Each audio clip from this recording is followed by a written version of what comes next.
This is the trouble sithule sithandaze ukuthi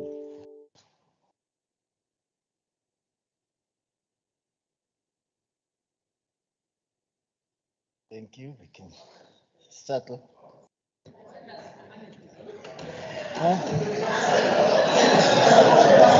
Ukuthandaza akuyi kumuntu oyedwa. Senaku-associate nabantu abathize ukuthandaza.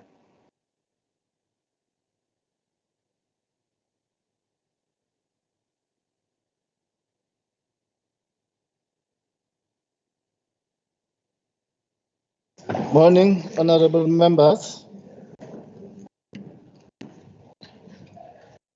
We are going to go straight to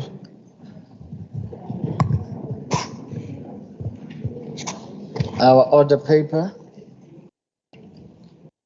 on obituaries, honorable members. Since the previous sitting, the office of the Speaker have learned of the passing away of the following persons. Mr. E.T. Vezi, a former member of the legislature. Incoming mail. Who also served as the chief whip of the majority party in the legislature between 1994 and 2004. Mr. Vezi was laid to rest in Harding last month. Mr. Mlondi Mkiza, the brother of the Honorable Ms. P.P. Harricks, who was laid to rest on Saturday, the 12th of August, 2023. Mr. Jabulani Thamsanqa-Zama, a prominent businessman and a founder of the popular Eyadini Lounge in Umlazi. Mr. Zama was a visionary entrepreneur who has built a prime entertainment hub that helped put Umlazi on the global map. His popular Shisanyama have given upcoming artists a platform to showcase their talent. The venue has also been a source of employment for hundreds of people, of youths in Umlazi Township, who worked there in various capacities. Mr. Zama became a role model for the upcoming entrepreneurs who emulated his visionary business skills. Mr. Johann Massaval, legendary South African ballet dancer, Mr. Massaval was the first Black South African to become a senior principal dancer at the Royal Ballet based in London. And in March 2019, he received the Order of Nkamanga in gold awarded by the President Cyril Ramaphosa. Mr. Monikaso Tulu, age 70, and Mrs. Zanele Mbuso, age 60, who were reported missing on the 9th of August 2023 from Etembeni Crutch in Umkababa, where they had worked on Friday, 18 August 2023, the Search and Rescue Unit, K9 unit of the South African Police found the two buried in a shallow grave next to the daycare center where they had been employed, with their hands tied and plastic bags over their head. Sunduzi Municipality Councillor Mabungu Mkize, who passed away on Friday, 25 August 2023, after being gunned down in Imbali Unit 14, Pietermaritzburg, mere hours after holding a community prayer for peace in that area. At least 63 people have perished after a fire broke out in a 5-story building in Johannesburg CBD early hours of this morning. It is expected that the number of fatalities may still increase, as many people have also been seriously injured in the fire. All the victims of gender-based violence, femicide, and hate crimes. All public servants and traditional leaders in KwaZulu-Natal and the country in large, and all the victims of road fatalities in our province during the recent past. Although these people have departed from our midst, they will live on in the hearts of their loved ones. Honorable members, let us now observe a moment of silence.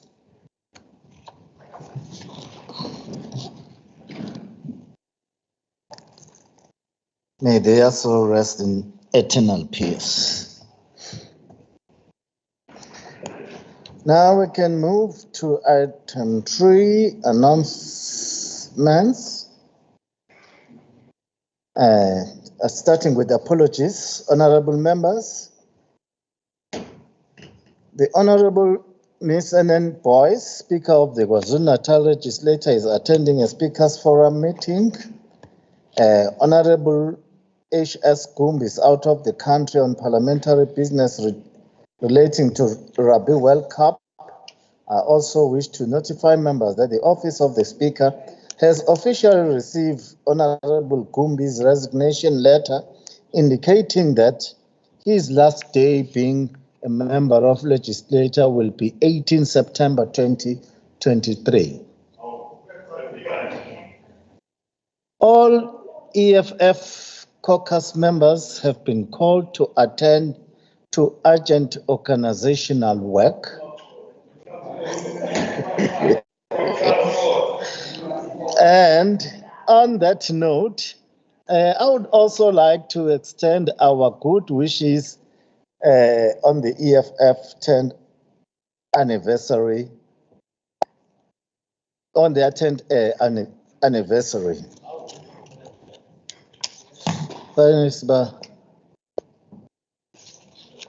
Okay, moving to members who is not well. Honorable Mrs. Irabe is not well. We wish him a happy and a speedily recovery. On the new members, honorable members, I have a pleasure in introducing not that brand new, but we'll say a new member who was sworn in on the 2nd of August 2023 at the Capital Zimbabwe Hotel. The new member is Honorable Mr. Mthandeni Idlungwane, who replaces Mr. N.M.C.B., who have been appointed as a special advisor to the President Cyril Ramaphosa. Asigbo.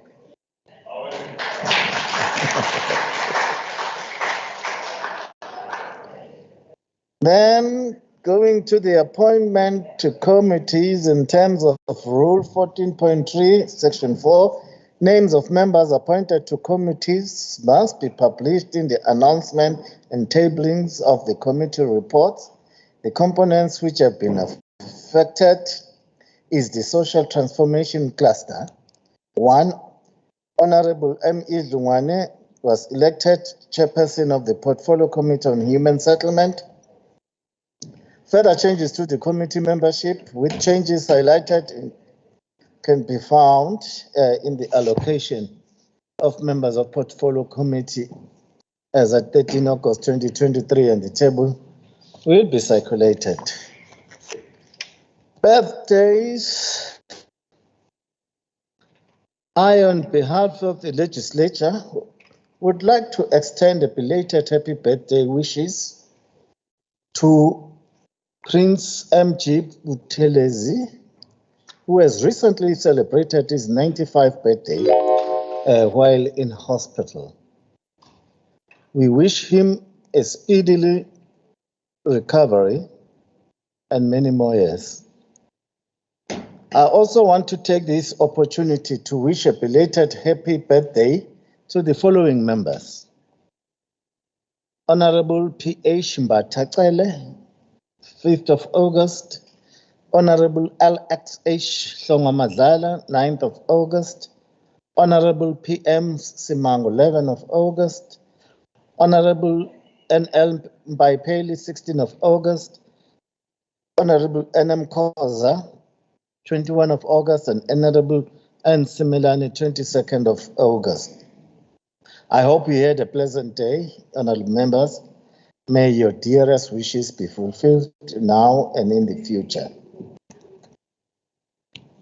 Okay, another announcement is that honorable members. Oh, Honorable Masab, 28th of August. Happy birthday. Wish you more years. Many more years. Honorable members, in attendance in the gallery today, we have Councillor R. Ahmed of Umsunduzi Municipality, Ward 31, as well as members of the school governing body of the Woodlands Secondary School, who may arrive during the meeting or already have arrived. Then we go to the announcements of reports by the Premier. Any announcement from this? Thank you, Honorable Speaker. Good morning to you, Speaker. Good morning to all the honorable members. We wish to make the following announcement. First of all, we wish to send our deepest condolences to the people of Gauteng and the government of Gauteng for the tragic fire that has killed up to 63 people so far. We are really saddened, and we will continue to pray for all the survivors and wish them speedy recovery, and to say that we are with the government and the people of Gauteng during this very dark moment they're facing. The Cabinet held its Operation Sukuma Sake Day in Zululand, where all the honorable members of the Executive Council descended in the Zululand district under Nongoma local municipality to be exact. The host operating Sukumasake Day, a program in which we engage with communities with the sole purpose of removing hurdles that block service delivery. The Operation Sukumasake is a program that offers communities a platform to raise issues that plague their local wards. Amongst the social ills raised by the communities was the rampant abuse of women and disabled persons and the shortage of facilities such as police stations, clinic, community halls, as well as other facilities for young people. In our engagement with the Nongoma communities, we committed to improve their lives for better. During the Operation Sukumasake engagement, we unveiled various multi-million rand programs which will benefit residents of Zululand, including where the Department of Economic Development, Tourism and Environmental Affairs, led by the Honorable Duma, the leader of government business, unveiled massive job and employment programs, as well as programs to assist the small and medium enterprises in and around the town of Nongoma. We unveiled programs also including the upgrade of roads. A number of roads are going to be upgraded in Nongoma, roads that also link Nongoma and Pongola, Nongoma, Ulundi, and a number of bridges. The building of houses, construction of houses, we have a number of projects that were also announced to the communities to their joy. Fencing and irrigation of community gardens will also be some of the projects. We were very happy to visit, in fact, almost all the MECs visited gardens where we further supported communities with the implements, with seedlings, and other needs that they needed for their gardens. To display that we are serious about fulfilling the commitments we made to the community of KwaNongoma, the Executive Council has resolved that all the MECs need to go back to ensure that all the matters that were raised are addressed, including working with the local municipality and the district municipality. The KwaZulu-Natal Director General, Dr. Nhlanhla Mkhize, has also had to close a dilapidated structure which served as a creche because it posed health hazard and physical risk to children and early childhood development who work there. I'm glad to announce that Dr. Mkhize is working closely with the Department of Education and the MEC and will tomorrow, on Friday, Director General and the officials will, on the 1st of September, go to KwaNongoma to deliver a mobile classrooms for learners of the ECD Center. We are indeed a government that respond to issues that are raised by our communities. Honorable members and Honorable Speaker, yesterday the Executive Council also received an update on the state of readiness for hosting Umkhosi Womhlanga, which will be held and which will take place on the 9th of September. We are satisfied with the progress. Cabinet is worried that we have a number of young kids who usually join maidens. We need to adhere to the call by Indlunkulu, Nabondlunkulu, that only the kids that are 16 years and above should be allowed to attend Umkhosi Womhlanga. While we were in KwaNongoma on Sunday, we also visited the Nyokeni Palace to monitor and ensure that the state of readiness to host the event is up to standard. We are happy to report that although we picked up some repairs that needed to be done on the roads and other infrastructure, we've ensured that relevant departments are deployed there this whole week to implement repairs. Umkhosi Womhlanga is a major source of economic injection to our province's coffers and economy of Nongoma because it attracts a number of tourists from the length and breadth of the globe who comes to the Zulu Kingdom to witness the colorful display of its culture and customs. We are glad to say that Umkhosi Womhlanga Wezintombi Emachobeni is also going to be taking place this weekend, and it's all systems go. Where our King Mrs. Zulu Kazwelithini will be presiding over that very important umkhosi.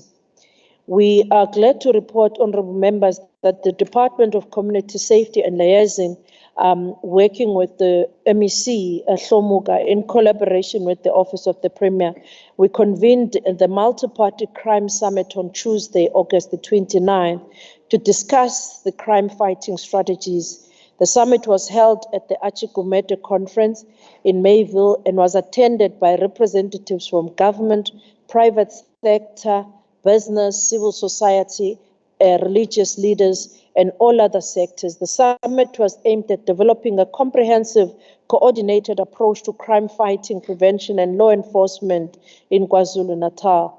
The participants discussed a variety of crime issues and how crime chases away investors from our province. The summit and the participants also considered ways to improve the community safety to build trust between the police and the public. The summit is a follow-up to a commitment that we made as government in our State of the Province address that departments will set aside 10 million rand, which will be earmarked to curb and conquer crime in our province. In our quest to include everyone in the fight against crime, we invited Amakhosi Izinduna, who urged the provincial government to constantly communicate and to collaborate with traditional leaders in devising progressive methods to fight crime.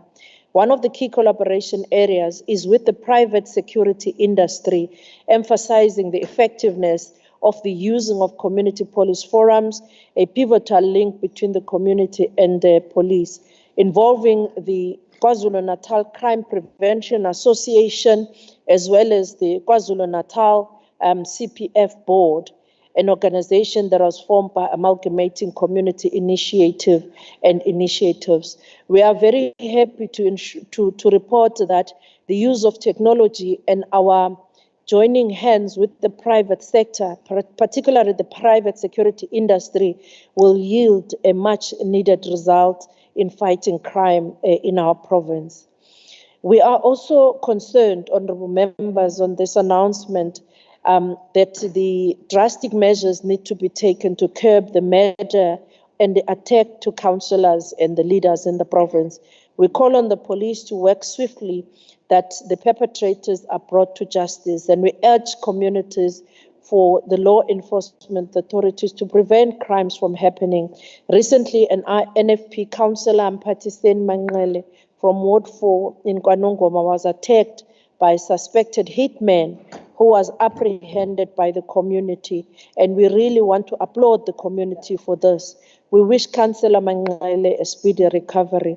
A callous attack of Councillor Manqele followed hot on the heels by the murder of the ANC Msunduzi municipality councillors Umabhungu Mkhize, who was killed on Friday, Msunduzi. We convey our condolences to the family, friends, and colleagues in the African National Congress for the Councillor Mkhize, and urge that the communities work and police ensure that they leave no stone unturned to catch the perpetrators.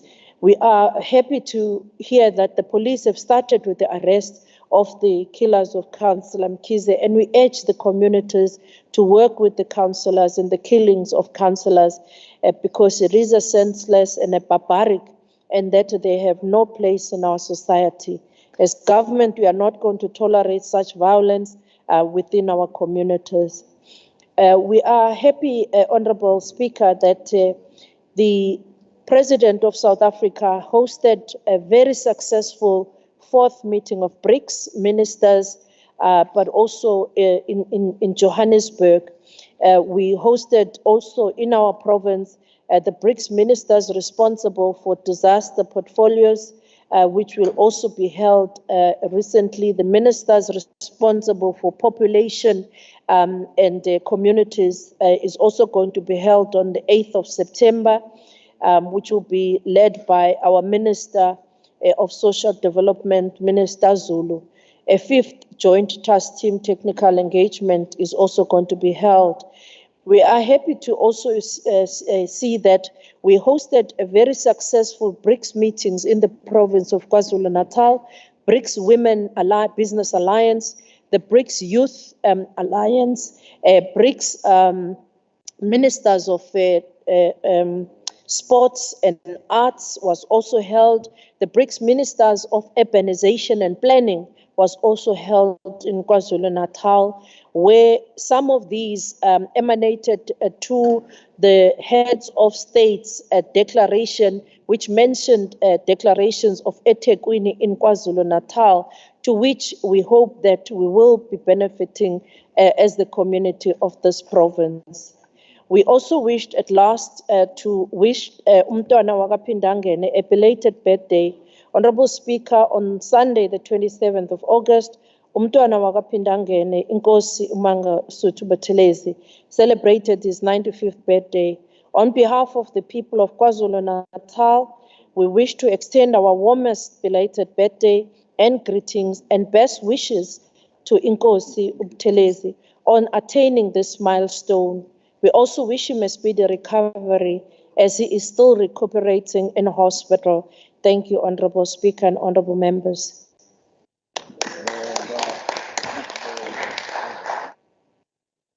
Thank you, Honorable Speaker.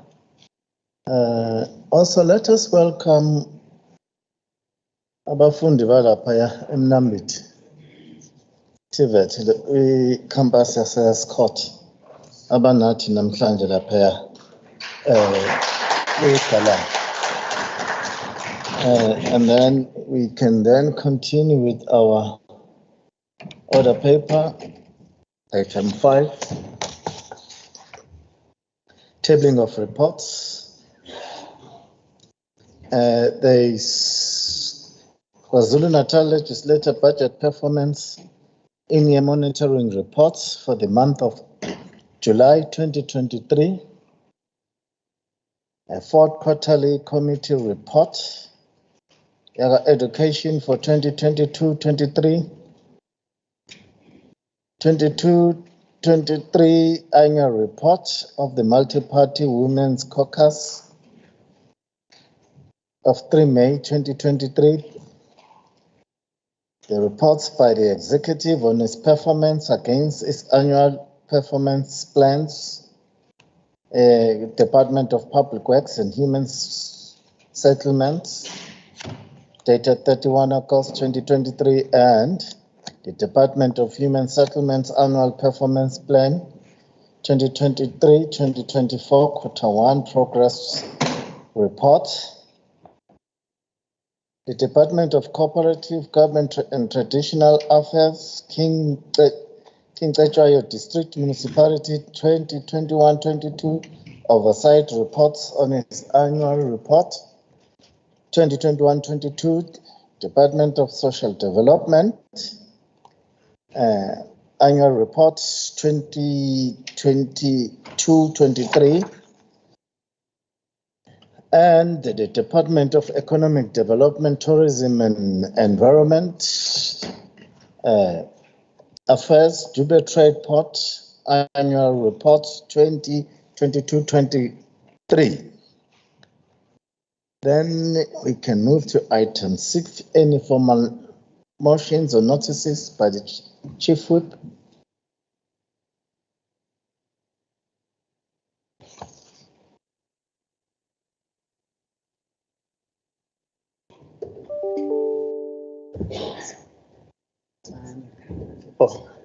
Thank you very much, Honorable Deputy Speaker. Greetings to our Honorable Premier and honorable members. I must indicate that, Deputy Speaker, there are no formal motions or notices. Okay. Then we are going to item 7, notices of bills and motions, but we're going to have a member's statement from parties.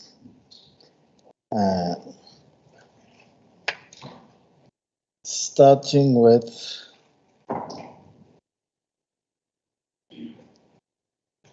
ANC, Baukala.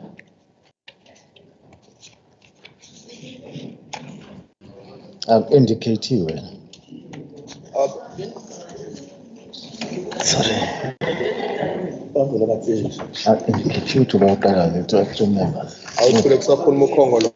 here. Okay, sorry, my apology. We're going to start with ANC Honorable SM Sonjika. 3 minutes.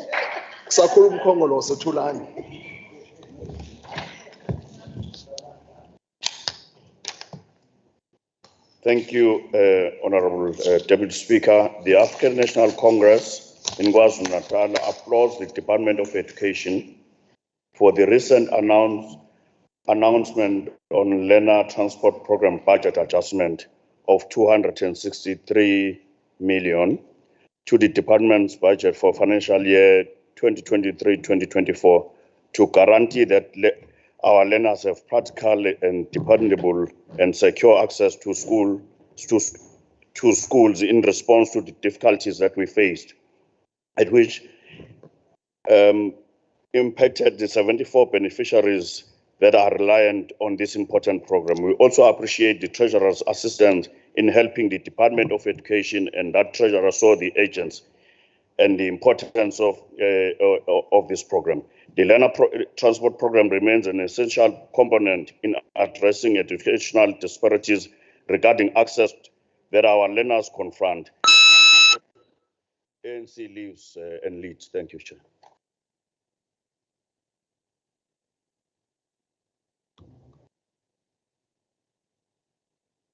Oh. Thank you, Honorable Sonjika. Now the second speaker will be Honorable NPF Mavuso.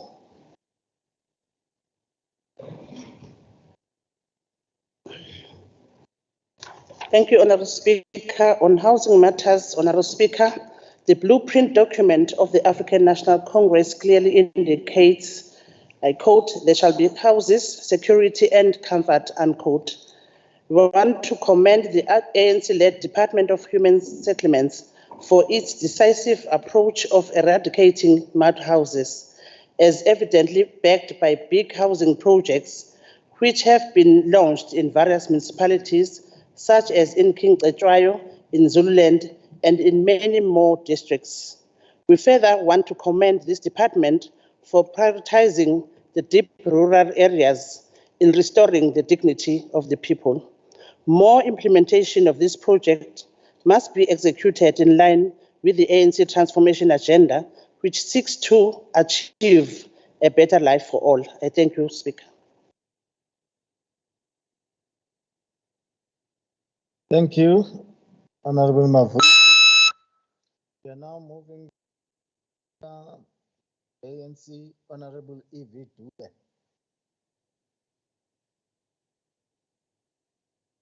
On BRICS and opportunity for women. The ANC commends the federal government for hosting and participating in the BRICS Women Business Alliance Africa Trade that has witnessed the signing of partnership agreements which will pave the way towards building a trade platform for various countries, which brought together 500 women-led small and medium enterprises from 18 countries, where the Premier highlighted on the establishment of Women Advance Fund, which is aimed at providing women entrepreneurs with vital capital for the growth of women-led business and economic growth for creating jobs. It is indeed encouraging that such progressive agreements were reached, and it will also empower the youth and all women, especially in deep rural areas. Indeed, the provincial government has demonstrated that women empowerment is indeed a priority. Forward with women empowerment. Forward. Vote ANC 2024. Vote ANC. Now we are moving to IFP, Honorable Nene. Speaker, a few months ago, the Department of Cooperative Governance and Traditional Affairs announced that the eThekwini Metro has been placed under Section 54 intervention. The former DG in the presidency, Dr. Lubisi, was announced as the convener of the team of experts, which includes a former eThekwini city manager and Dr. Mark Sutcliffe and Tandega Ellenson, were also meant to be introduced. The IFP and the public are keen to know whether the Section 154 intervention in eThekwini, led by Dr. Lubisi, has commenced. It is incumbent upon the KZMNC for COCTA to inform the public of the department's progress on this matter. eThekwini Metro is in shambles and is in dire need of competent leadership. I thank you. Order. Thank you. We are now moving to Honorable S. Bangra Prakash. Mr. Deputy Speaker, order. You can't. Oh. Let's hear from Honorable Kikia. Thank you, Mr. Deputy Speaker. I rise on Rule 54. Mr. Deputy Speaker, the members don't have to remind me to cite the rule, I will. So Rule 54(2) says a member may not pass between the presiding officer and the member who is speaking, and it goes on. Just now I witnessed two members from the opposite benches who walked between the good bishop, the honorable bishop, when he was speaking, and yourself. I should just like to point this out.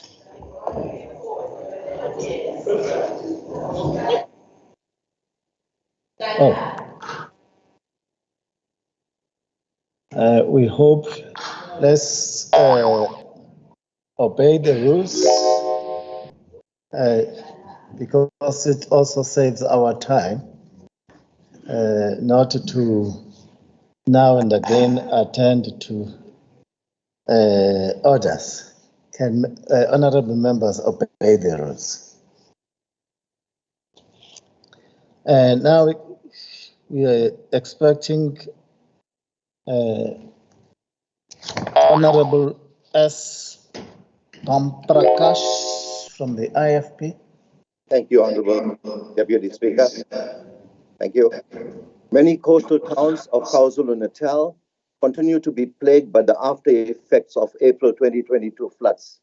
Damage to our sewer pipelines and effluent spillage into our rivers perpetuates the damage done to our sensitive estuary ecosystems. There appears to be a lack of urgency by the respective authorities in resolving infrastructural damage. In turn, this type of pollution has had a serious negative effect on our tourism industry, for which our province was previously renowned. Moreover, KZN tourism is a significant part of economic development of the province. Also, we continue to expose our communities to waterborne diseases and associated health risks. There needs to be more urgent and coordinated efforts on part of the respective departments to resolve outstanding infrastructural and environmental issues. Thank you. Now we can move to DA. Honorable Kikia.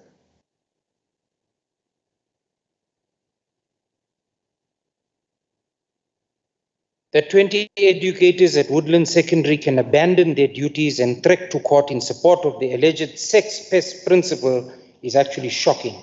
And that there are no consequences is even worse. With deep-seated issues at this school and ignoring the matters raised by the SGB, governance and relations at this school is at an all-time low, to the extent that the SGB has been locked out of the school. The department allegedly wants to disband them instead of dealing with the issues and chaos. Last week, a 10-year-old boy in Ikopo was mauled by a dog on his school premises, and department officials say that these things happen. No, Mr. Speaker, they don't just happen. And the MEC must know that the buck stops with her. Where's the accountability? The MEC and her department must not sit on these matters with the malicious attitude and the words, let them eat cake. This is intolerable. She has the opportunity today to tell us what she's going to do about these matters. The authority of the department.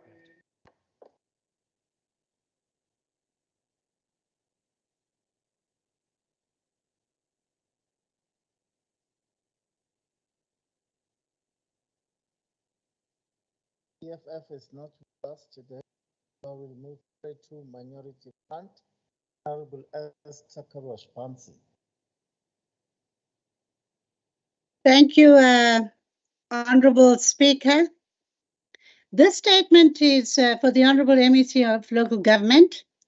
Given that KZN prides eThekwini Metro and Msunduzi, our city of choice, what projects and budgets are in place for the 2023-2024 financial year to develop these into smart, sustainable cities of the future through job creation? Can the Honourable MEC quantify the 2022-2023 budgets that have been used on summits, yet we are weak on city planners, policy and decision makers? We require a synthesized approach intersecting city, sustainable and technology development, using backcasting to develop action plans from a shared vision of stakeholders who have participated in these recent summits. Thank you.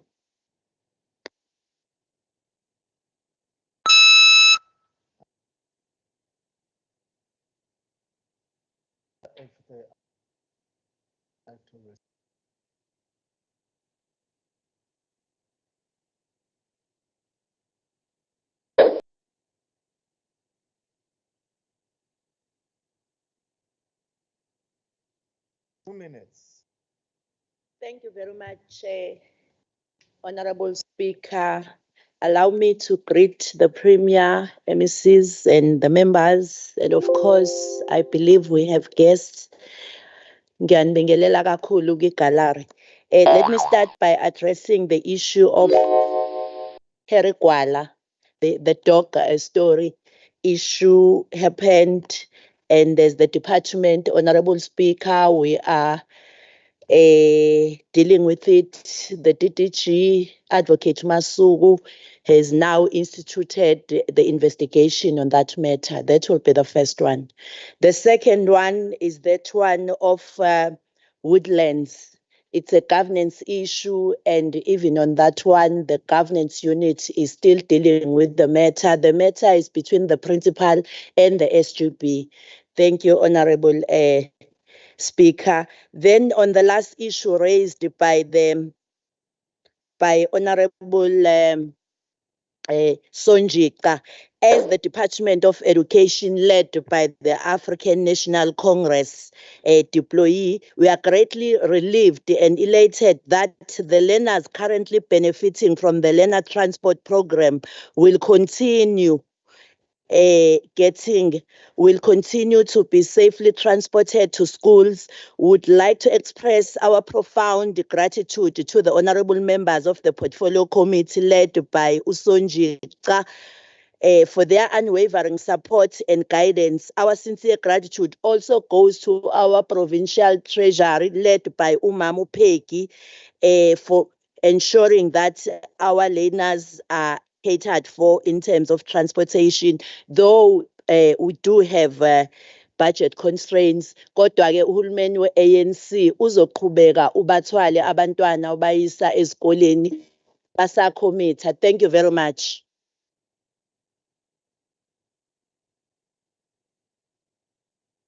Honorable Masaba. Huh? Ban? Oh, suthi yafana, impression fa.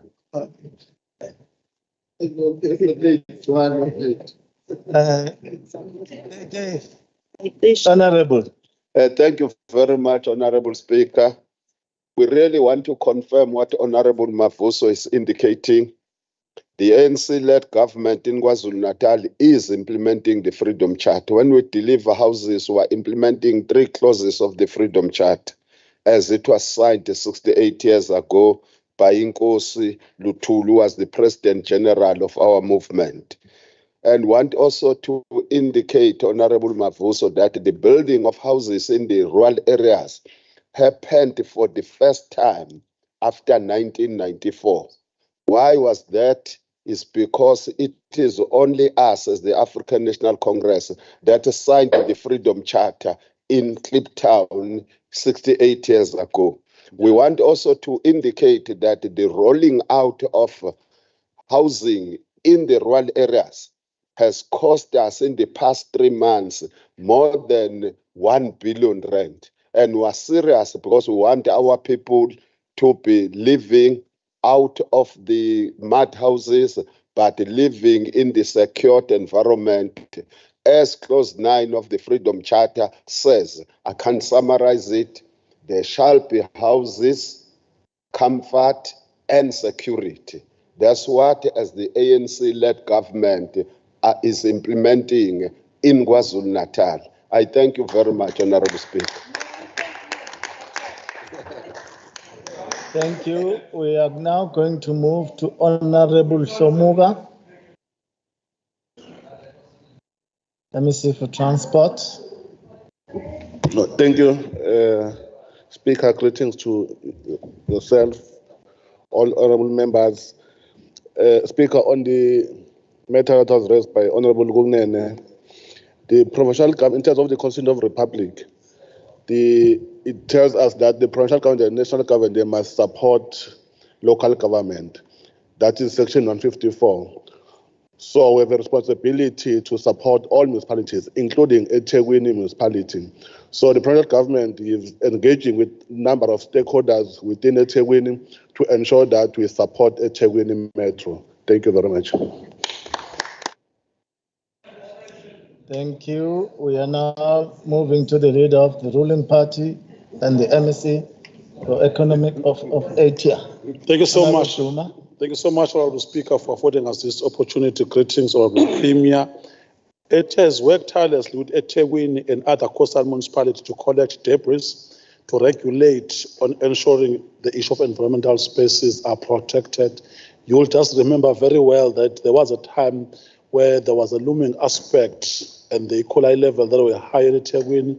They've just reached the equilibrium these days. We must also pronounce official that KwaZulu-Natal as a province reached 7 million in terms of attraction of tourists, which was last seen in 2018. So it's a true reflection that people have a hope. They still regard KwaZulu-Natal as the destination, and we are still increasing numbers. You might have seen during BRICS, you might have seen during Indaba Tourism Month. So people still have that stake in the province of KwaZulu-Natal, and there are very fruitful negotiations of utilizing ICC on most of the time as the final destination that is regarded as number one in Africa. Thank you so much, Honorable Speaker. Thank you. Let's hear a response from our Honorable Premier. Thank you, Honorable Speaker and Honorable Members.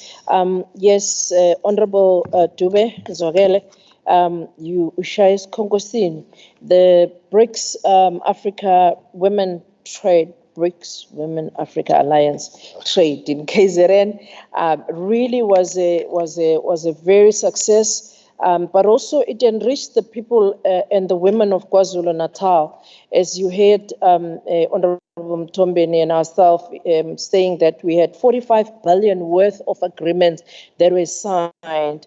But more than that, the heads of state, led by our Excellency President Ramaphosa, at their declaration agreed that there must be a formation of global BRICS Women Council, as well as the Global BRICS Youth Council, which is again a step in the right direction, which all initiatives were as a result of the declarations that were reached here in KwaZulu-Natal in eThekwini Declaration. Thank you, honorable members. Thank you, Honorable Premier, which concludes members' statements. We are moving now to item 8, which is in the other paper, starting with the debate and voting on the Performance Protection Amendment Bill.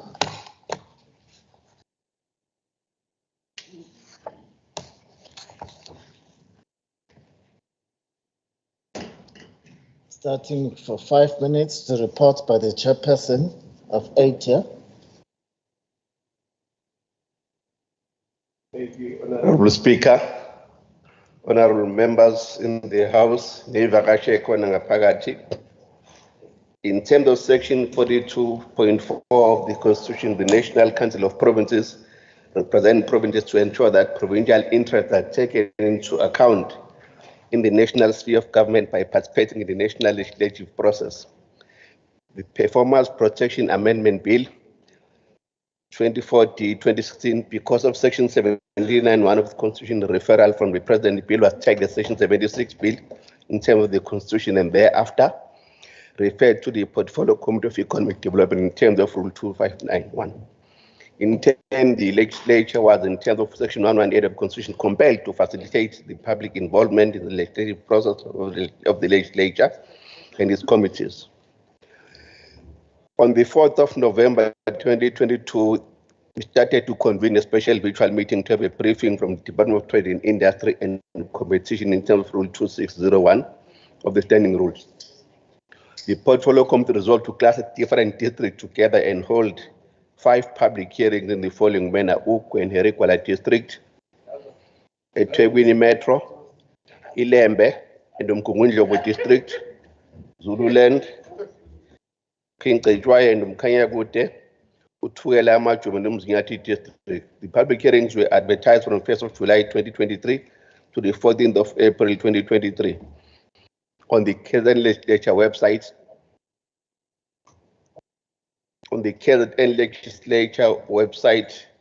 and in different newspapers, Isolezwe, Ilanga, Mercury, Zulu and Observer and Natal Witness. Eventually, 5 public hearings were held on the following dates: 15 March, Uku District, 31 March, eThekwini, Mkumbane, 4 April, Kinkejwayo, 6 April at Zululand, and 11 April at Amajuba. The public hearing proceeded well and was satisfactorily attended by the relevant stakeholders and members of the public in all the venues except in the eThekwini, where it was disrupted and could not proceed due to verbal comments from those who attended. The stakeholders, when attended during the public hearing, the Mkumbane were requested to make a written submission. On the discussions, Chair, on the 22nd of August, the Portfolio convened a special meeting to deliberate on the NCOP Select Committee agreed amendment of the Performance Protection Amendment Bill. The following issues were raised. The amendments incorporated into the Performance Protection Amendment Bill did not protect the artist. The Performance Protection Amendment Bill has a potential to be challenged in a court of law. Most of the proposals from Kwazulu-Natal public hearings and written submissions were not taken into consideration by the Select Committee on Trade and Industry, Economic Development, Small Business Development, Tourism, Employment and Labour when finalizing the agreed amendment on the Performance Amendment Bill. The Portfolio Committee had its meeting to be engaging on this matter, and the following issues were agreed upon. That is, the Select Committee, most of the proposals from KwaZulu-Natal Legislature, such as the proposal for socio-economic impact assessment, was not considered and incorporated into the final version of the amendment by the Select Committee. Having considered the Select Committee minutes and the engagement with the public and the final version of the amendment of the Protection Amendment Bill, informed by the considerable deliberations, the political parties voted for the final mandate as follows: African National Congress abstained, Inkatha Freedom Party abstained, Democratic Party voted against the Performance Protection Amendment Bill, Economic Freedom Fighters were absent, and the minority parties were absent. The majority members of the Portfolio Committee decided to abstain on the bill. Thank you, Honorable Speaker.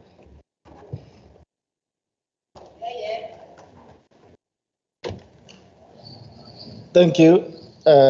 We are now going to receive a speaker from the ANC, Honorable J.S. Numalo, for 7 minutes.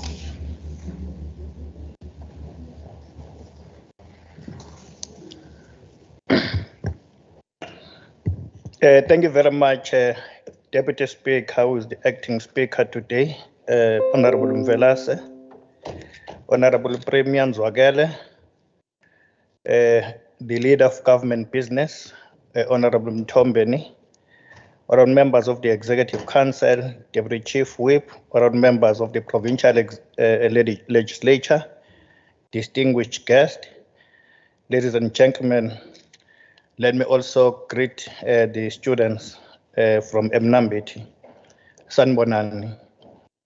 Honourable Speaker, allow me to indicate that such debates are a testament that our reconstructive leg, which began 29 years ago, after centuries and decades of struggle against colonialism and apartheid, indeed remain on course.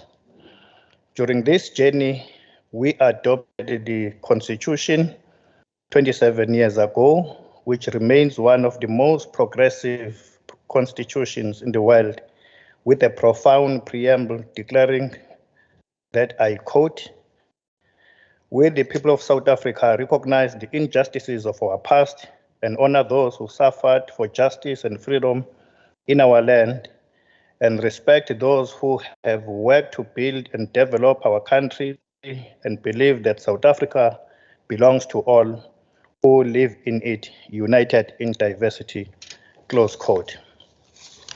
Honorable Speaker, I take this opportunity to honor our creative industry, which was amongst the pillars of our liberation struggle, leading in conscientizing our masses and the people and the rest of the world about the diabolical system that terrorize our people and confine them to abject poverty and inequality. I take this opportunity to salute this industry for working hard to build and develop our country united in diversity. This preamble also captures the aspirations of the liberation movement to continue to systematically remove from the statute books all the laws that sought to undermine the values, the cultures, the dignity of the people, and replace them with the progressive policies and laws. As a result, several important initiatives to enhance the growth of the creative industries arose either directly or indirectly from these, including the inclusion of sectors such as design and multimedia into national framework for development, thereby including critical cross-cutting sectors into the broader development objectives of the sector. In South Africa, the creative-based industry is responsible for 3% of the total economy in terms of value-added GDP, despite being hard hit by COVID-19 pandemic, with core copyright-based industries being the highest contributor and the non-dedicated creative industries. The largest domains in terms of the contributing to output are design and creative services is 51 billion of the contribution to GDP, and audiovisual and interactive media is 48.4 billion in 2020, which is 30% of the contribution to GDP. The next largest domains are visual arts and craft, that is 23.4 billion in 2020, which is 15% of the contribution to GDP. And books and press is sitting at 21.5 billion in 2020, which is 13% contribution to GDP. And these are followed by the smaller domains of performance and celebration, which is 6%, and cultural and natural heritage is 4%. Therefore, honorable members, the need to protect our performers from exploitation and to protect creators' interest while stimulating international trade is central to the development of creative industries and their contribution to economic growth and job creation. And then certainly such must be done in an inclusive manner, with performers themselves being at the center with complete freedom to express their concerns, organize and participate in the decisions that affect them directly.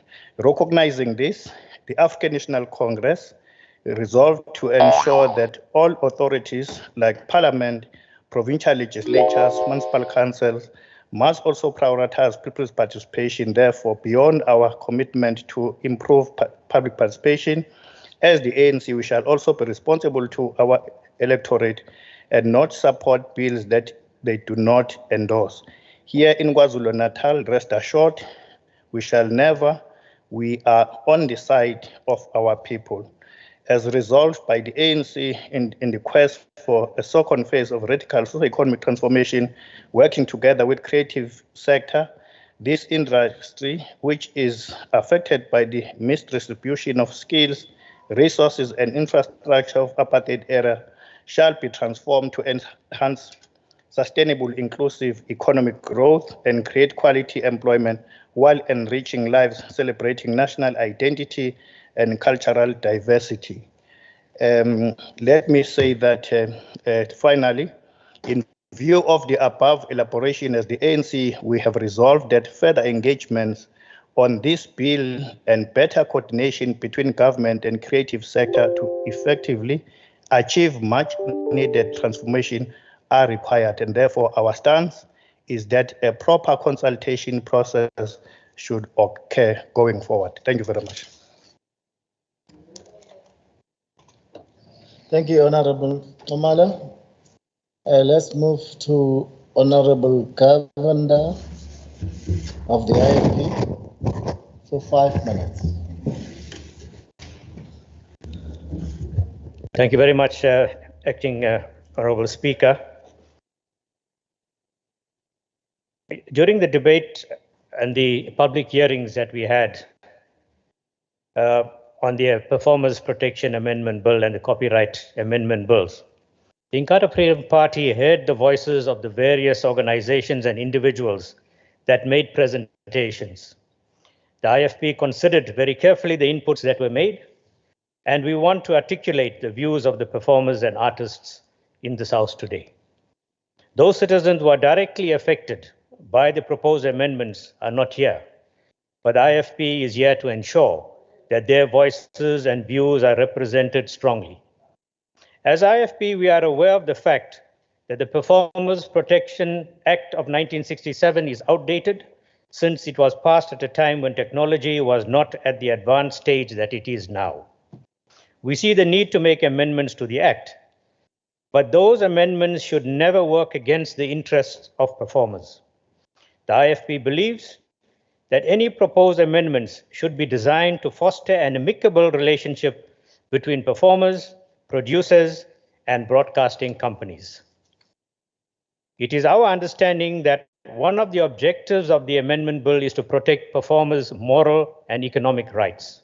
We support this objective to the fullest as the IFP, and we continue to stand by our position that this objective should be carried out within the realm of legal certainty in order to avoid confusion and endless court applications once the bill is passed and becomes an official act of parliament. The IFP is not convinced that the new proposed Section 3, subsection 2 is in line with the objective of protecting performers' rights. Although Section 3, subsection 2b does allow for affected persons to object, we are aware that many of them do not have the financial capacity nor the resources to take on large companies and take them to court and to wait for the finalization of court cases. Honorable Acting Speaker, Section 3A of this bill appears to weaken the position of performers rather than to protect their interests. I say this because the Principal Act does not make any provision for the transfer of rights granted to performers, and therefore the basic presumption is that these rights cannot be transferred. The amendment bill, however, seeks to change this and make the performer's rights transferable to the producer or his or her licensee. This has the potential to work against the rights of performers who do not fully understand the law and the repercussions of what they are signing over in the long term. Honorable Acting Speaker, we strongly support the principle that legislation should provide legal certainty, especially in this highly complex field, and we do not wish this bill being tangled in court cases. Further, this amendment bill does not address the issue of artificial intelligence and the impact that AI will have on performers across all platforms. It is also important that we have respect for international laws that our country has ceded to. Otherwise, we run the risk of the world viewing us as being unethical.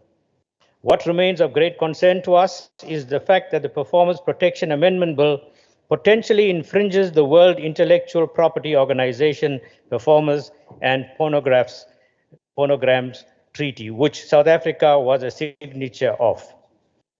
We must be reminded that last Friday, the performers marched to the Gauteng legislature in opposition to the signing of this bill.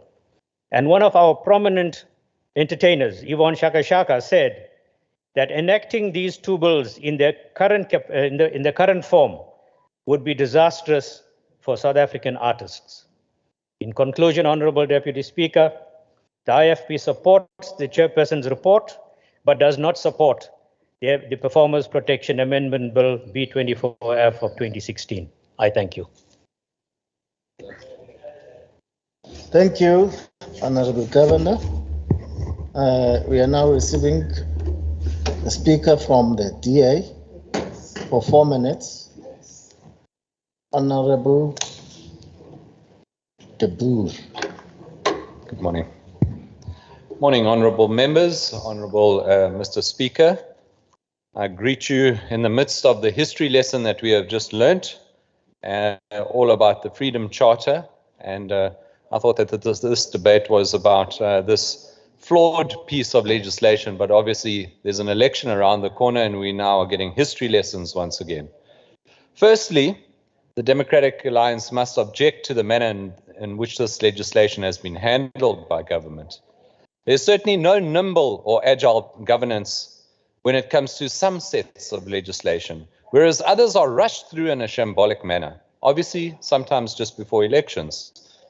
The Performers Protection Bill, which was introduced in the National Assembly together with the Copyright Amendment Bill, which we will discuss later, was done in 2017. It has taken 6 years for us to hold public consultations. This smacks of an uncaring and disinterested attitude from national government. And is this what the Freedom Charter envisaged? I think not. We understand that some have been rather busy with animal sales and the so-called upholstery business. We won't venture into the couch business. But pieces of legislation cannot be allowed to remain stagnant. Again, I ask, is this what the Freedom Charter envisaged? Substantively, the two bills are proposed in that they are separate statutes that deal with material different subject matters. Copyright provides the owner of the copyright with exclusive rights to make copies, distribute, and sell their work, and performers' rights give performers remunerative rights, allowing them to authorize the recording of their performances in sound recordings and audiovisual works. Whereas the bill aims to provide a safety net for artists who may have fallen on hard times or have been taken advantage of by unscrupulous managers, it falls short. What should be legislation giving them greater control over their intellectual property and the ability to receive fair compensation for their performances has been rehashed and butchered. And in the case of KwaZulu-Natal, as we have heard already, the viewpoints of the performers who so ably came to all our public meetings have not largely been taken into consideration.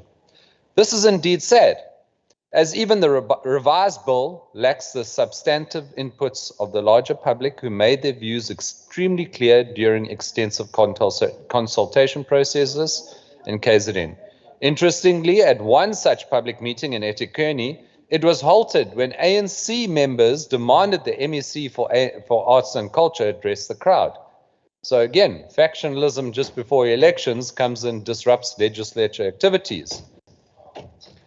It would seem that factionalism continues to dominate the KwaZulu-Natal political landscape, and it is indeed sad that these antics play out in legislative meetings. Do not take the Lord's name in vain, says the good book. That said, it is heartening to see the ANC take a good moral decision for once and abstain on both these pieces of legislation. Obviously, in this case, the Bin Laden faction has not consulted with the Honorable President Ramaphosa's faction, and we have seen a principled decision being taken in KwaZulu-Natal, despite the national ANC government wanting to push through this legislation The honorable members of this House have taken the right decision and abstained. In essence, the mandate from the KwaZulu-Natal Legislature will be against, because the Democratic Alliance will be voting against this piece of legislation. I thank you, Honourable Speaker.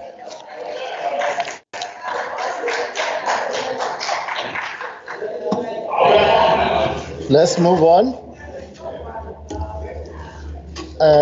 We are supposed to be receiving a speaker from the EFF. We've got an apology. So we'll be receiving the speaker from the NFP, Honorable C.M. Shinga, for 1 minute.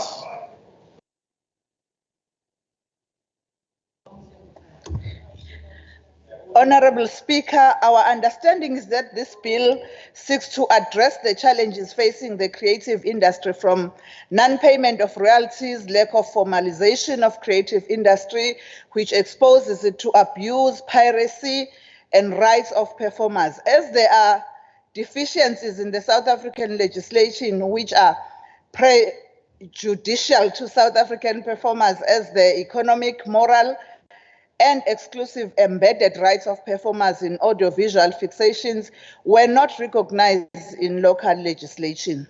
The NFP is concerned about the unclear definition in the Labour Relations Act on whether an actor or performer is viewed as an employee, but the South African Revenue Services saw a performer as an individual or contractor or a contractual person and paying 25% on tax. The status of the performer in the eyes of the Labour Department and unsolidified and had contributed to uncertainty in the lives of performers. Thank you, Speaker. Thank you, Honorable Shinga. Let's move to the minority front. Honorable S. Chakarosh Bansi for 1 minute. Thank you, Honourable Speaker.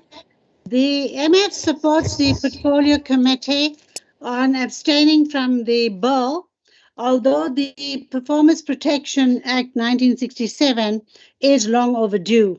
The MF agrees that more work and engagement has to be done on this bill. In this age of technology and artificial intelligence, the Act must somehow include the artificial intelligence aspect to protect performers, requiring, of course, extensive consultation. Our South African performers, who were previously disadvantaged, complain about royalties, they complain about membership fees, and a lack of service from SAMPRA, the regulator. Furthermore, Indigenous work should be a section on its own and not placed under transitional provisions. Therefore, the MF also recommends proactive transformation and complaint handling mechanisms between SAMPRA and the performers to make future amendments meaningful. Thank you. Thank you. Let's receive now the speaker from ATM, Honorable M.E. Phakathi, for 1 minute.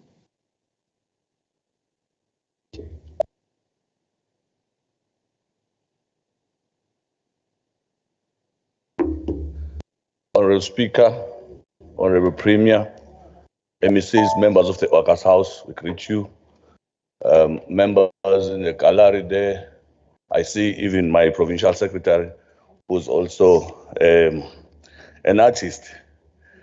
Lapha somlomo sizokhuluma ngomthethosivivinyo mesibuka siyiqembu le-ATM siyiqembu labantu ukuthi awubukwanga kahle lo mthethosivivinyo. Sizokwenza ke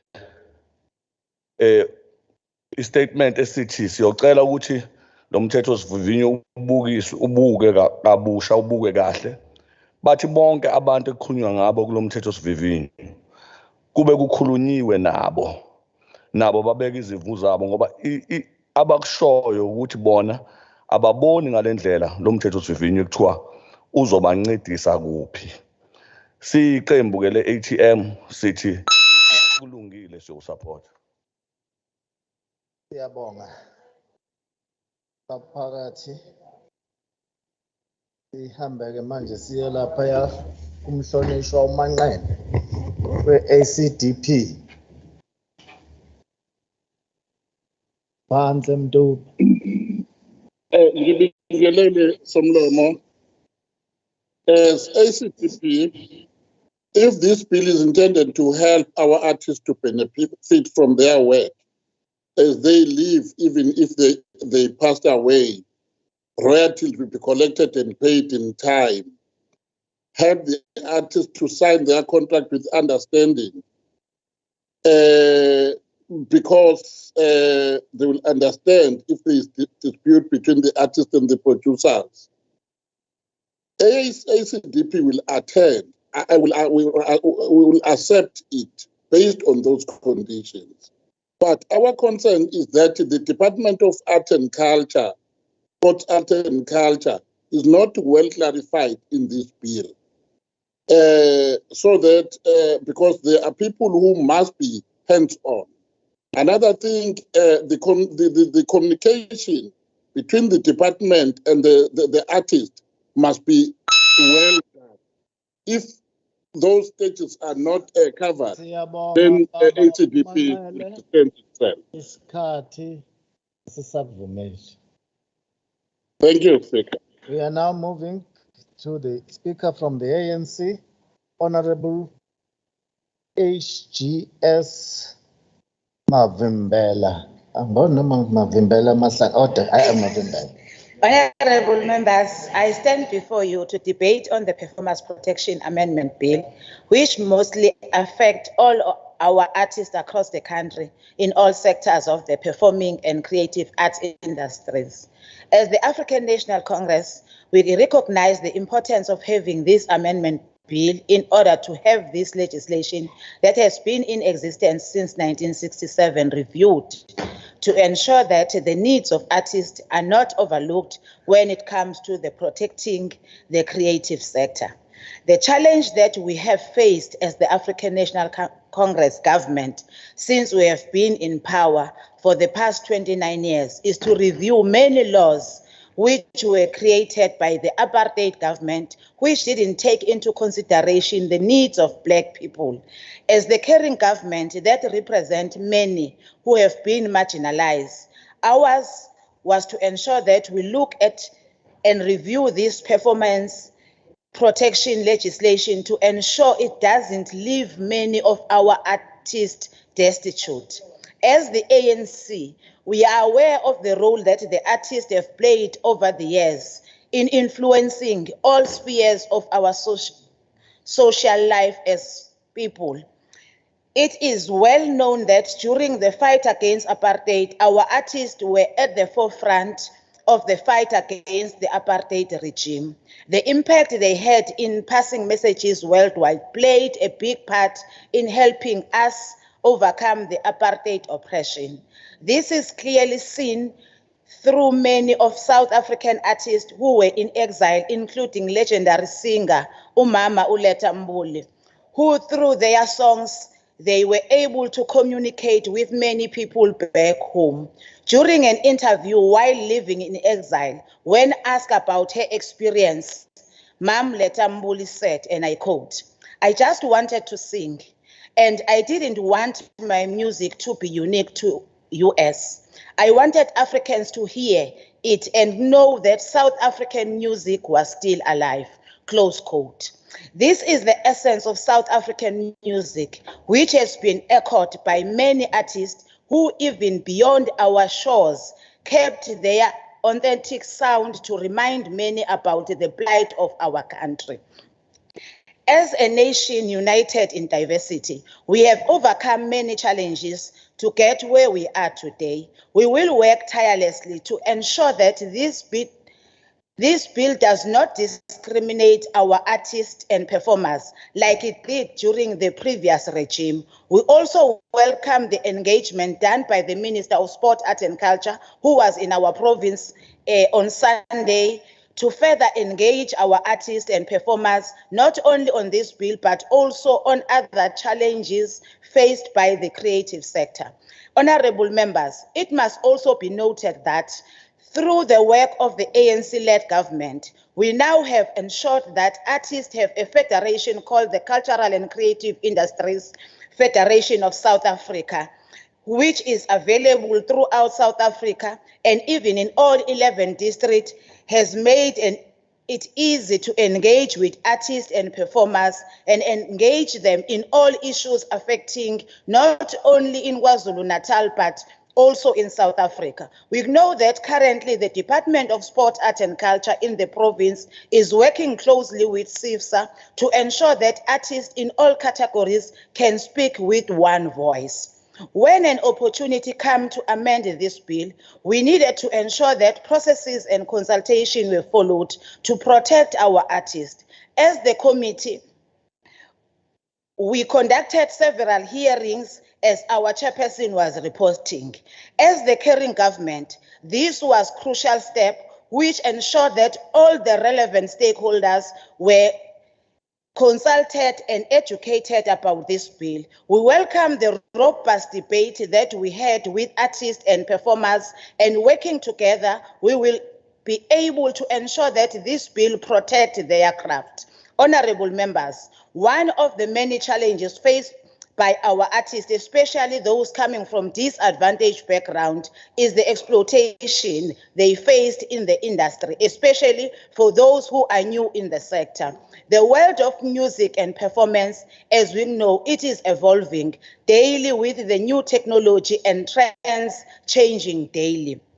This performance protection amendment bill is crucial for the sector, but ours as the legislature is to ensure that it favors our artists and covers all the loopholes raised by the sector during consultation. We will not use blanket approach in dealing with challenges faced by artists. The engagement we have had in the past few months have showed us many frustrations and challenges which have been faced by artists and performers across the province.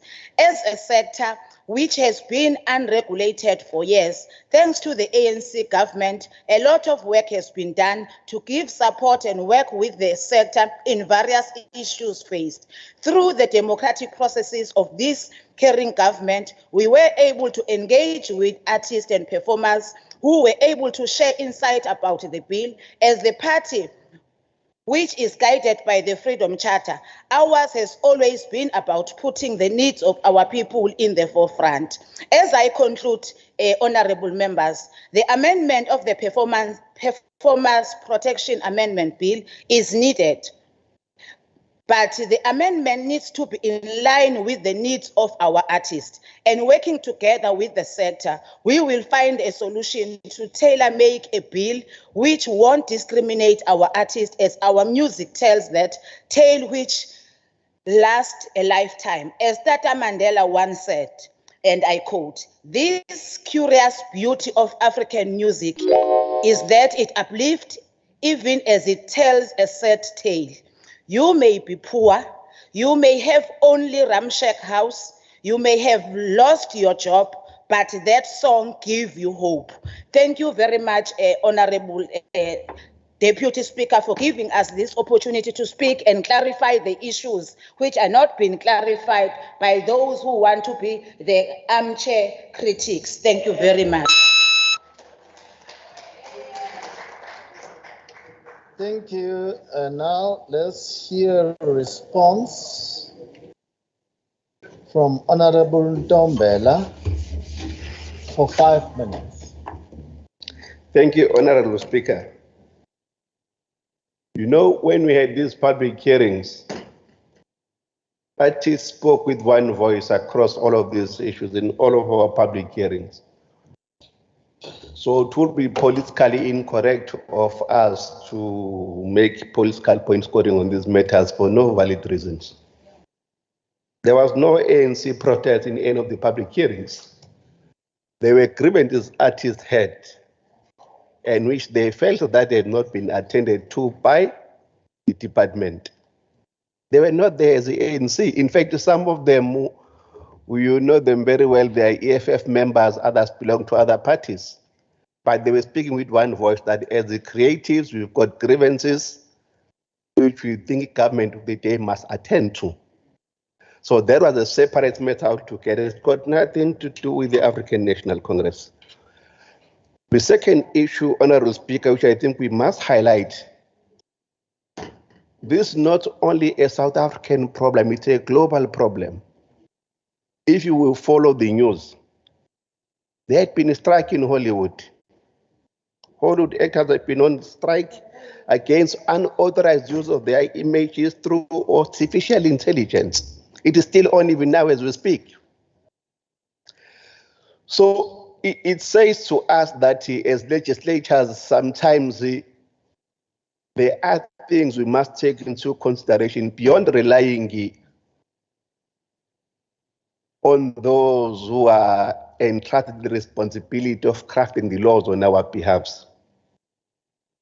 I don't want to go to an extent, the Honorable Premier, that one issue has raised even as a concern by even colleagues from the DTI themselves. They have not yet formulated policy on this matter as a department.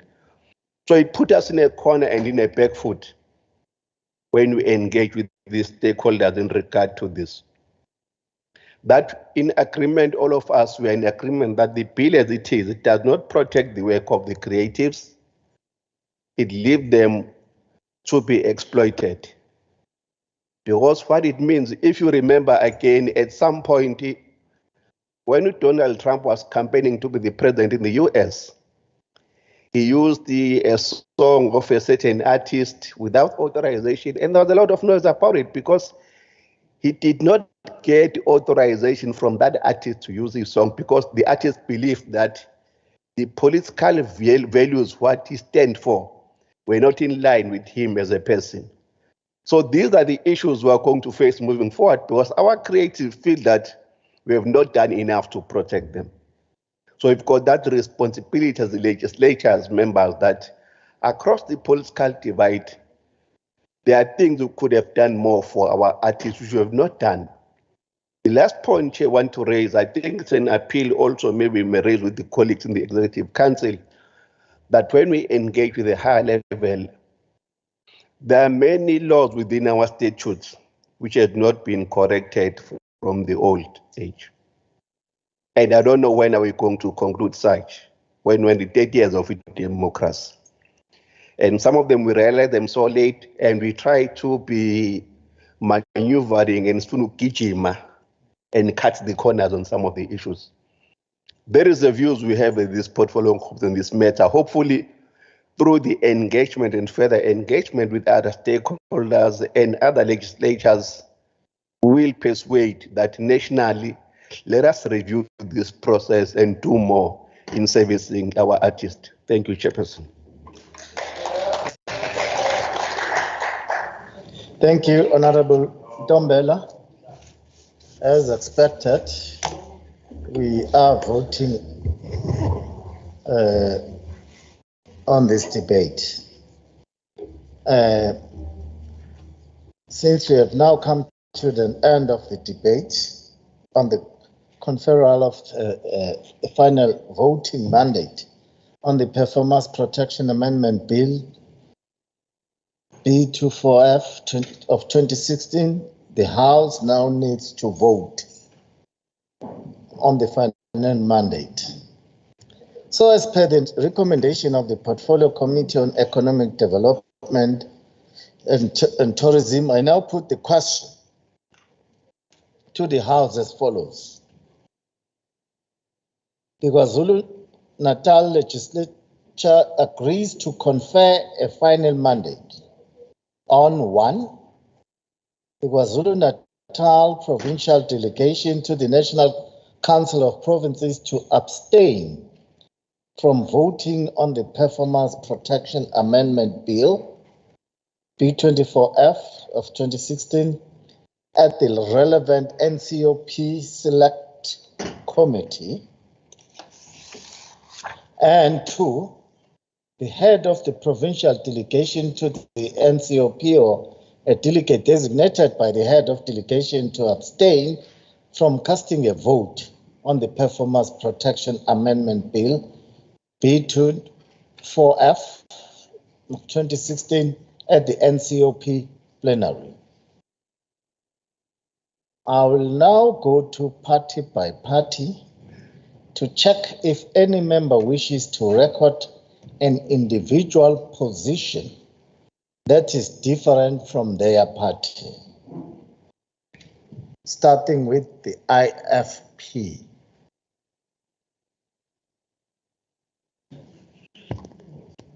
The Honorable Deputy Speaker, the Honorable Premier, Honorable MCs, Honorable Members, the IFP votes to abstain. Thank you. Okay, the IFP votes to abstain. Then the DDA. Thank you, Mr. Deputy Speaker. The Democratic Alliance is opposed. Is opposed. Okay, there is no AFF today. NFP.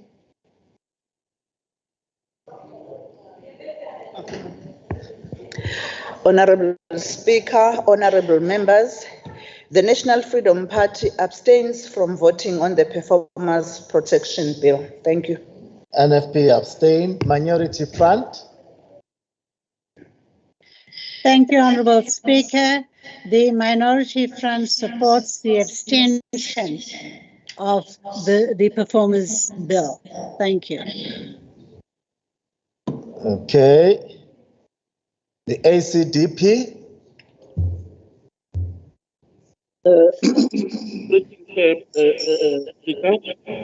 The ACDP also voting to abstain to the bill. ACDP abstain. The ATM. Thank you, Speaker. The ATM abstains. The ATM is also abstaining. The ANC. Thank you, Honorable Speaker. The African National Congress is in support of abstaining. We are abstaining from the bill.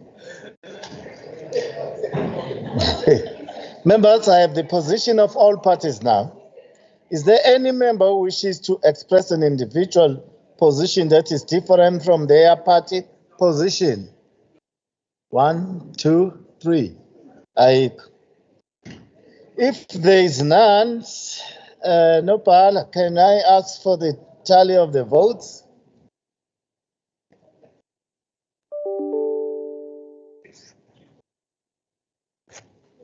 Thank you, Mr. Speaker. The vote is 55 abstain, 8 against, 0 yes. Can you repeat? 55 abstentions, 8 against, and 0 for. Thank you. Okay. So, honorable members, I therefore formally declare the results of the vote as follows. Votes in favor, 0. Votes against, 8. Abstention, 55. So the abstention position has been recorded, which therefore conclude the conferral of the final voting mandate on the Performance Protection Amendment Bill. Order, Mr. Speaker. 24, okay. Mr. Speaker, on a point of order, if everybody abstained and there are 8 against, the vote is against, not abstention. And that is the vote of this House, that it is against, not abstain. Abstention is a vote to say that there is no vote on it. Neither yes nor no. So there were 8 votes against, and that is the vote of the House. It's bringing a question of technicality.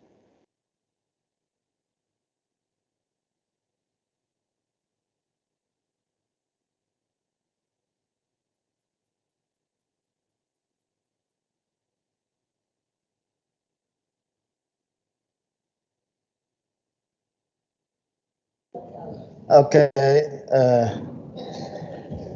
I think what the National was looking for is whether this legislature is in support or is against or is abstaining. There's 3 things they are looking from us. So according to the vote, This House is abstaining.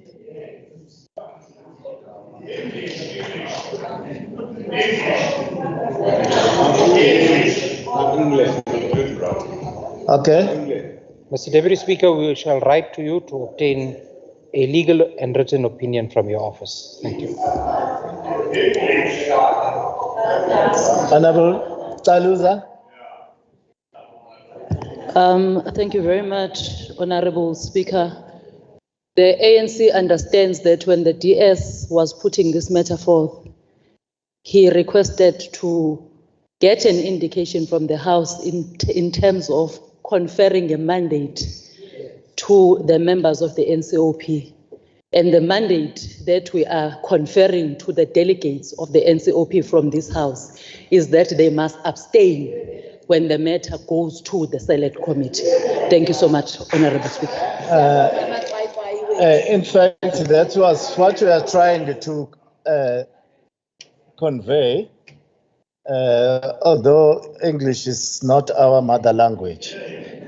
But we were actually seeking a mandate. Thank you. So thereafter, the item on the order paper concerning the conferral of the final mandate on the performance protection bill is concluded. Thank you.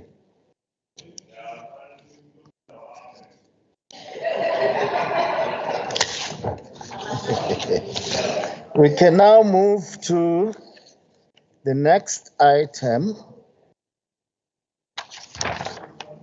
which is the debate on voting on the Copyright Amendment Bill, B13F 2017. Yes, bonga somlomo siphinde futhi sibonga ukuthola leli thuba.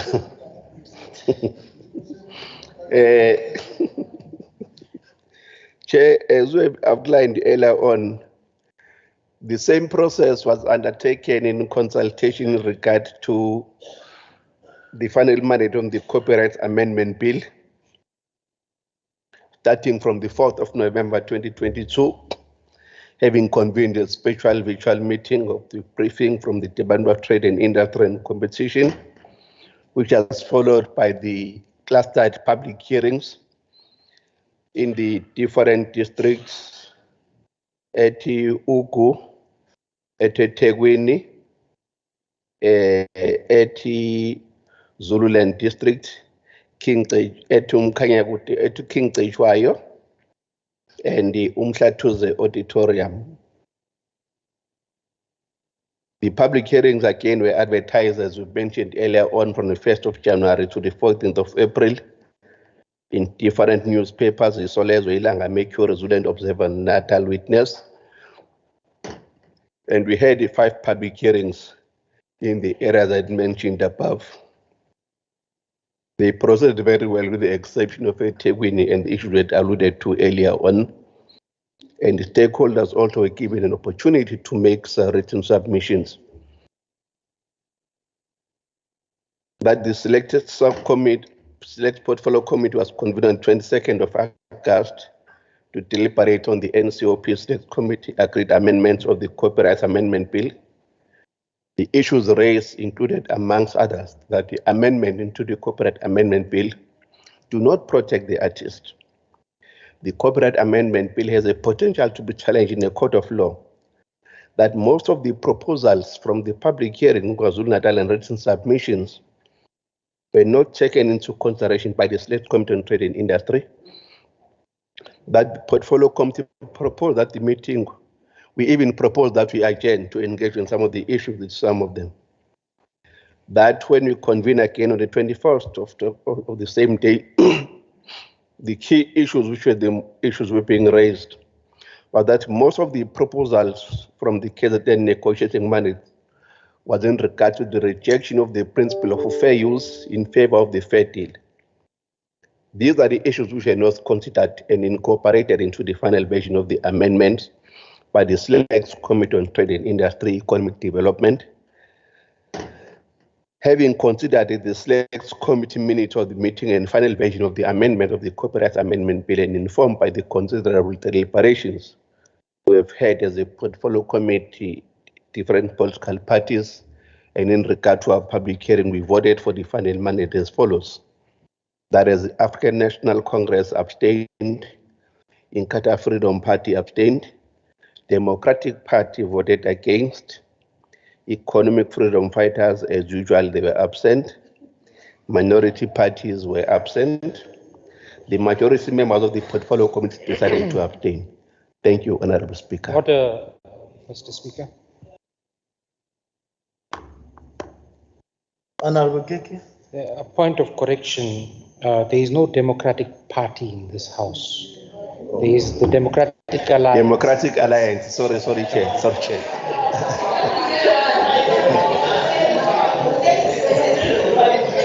Okay.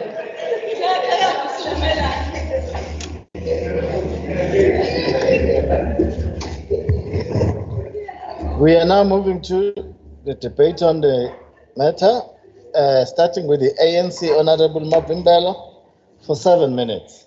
Thank you very much, Deputy Speaker. Honorable members, US writer and publisher Brett Templeton once said, and I quote, "I think intellectual property is more like land and copyright violation is more like trespass. Even though you don't take anything away from the landowner, when you trespass, most people understand and respect the laws that make it illegal. The real crime in copyright violation, it's not the making of the copies, it's the expropriation of the creator's right to control the creation," close quote. This is one of the many struggles faced by the creatives sector. Many of our creatives have the talent, but many have suffered over the years because of laws which were set up during apartheid, which do not favor the majority of Black people in the country. The legacy of the oppression and apartheid means that our artists have been exploited for years by big cooperatives and agencies who have over the years exploited them for royalties. This has prompted government to start the process to amend the Copyright Amendment Bill to ensure that it favors everyone in the sector and that proper engagement have been made before the bill is passed. As the African National Congress in KwaZulu-Natal, it was important for us to have a stakeholder engagement with artists, publishers, and all those affected by the Copyright Amendment Bill. As the Portfolio Committee for Economic Development, we have traveled across all districts to thoroughly engage all those affected by the Copyright Bill. These public hearings created a platform to engage the creative sector. Some of the issues raised by the creative sector include: Copyright Amendment Bill does not regulate all cultural and creative industry value chain. For an example, recording companies, publishers, promoters, actors agencies, and musicians managers. 2, issue of royalties was raised especially for extras who are contracted to appear once or twice in the film or song. 3, societies keeping money of the performers up to 6 years. Proposal from KwaZulu-Natal rejecting of the principle of fair use in favor of the fair dealing. Honorable members, it was important for us as the ruling party to have these engagements with the creative sector. During the 6th National Policy Conference held in 2022, arts, culture, and heritage was one of the topics which was discussed at length, and it was agreed that matters there need to be synergy in the district development model when dealing with matters around this sector.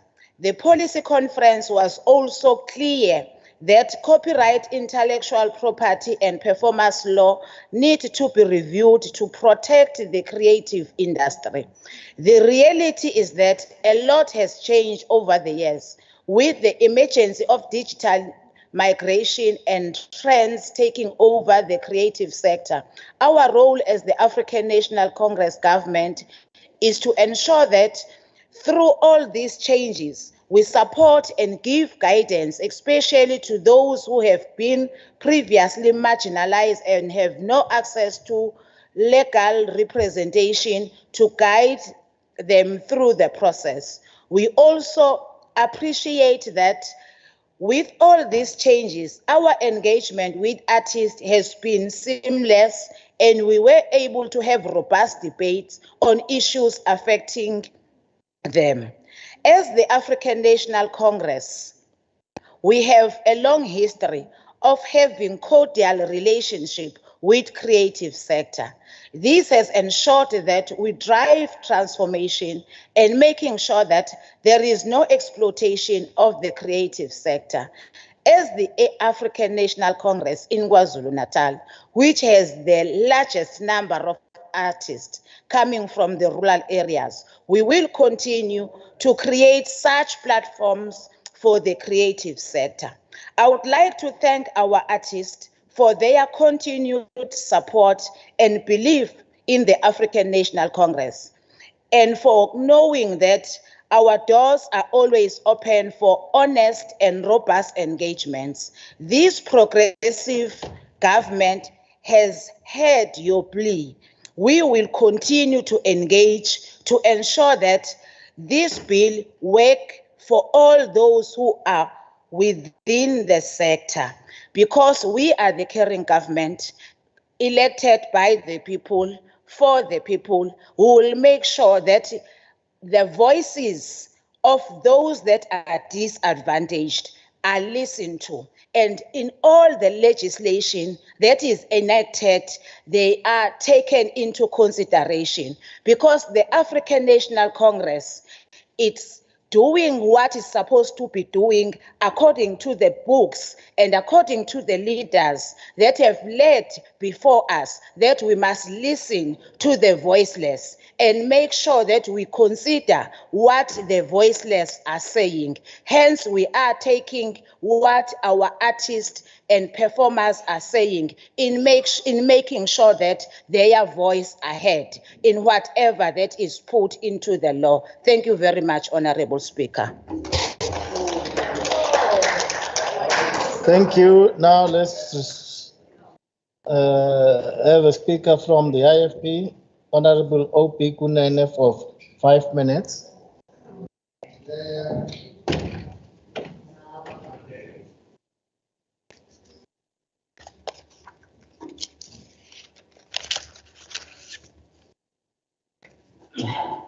The Honorable Deputy Speaker, Honorable Premier, Honorable Leader of the Official Opposition, Honorable MECs, Honorable Members of this House. It is my singular honor to represent the IFP in this debate. From the onset, we need to register our deep concern that this legislature is requested by the NCOP to conduct public hearings on different bills from time to time. This legislature goes out to mobilize communities and different stakeholders, invites them to make inputs on the bill to be commented upon from time to time. We usually get valuable inputs which enrich the bill under consideration. It is surprising when none of the submissions which have been submitted by this legislature for consideration by the NCOP have not been included in the bill that is being considered by this legislature today. That is why the IFP has adopted a principled stance on this bill, that it will abstain from voting as a form of registering our concerns about the matter I've alluded to above. It is pleasing to know that other political parties that serve on this portfolio committee have also adopted a similar stance as indicated in the report that the Honorable Chairperson of this portfolio committee has tabled in this House earlier on. The IFP appreciates the inputs made by the artists during the public hearings, and the IFP will continue to support their views and concerns. Let me begin by reiterating that the IFP understands and supports the well-intended purpose of the bill, insofar as it is aimed at developing a legal framework on copyright and related rights in order to ensure that researchers and the public, especially vulnerable members of our society, are not burdened in accessing creative works. We echo the idea that the interests of copyright owners and the interests of the society as a whole are balanced. However, we are of the view that the bill contains some defects, technical defects, that the IFP stands in opposition to. Among such defects is the fact that the bill is poorly drafted, with at least 30 technical defects that have been identified. We've also heard voices from the great and esteemed minds of intellectual property law saying that the bill does not comply with the Berne Convention and the TRIPS Agreement. This makes us suspicious of the fact that if passed, the Copyright Amendment Bill will further be tangled in court cases because it lacks legal certainty. Another issue that is of concern to us is the fact that the minister has powers to prescribe contractual issues, which has created uncertainty among investors and producers. We believe that the minister should not have powers to influence terms and conditions in a contract. Our position is that the minister may set contractual guidelines, but there should be a tribunal to assist with contracts. Artists and agents should be allowed to work out the terms of their contracts. Through public hearings, we have heard concerns from artists saying that the bill can be expanded to afford them protection from being exploited. As it stands, artists have no rights as the ownership rests with the recording companies. People who signed lifetime contracts or deeds of assignment find themselves stuck in those agreements. There should be a way for them to renegotiate, and we believe that the proposed bill lacks that important intervention. We've also had various concerns regarding the transition from fair dealing to fair use. We would like to affirm our position that the IFP stands against fair use on the basis that no impact assessment was done in South Africa to ascertain its viability. It is important for us to draw lessons from other countries that have also rejected the principle, including the EU and other countries. We believe that the principle of fair dealing remains acceptable and that it allows for permission to be sought before an artist's work may be used. Honourable members, we are aware that the Copyright Amendment Bill has been redrafted several times since the 2015. And it has been debated in several times. We would like to reaffirm our position that we strongly support the principle that legislation should provide legal certainty, and the IFP stands to abstain when this matter is voted upon. I thank you, Honourable Chairperson. Thank you. Now we are moving to the DA. Honorable H.U. de Boer. Thank you, Honourable Speaker. 4 minutes. Thank you very much. Honourable members, it's often the legislation that is highly technical and sometimes rather boring when you go through it that holds the sting in the tail. And it's very often these little technicalities that will land the government in court when it comes to the private sector objecting to the legislation that would be proposed. To allow the minister to get involved in contracts is simply not what the government should be doing in this day and age. Moreover, one has to look at the huge legal and technical issues that exist within this potential bill. 2 law professors started off the public engagements online, I remember at the time, due to COVID. And between the 2 professors, they could not agree on the substance of the proposed copyright bill. And now that set the tone very much for the rest of the public engagements. And I think it has been clear from the public that there is so many technicalities and it is of such a legal nature that we as the Democratic Alliance, the same party that will unseat the ANC in 2024, with the IFP and our other partners, that we simply cannot agree to this proposed bill. It's simply untenable when we try and pass legislation that doesn't have, it's got a lot of bark, but it doesn't have any bite to use that old adage. Because in the world of AI and technology and Facebook and TikTok and all the other platforms, it's simply not, you are simply not able to police your work anymore. All of the content can be uploaded online and used 1 million or 10 billion times over, and there is simply no legal repercussions. And what hope does the South African government have against some of these international corporations in terms of TikTok and Facebook, who are all owned by the same corporations, to try and enforce copyright law at that level? Some of those corporations have got a GDP or an income that's bigger than our GDP. And that's thanks to the ANC, because if we did a little bit better in terms of our economics, we might be able to take them on. The fair use and fair deal issue is one that persists, and it was very controversial even at the public engagements. There were some very radical views that there should be absolutely no fair use at all, not even in public libraries and not even in institutions of learning. And I think that we need to strike a balance between the various aspects. In principle, the fair deal is something that should be enforced, but again, is difficult to do, and nobody has the money to do so through the courts. And the court system has all but collapsed, again, thanks to our friends in the ANC, or our honorable friends in the ANC. We are absolutely obsessed with the ANC because the ANC is the root of all of our social ills, and the root of our ills in South Africa, and the root of our economic ills.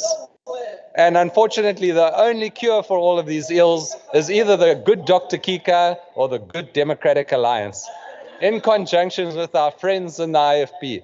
So I am absolutely obsessed, and it is a mission that we shall drive from now until past 2024 to rid this country of the glorious movement of the ANC, because quite frankly, South Africa is sick and tired of the empty promises, the bad legislation, the bad drafting of bills. We even have, thanks to the ANC, we even have spelling mistakes within your draft legislation. So we are frankly quite tired of it. Western Cape.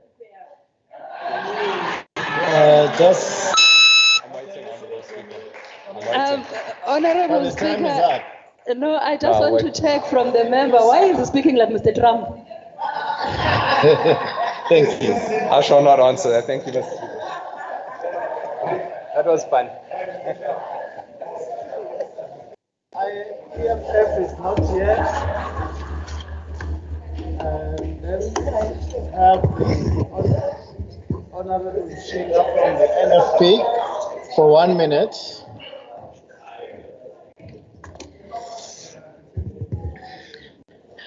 Honorable Speaker, this bill seeks to make copyright consistent with the digital era developments at a multilateral level, international standards, and introduce improved exceptions and limitations into copyright law.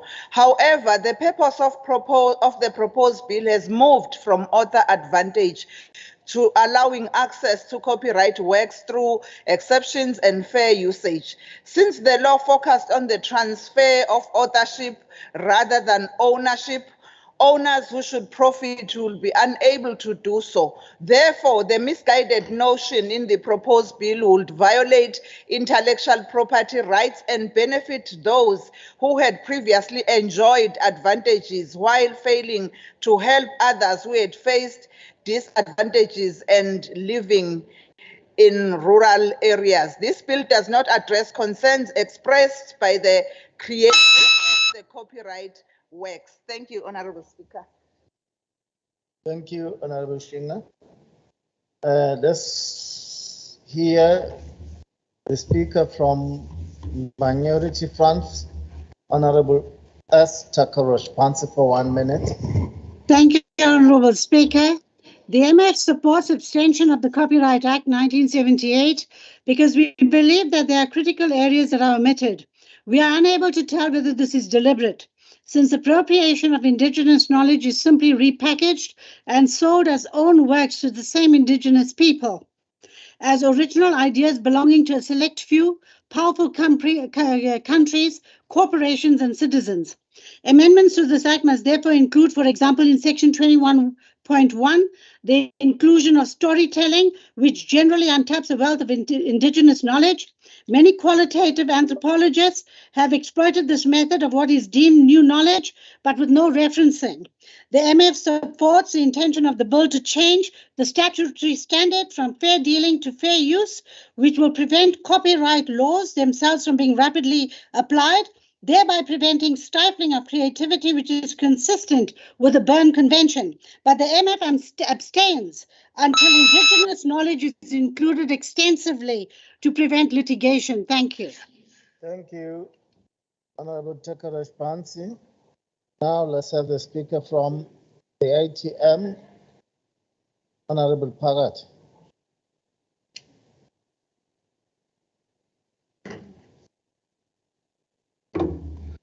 Somlomo sibonge kakhulu si-ATM sigodla ivoti lethu kulomthetho sivivinyo ngoba lo mthetho sivivinyo engathi awakakwazi ukuvikela abantu bakithi kwizinto ezazenziwa uhulumeni webandlululo uhulumeni wodibhura owangabanakekela abantu bakithi engazi nokuthi abantu bakithi bonke abantu abababaculu ngaleso sikhathi sobandlululo abamhlophe impilo zabo zinhle namhlanje kodwa abamnyama hayi kubi kakhulu manje singabezwa ke bezoveteza la bezoveteza bakhuluma ngento abangayazi ngoba abantu balowa uhulumeni thina ke sithi cha ake kubukisiswe lo mthetho sivivinyo bese uDibura angakhulumi too much.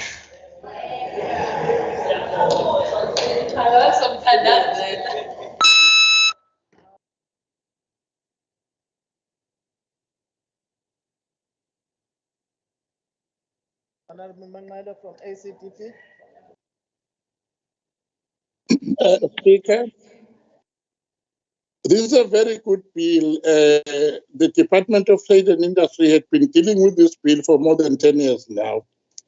In fact, we need to support it and let it go and protect our actors who are not protected by labor laws and had no right to buy on credit because of their contracts.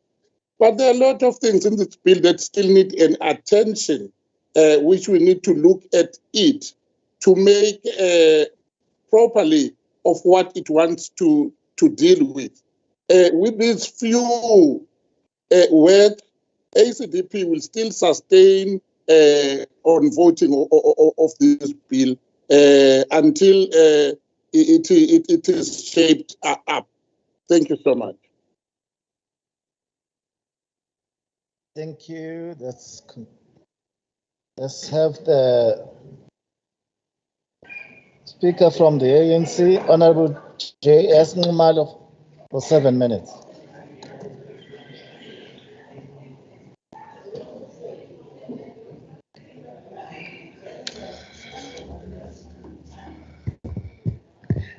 Thank you very much, Honorable Speaker. Greetings to all members once again. I must say that it is unfortunate that Honorable Dibu is making such a very racist statement. But I think that Honorable Dibu is actually reflecting to us his true colors, that you are racist and you come from a racist Democratic Party, the DA. And unfortunately, Honorable Dibu, there's no way that you can take us back to the dark days of apartheid. As well as saying you want to unseat the ANC, I think those are your dreams, which are not going to happen. Never on our lifetime. Honorable Speaker, it is undeniable that there is a need for Parliament to modernize South Africa's copyright law to make it a gold standard and to bring it into line with international treaties, including the World International Property Organization, Performances and Phonograms Treaty, the Copyright Treaty, and international best practice, ensuring that it protects all participants. It is also undeniable that certain elements of the Copyright Amendment Bill still contain unintended consequences as raised in the public hearing. And the chairperson of our portfolio committee, Oral Maslob, has reflected to that one. It could deprive artists.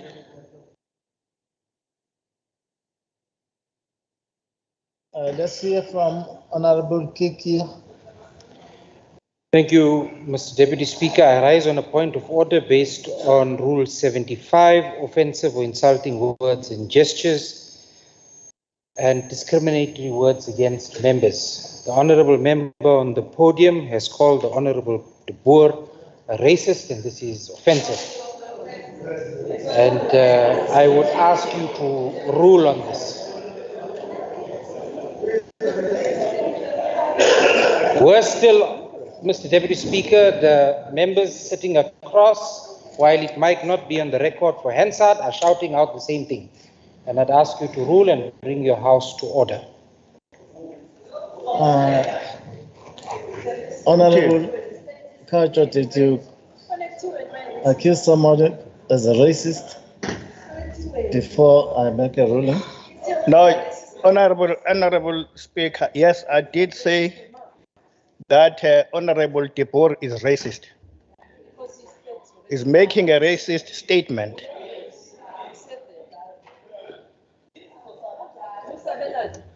Is racist. It's just that I don't like white girls. That's not racist. Are you standing on the same? Investigation. Mr. Speaker,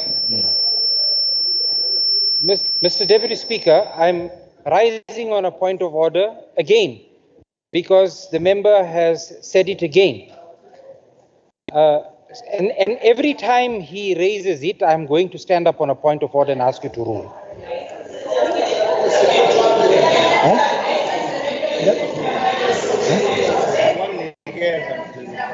Okay. Can you respond, Honorable?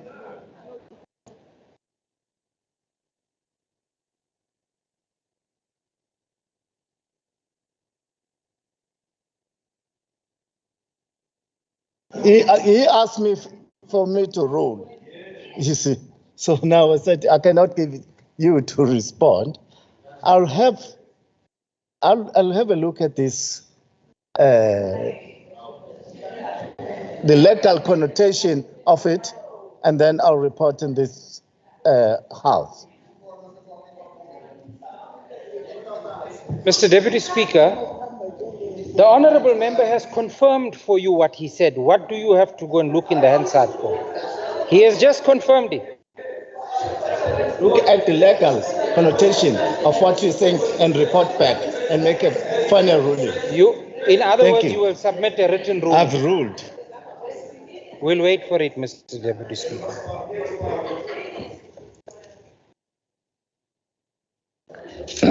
Thank you very much, Honorable Speaker. I was saying that it could deprive artists and producers of their freedom to contract through the extension of ministerial powers to regulate private contractual arrangements. The introduction of the open-ended fair use concept in South Africa copyright law could undermine the protection of the South African creative community, creative significant legal uncertainty and litigations, and also benefit mainly large foreign companies seeking to use South African works for free, among other things.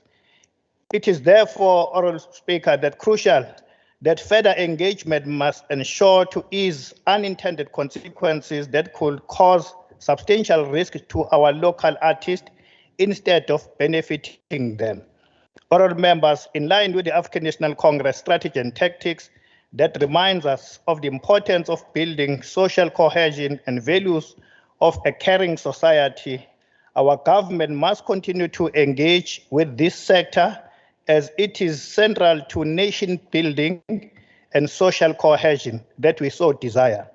This is slightly captured in our National Development Plan, NDP, that our arts, culture and heritage sector is pivotal to building our nation cohesively, using its talent and skills to radical consciousness towards economic transformation. South Africa is one of the few developing countries, hence the Trade and Industry Department has taken responsibility for enhancing the growth potential of our creative industries through its industrial strategy that specifically identifies the creative economy as a priority sector of focus. Having said that, Honorable Speaker, therefore, as architects of this democracy, the African National Congress-led government will achieve this through consistent engagement with this sector, doing everything possible to enhance and promote democratic values in the process through public participation and accountability, and by ensuring that its mandate is always derived from the people and remains accountable to the people.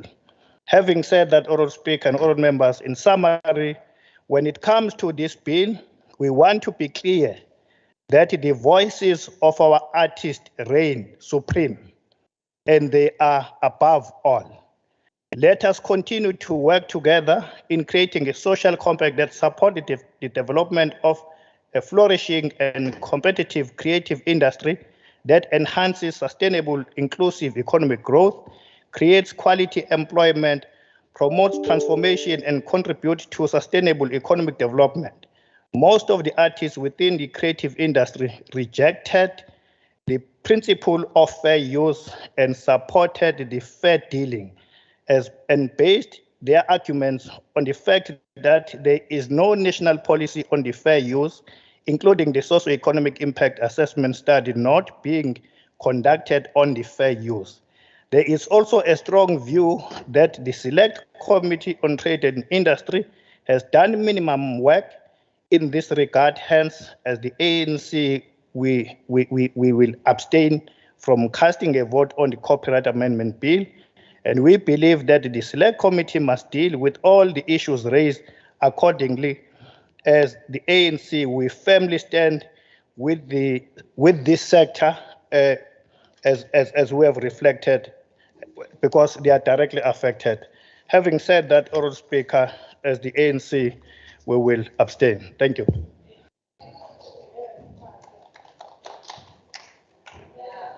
Honourable Ntombela.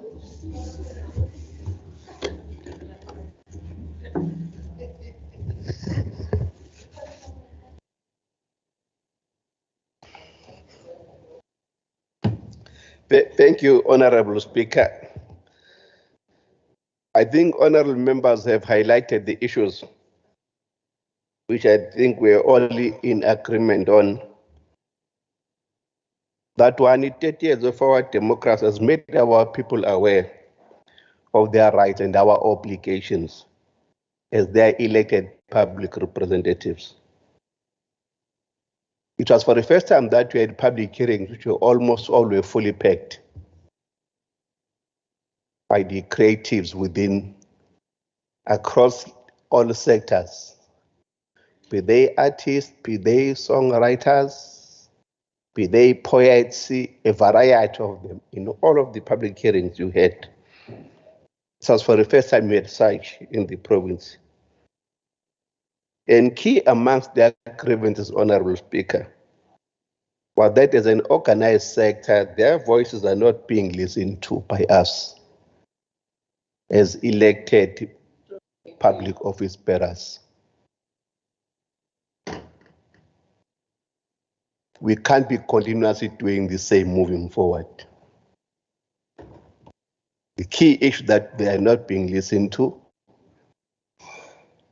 and we must give them that space to be listened to and air their issues, because this is their craft, this is their business, this is where they earn their living. And if we're going to pass this amendment as they are,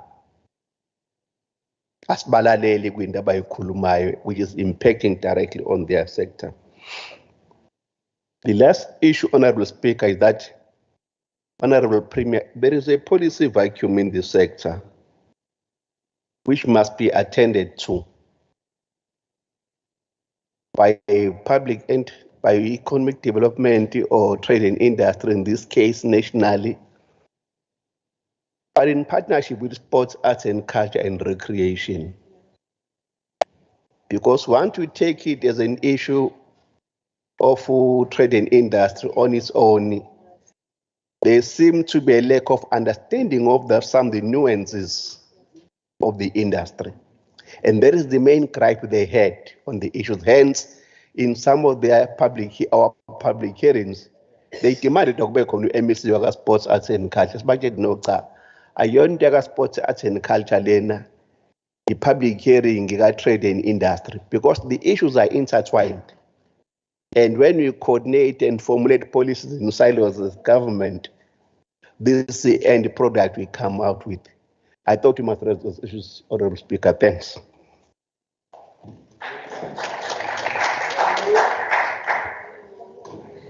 Thank you, honorable members. We have now come to the end of the debate on the conferral of the final voting mandate on the Copyright Amendment Bill,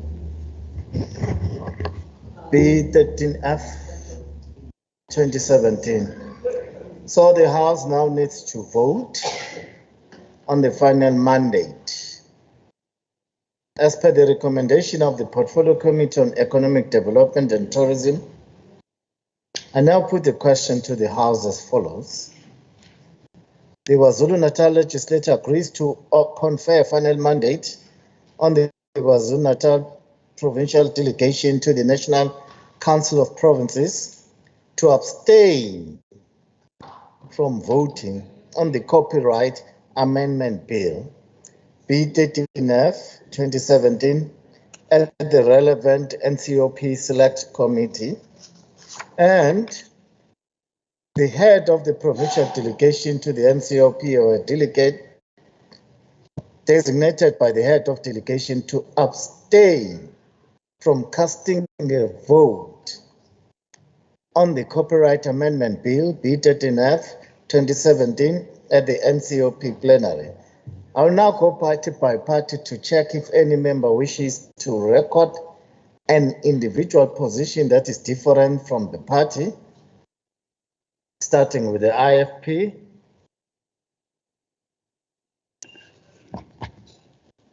Honorable Deputy Speaker, the IFP abstains. Thank you. IFP abstained. The DA. Mr. Deputy Speaker, the DA is against. The DA is opposed. The EFF is not here. NFP. Honorable Speaker, honorable members, the NFP abstains. Thank you. NFP abstain. Minority Front. Honorable Speaker, the Minority Front abstains. Thank you. Okay. ACDP. Honorable Speaker, ACDP also abstains. Okay. ATM. Honorable Speaker, the ATM abstains. Lastly, ANC. Honorable Speaker, the ANC supports the recommendation that our members should abstain on this matter in the NCOP. Thank you. Okay, members have the positions of all parties. Is there any member who wishes to express an individual position that is different from their party position? Colonel Nesbind. Okay. If there is none, Secretary, can I ask for the tally of the votes? Thank you, Mr. Speaker. Votes in favor, no. Votes against, 9. Abstentions, 54.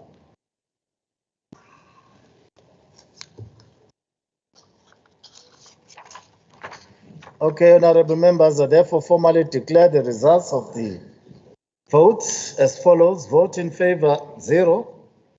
Vote against, 9. Abstention, 54. And the abstention, therefore, is a mandate of, is being recorded as the mandate of this House. So that concludes voting on the conferral of a final voting mandate on the Copyright Amendment Bill B13F 2017.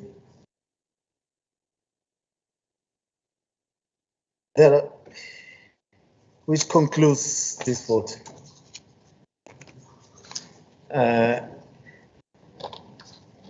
Ngizowasayina-ke la mandate.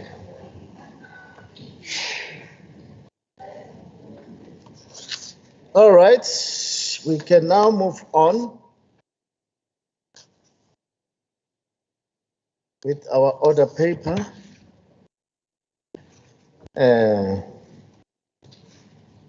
On strings of reports, starting with the report by the Premier on vote 1. Office of the Premier performance against the annual performance plan in line with the standing rule 113.1. Honorable Premier.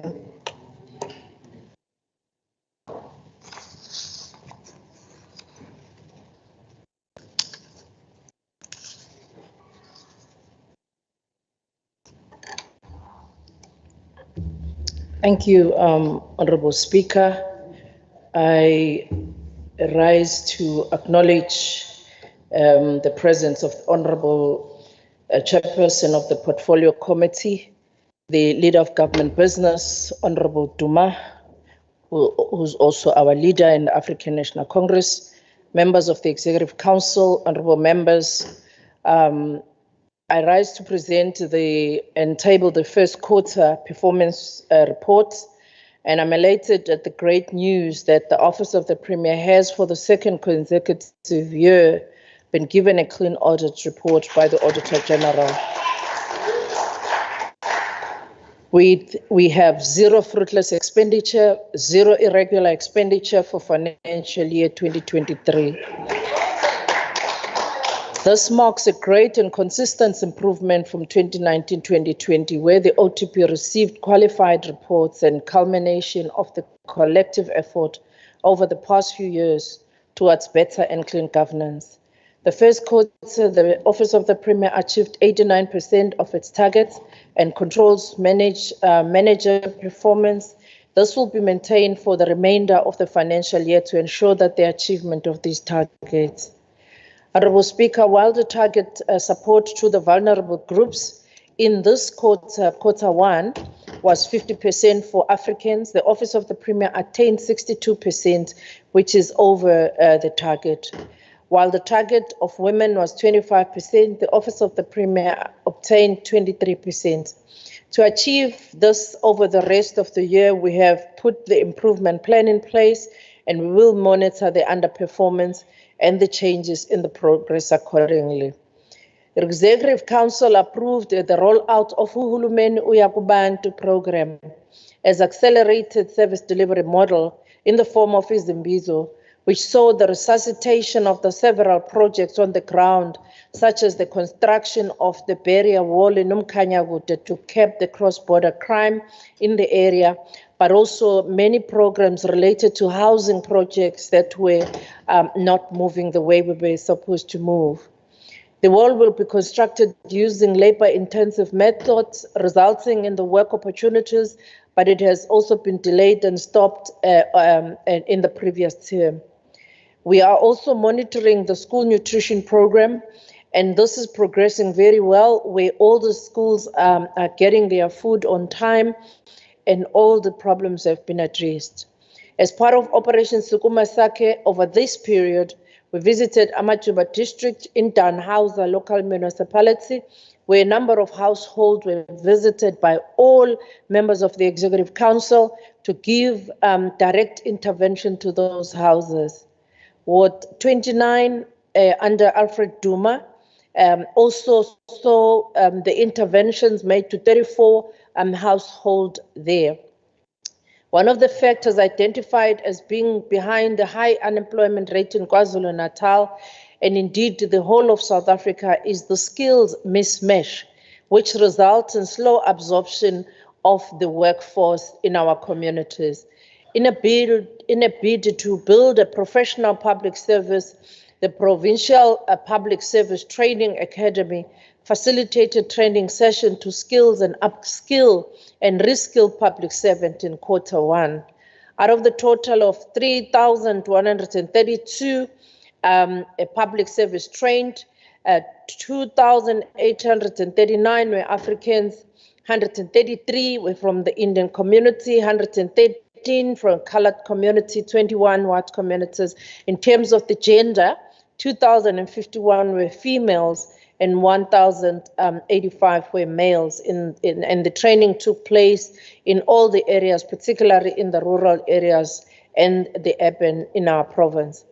The training courses included the management performance in the public service, ethics, internal audit, personal mastery, and writing for government. We were honored, Honorable Member, at this quarter to be visited by the Deputy President of the country, the Honorable Paul Mashatile, who visited KwaZulu-Natal on the program of district development model to also enable the service delivery and infrastructure project to be monitored by the presidency. Among the project visited was Ishongweni Catalytic Project, which entailed the residential and commercial development. The second day was dedicated to the work of the South African Human Resource Development Council at the Places Lie at TVET College, where KZN HRDC presented the report on the implementation of the Human Resource Development Strategy 2030, which is a resolution that was taken by the provincial government, which considers engaging a number of young people from TVET colleges, including the mechanical engineering students of Mkungundlovu TVET College, as mechanism to repair our government vehicle. We are excited to see that our program of skilling both the employed and unemployed is progressing very well in this quarter. Honorable Speaker, we announced during the State of the Province our program of Smart Province, and we have been able in this quarter, we report that to fight unemployment, the Provincial Executive Council approved the launch of e-recruitment system, which consolidate all funded posts in our various departments and agencies into a single advertising platform. The management of that system is in progress and is being delivered within the shortest turnaround time, and the response has been overwhelming and has clearly changed the lives of many of our people visiting our portal. We can also report significant progress in the following areas: the HR labor relation cases, the data lake, lending zone, walk-in cases, and war room functionality audit tools. Internally, the medium-term strategic framework system is still incomplete, while the integrated household profiling tool, which was piloted in Ward 54 of eThekwini municipality with the community health workers, is now complete and is ready to be scaled out into all the areas. The following other initiatives are complete: the Innovation and Information Hub portal, GIS portal, IGR calendar, the Operation Sukuma Sake tool, the National School Nutrition Program tool, the capturing tool and dashboard, while phase 2 and phase 3 of monitoring and evaluation of these tracking tool is in progress. We also report that in the ICT space, out of the series of 4RR activation to install the Wi-Fi hotspot that will give schools and citizens connectivity to the internet. Teachers were also trained in the data science to include their school's curriculum to equip in the areas of artificial intelligence, robotics. These activations took place in Hlalanathi, eMatateni, eGroundville, Oriental High School in Msunduzi, Alfred Duma Municipality, KwaMashu, naKwaNdengezi. As part of fostering the informed citizenry, provincial government communications undertook activities which were featured in online, editorial, and social media, print media, and broadcast platforms. KZN government media coverage achieved 24% positive tone, 16 negative tone, and 59 neutral tone over coverage, which was achieved. And this has been a turnaround in reducing the negative tone that we've used to have of about 76%. A neutral tone means that government is presenting its views and positions on the social platforms. Internal communication employees reach over 8,595 for the period, and over 35 campaigns were implemented in Q1. The campaigns included the budget vote policy statements, Izimbizo that we held in KwaXimba, Africa's travel tourism Indaba, Deputy President Mashatile's oversight visit, Ugulinga Smart Farming launch, Children's Parliament Freedom Day, OSS in Majuba. All districts were covered in the implementation of the campaigns. We can highlight that the budget policy statements campaign has the audience of 10 million to date, with gender mix of 58% females and 42% males. As part of building the ethical developmental state, 8 investigations were finalized between the period of 1 April and 30th of June for the departments, while 76 investigations are in progress. With regard to consequence management, the Provincial Labour Relations Steering Committee has been established, while the development of the Labour Relation Case Management System is in progress. Consequence management is maintained for all transgressions on financial management in departments, and there is improved compliance to internal controls as marked by the clean audit opinions that we have achieved as a provincial government department as a whole. Operation Sukuma Sake, President Imbizo was held on the 30th of June 2023. From Imbizo, the Operation Sukuma Sake Cabinet Day, 1 plans were verified and strengthened for Utukela and Namajuba district. Service delivery is Imbizo were also held. In the frontline service delivery monitoring, visits were conducted to 20 out of 21 early childhood development centers within Utukela district. The National Development Planning, Monitoring and Evaluation, Basic Education, and as well as Department of Education were monitored. The service delivery complaints were received and forwarded to the relevant departments and municipalities and entities, all the calls that were received from the hotline of the president as well as the provincial hotline. A total of 229 presidential hotline and 222 at the provincial hotline. 7 cases have been resolved. This includes the backlog that was there from 2018 to 2022. Under micro policy, the newly adopted socio-economic impact assessment is being implemented in our strategic management and the Office of the Premier in Q1. We had 2 approved policy instruments, which are the Community Service Center Provincial Framework and the KZN Provincial Rapid Response Strategy on Service Delivery Related Protests 2021 to 2025. This encompasses favorably with only 1 out of 4 from the previous assessment. With 8 departments updating their policy instruments inventories, there was no significant movement on macro policy instrument development, as both tourism strategy review and provincial transportation framework are work in progress. So up to date, it's 80% related to operational instrument. On the MTSF, we can report that for the period, the action work group functionality stand at 60%. The progress on job creation, we experienced the increase of 193,000 more employed for 2022-2023 Q1 and 2023-24.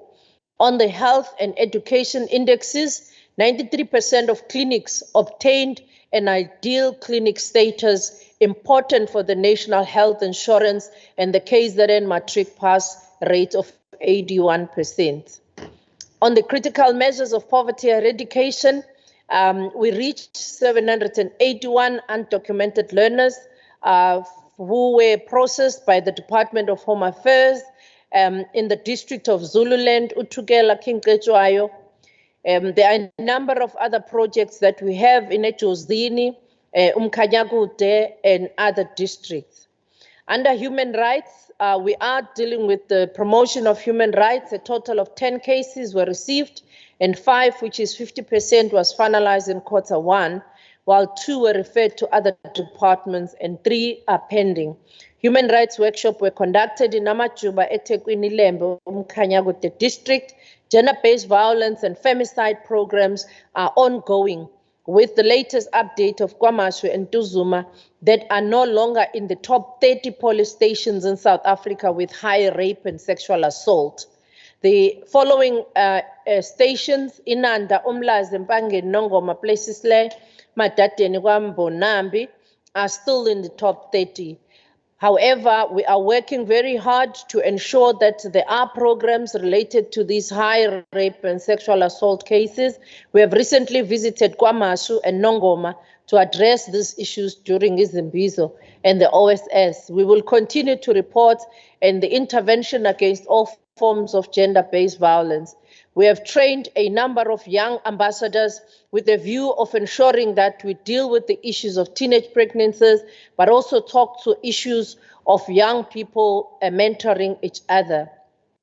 On the women and youth and persons with disability, Office of the Premier has established a strategic partnership with other national departments of education, economic development, tourism, and environmental affairs in linking women who manufacture school uniforms, and to date, 12 schools in Escort have an agreement with women, youth, and persons with disability-owned businesses. This is an ongoing initiative. The expenditure on women-owned businesses, we are happy to report that the provincial government has spent to date in 22-23, 7 billion and 255 million of 26,000 in the women-owned businesses. Women in informal businesses who exhibited in our programs in Q1, we have maximized this work. Under vulnerable groups, we continue to have action plans, and in a bid to nurture the ethical development of state, awareness workshops on fraud ethics were conducted by Department of Community Safety and liaison for officials below SMS, and attended 23 areas were visited. The Department of Agriculture and Rural Development, Finance, HRM in Richards Bay, and 21 people attended. The Department of Health for officials below SMS levels, where a number of officials also attended those workshops. Within the Office of the Premier, 100% financial disclosures for SMS members, and this is the first important step towards a lifestyle audit that we are working on.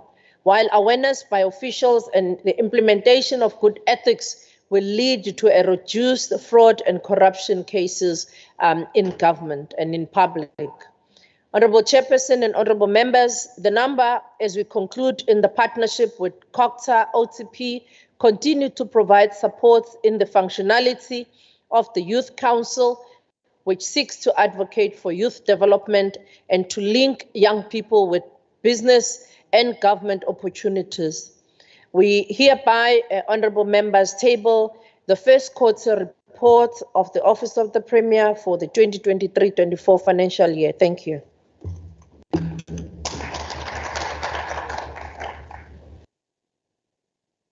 Thank you, Honorable Premier, for that report. We are now moving to vote 7. Report by the MEC for Health on the department's performance against its annual performance plan in line with the Standing Rule 113.1. Thank you very much, Speaker. Greetings to the Premier, Leader of Government Business, all honorable members. Speaker, the policy priorities set out in the APP are geared towards achieving the departmental central goal of increased life expectancy.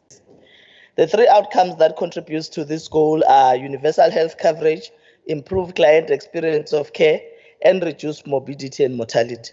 The department's key focal areas in this regard include strengthening systems and controls so as to provide efficient and effective health coverage throughout the province, providing a quality health service to improve the client's experience and care in health facilities, reducing morbidity and mortality by, but not limited to, taking health services to the communities through outreach services, promoting healthy lifestyle and education through health promotion, screening for early detection and treatment of diseases, reducing communicable and non-communicable diseases by prioritizing the fight against HIV, STIs, and TB, and implementing strategies to reduce child and maternal deaths. On synopsis for Q1, Speaker. Honorable Speaker, there are a total of 62 indicators which are measured on a quarterly basis as part of our EPP. It is also important for us to note that both indicators within Program 6 have annual targets, thus has been excluded from this report, together with other performance indicators with annual targets. For the period from April to June 2023, targets were met on 32 indicators, which amounts to 51.6%. This is an improvement on Q1 of 22-23, which bears testimony to our ongoing recovery process post-COVID. I will now outline the progress that we've made as per our specific programs. On Program 1, in the pursuit of universal health coverage, our performance, which is in administration, has displayed commendable progress, although some challenges kept us from meeting our targets. We have seen an improvement in the processing of payments due, processing of payments due to training programs that dealt with accruals and payables. About 96% of supplier invoices were paid within 30 days within the period under review, which is something that has not necessarily happened in the past years. Staff at 42 of our hospitals have been trained on basic computer literacy and system navigation as we continue to march towards 100% coverage of the e-health system in the department. We are very excited about the number of health workers who are willing to actually get trained and are also themselves excited to start utilizing the e-health system. We have also started the installation of second network in order to address network challenges that have persisted, making it difficult for us to make even more progress in some of our health facilities because of the challenges of network. As part of moves to further strengthen capacity, we are also fast-tracking the renewal of contracts and filling of posts for 10,048 community health workers in order to realize our target, which is 10,350. On Program 2, which is district health services, we are continuing to prioritize and fast-track investigations for complaints received. In fact, we have planned a patient safety incident in Daba for Q2, whose objective will be to, among others, reaffirm roles and responsibilities for staff, management, and healthcare users as per national guidelines.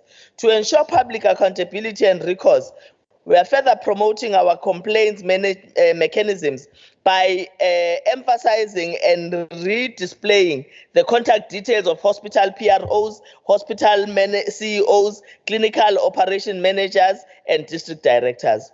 When it comes to child health, we have further noted that the case fatality rate for severe acute malnutrition recorded a performance of 8%, which is satisfactory, although our ultimate goal is to eradicate malnutrition. Some of the factors that helped us achieve greater survival rates for children under 5 who are admitted for diarrhea, pneumonia, and severe acute malnutrition include improved outreach support, adherence to referral systems, and improved access to oxygen. For even greater results going forward, we will be responding to neonatal deaths through improved respiratory support and emergency care.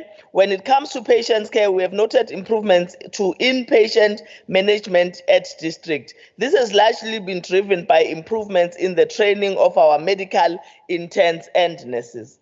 Under HIV and AIDS and TB, which also falls under this program, we remain concerned that deaths remain high among TB and HIV co-infected patients. As a response to this challenge, we have put in place interventions to realize the targeted outcomes of TB and HIV, and these include linking all drug-resistant TB patients on treatment to outreach teams, reinforcing regular household visits to all drug-resistant TB patients to monitor treatment side effects and to identify challenges and refer patients to hospitals accordingly, supporting our districts in the setting up of technical advisory committees in order to conduct regular clinical updates to discuss difficult cases and share best practices to improve management of drug-resistant TB complicated cases. We've also intensified community awareness campaigns on the importance of adherence to treatment, which also includes implementing a new HIV and AIDS messaging and educational programs that are relevant to young people. We would have seen some of them that have already started ukufakwa, Sikupha Umtshwarelo being one of them.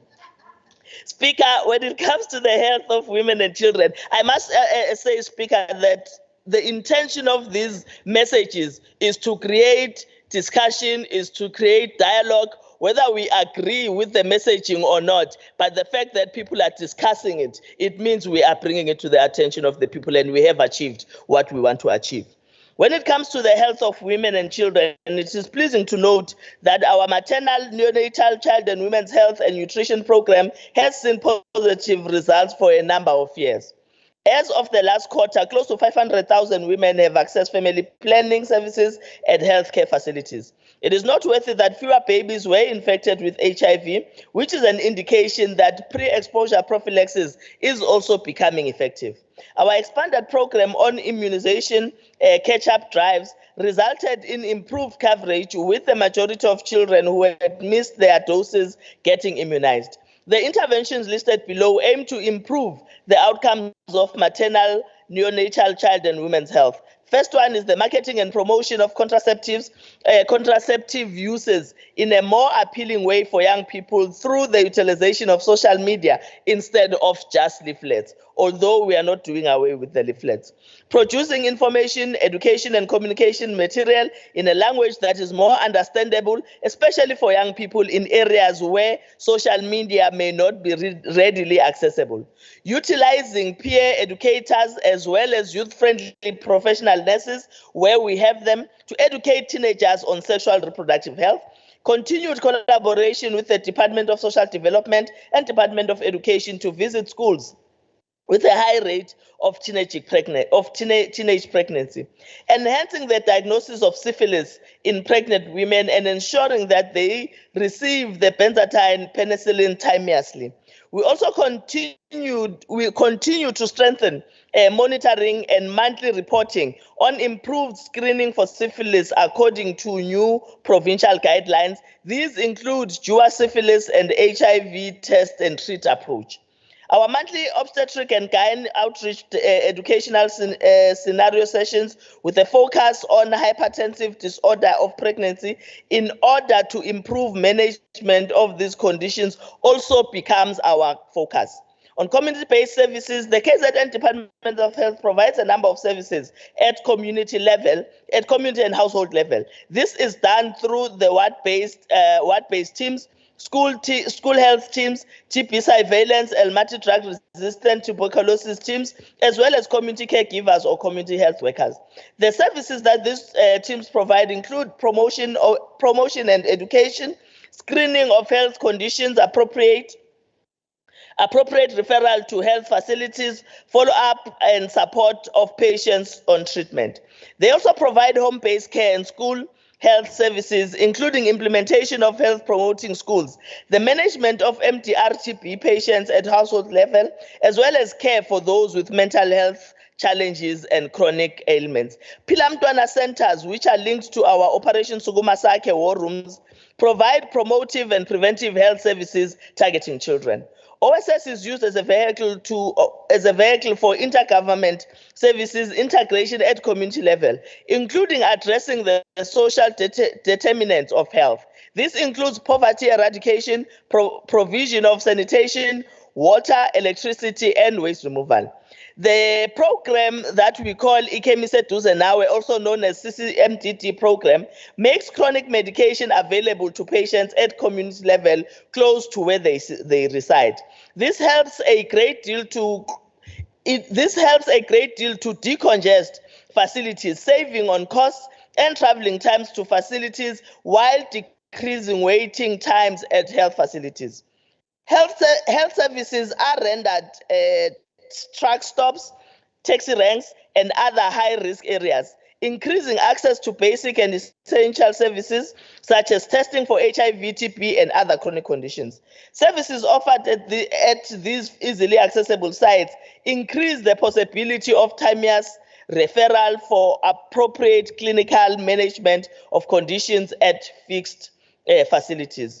On program 3, which is EMS, while our response times improved to 50% in urban settings, we note with great concern that our resource constraints as well as inter-facility transfers made it difficult for us to achieve better results.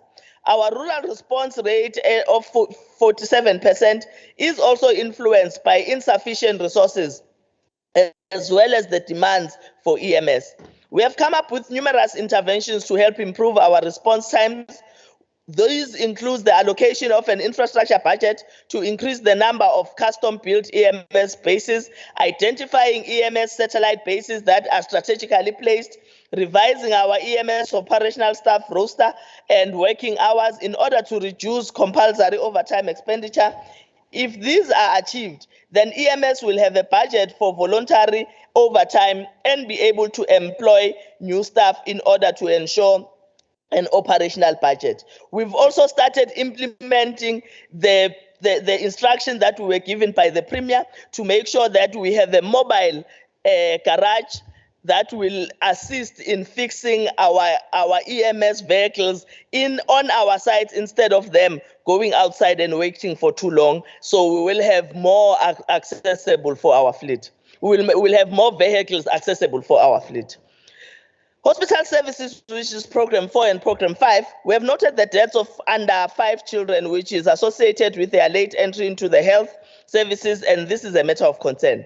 In response to this, our PAC component will strengthen community-based services through the deployment of a great number of community health workers during household visits. This will ensure the early intervention to deal with risk factors such as severe malnutrition. We will also seek to strengthen our pediatric critical care services. At tertiary hospitals, it is encouraging to see positive outcomes for children under 5, and this is a result of better adherence to our referral system. There is also an improvement in the clinical management of diarrhea cases. Hospital services will continue to monitor and support clinical management at all other hospital levels in order to improve outcomes at central hospital level. Program 7, which is healthcare support services, Speaker, the healthcare support services such as the transportation of medicines, dietary services, and housekeeping enhance the overall comfort and well-being of patients. In this regard, we are pleased to report that the pharmaceutical services tracer medicine stockhouse targets were achieved through improved stock management, the direct delivery system to facilities, and the improved follow-up on suppliers with overdue orders. Improving the client's experience of care was further enhanced through the laundry and pharmaceutical services. On program 8, which is health facilities management, when it comes to health facilities management, we will continue to improve the availability, reliability, and maintainability of the existing infrastructure assets. Our commitment to building a new tertiary hospital in the north of the province is also being honored, and a draft business case for this project is being circulated for comment and has also been submitted to National, who is working on the funding. Furthermore, the draft clinical brief for the development of tertiary services in the north of the province has developed and circulated to the program steering committee for input. In a bid to improve the management of health infrastructure in the province, the hub and spoke model has been adopted, entailing the decentralization of head office personnel to the 3 infrastructure management hubs that have been established. It is anticipated that these hubs will bring about improved turnaround times on infrastructure-related matters that require specialized skills as well as proactive maintenance. We are also pleased to report that our eThekwini and uMgungundlovu infrastructure management hubs are now sufficiently operational. The following other achievements are noted for Q1 from 2023 to 2024 year. 29 storm damage repair projects carried over from 22 to 23 were completed in this quarter. 2,089 expanded public works program jobs were created. 8 projects were completed on the standby generator installation and replacement program. 16 projects were completed on the water source plan. We have found ourselves having to plan for a water source plan because in other areas our facilities struggle because of lack of water, and we cannot continue to complain and fight with the municipalities who have the responsibility to buy or provide water in those facilities. That is why we have then decided that in areas where we are able to provide water for ourselves in our facilities, we must do so, and we have started with that program.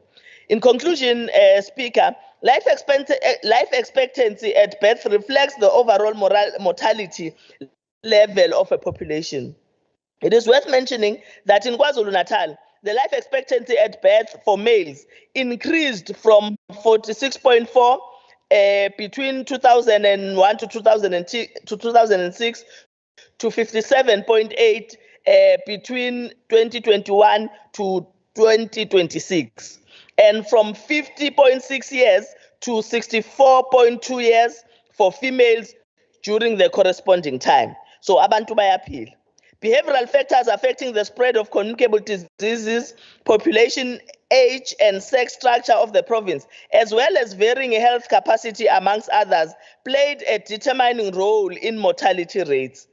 On the other hand, effective universal health coverage has been shown to contribute to improvements in key indicators such as life expectancy through the reduction in morbidity, premature mortality, especially maternal and child mortality, and disability. Our aim, therefore, is to consistently improve the province's healthcare services during services delivery system by focusing on access, equity, efficiency, quality, and sustainability at various levels of care. We will achieve this by reviewing strategies which we have already started to do, including the integration of services towards improving performance in all areas. Furthermore, we will continue to consolidate our partnership with all relevant stakeholders, including our social partners, in order to deliver quality health care to all. We appreciate this because in the last quarter, we've also established new partnerships with different NGOs who are working on the ground and who are in the space of healthcare. Speaker, siyafisa ukusho ukuthi iyona report that we are presenting here today in the legislature. Thank you very much. Thank you, Honorable Melane. The next report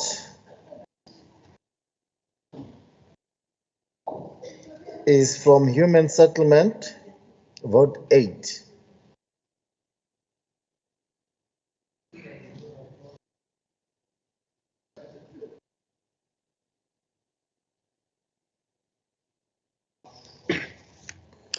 Thank you very much, Honorable Speaker, for allowing us to table this first quarter performance by the Department of Human Settlements. We are going to start by indicating that this department has got 5 outcomes that it must achieve as we deliver the services to our own people. And this department is divided into 4 programs. We are going to briefly indicate what is contained in program number 1, which is administration, and want to indicate that this program provides overall strategic leadership, coordination, and management strategies towards the achievement of sustainable human settlements for all the people of this province.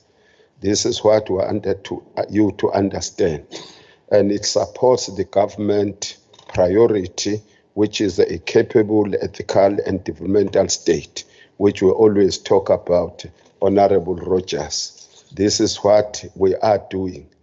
So I want to indicate that this department continues to ensure that the provision of skilled human resources is monitored through the implementation of the approved human resource plan, which comprehensively addresses the human resource requirements of the department to meet its mandate. The implementation of this plan, therefore, ensures that all human capital management strategies as contained in the human resource plan are implemented as per the DPSA directives. To date, the total number of the field posts is 694. The departmental vacancy rate as at the end of the first quarter stood at 6.2%. In addition, in terms of the transformational profile of the department, this is what we want to declare. Females at senior management level are at 50%. Employees with disabilities are at 2.17%, and black employees at the senior level are at 73%, and it indicates that we are in the continent of Africa. The department has achieved the transformation targets as per the National Cabinet resolutions. The departmental consolidated risk register has 59 risks with 81 mitigation strategies, which includes 1 critical, 22 major, 12 moderate, and 17 minor risks. The department achieved 66% of these mitigation strategies achieved in the first quarter. You can see that we are cruising as the Department of Human Settlement. The department has further achieved 99.4% of invoices which are paid within 30 days, as in line with what is contained in the Public Finance Management Act. So this is where we are in the first quarter. We also want to indicate that we are involved in skills development, and the empowerment of staff remains a critical factor for improved institutional capacity. As such, a total of 74 9 SMS and 4 SMS were trained during the first quarter, and a total of 47 females and 23 males were empowered. This is where we are. And then if you would continue reading, you will see that we are fighting unemployment, as it is the agenda of our government. The department has been providing work opportunities for the young people to gain critical experience in workplaces and enhance their productivity potential through the implementation of the developmental programs. The department is implementing the graduate internship project. If you will get to the report, you will get the statistics there. And we are compliant as the department with what is expected of our own department. In this program 1, we want to declare that we spent a budget of 84.767 million rand against the projection of 56.990 million. You can see that we overspent a bit in that program because we're accelerating the delivery on the ground as per the expectation of that program 1. On program 2, which is dealing with the housing needs research and planning, the purpose of this program is to develop tools to guide the departmental investment decisions and to provide policy and support to the housing delivery process. The strategic thrust of the program is to create sustainable and integrated human settlements that enable an improved quality of household life. In addition, it plays a fundamental role towards the achievement of national priority number 5, which is the spatial integration, human settlements, and local government, as well as with the provincial priority relating to human settlements and sustainable livelihood.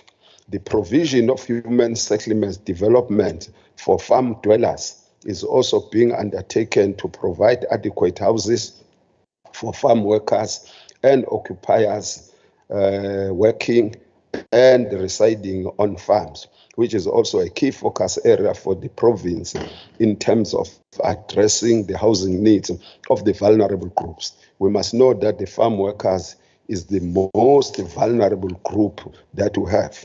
In this program too, we want to declare that we spent 5,318 million rand instead of the 5.214 million rand. We spent more